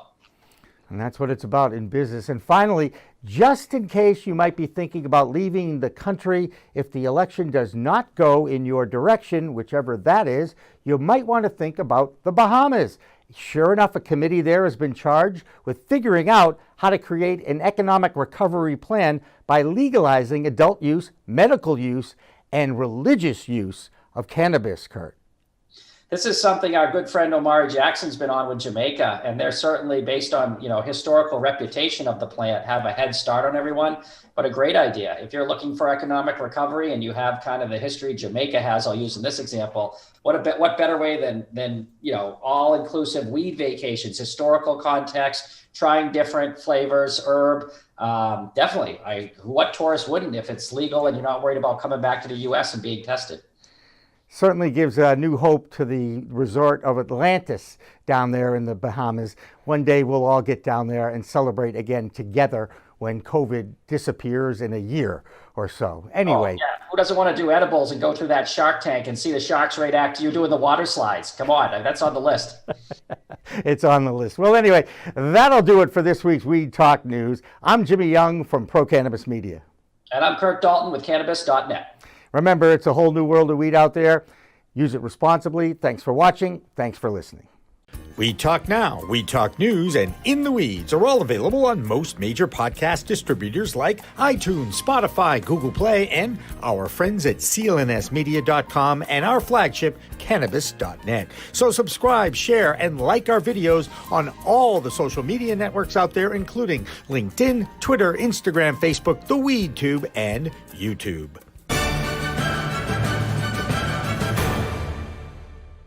Weed Talk and In the Weeds are two productions of Pro Cannabis Media supported by Revolutionary Clinics, one of the top medical cannabis dispensaries in the Massachusetts area, now with 3 locations in Greater Boston, 2 in Cambridge, and 1 on Broadway in Somerville.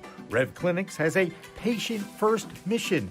They will customize your needs as a medical patient with the proper titration and combination of strains, flavors, and products. Rev Clinics, where the patient comes first.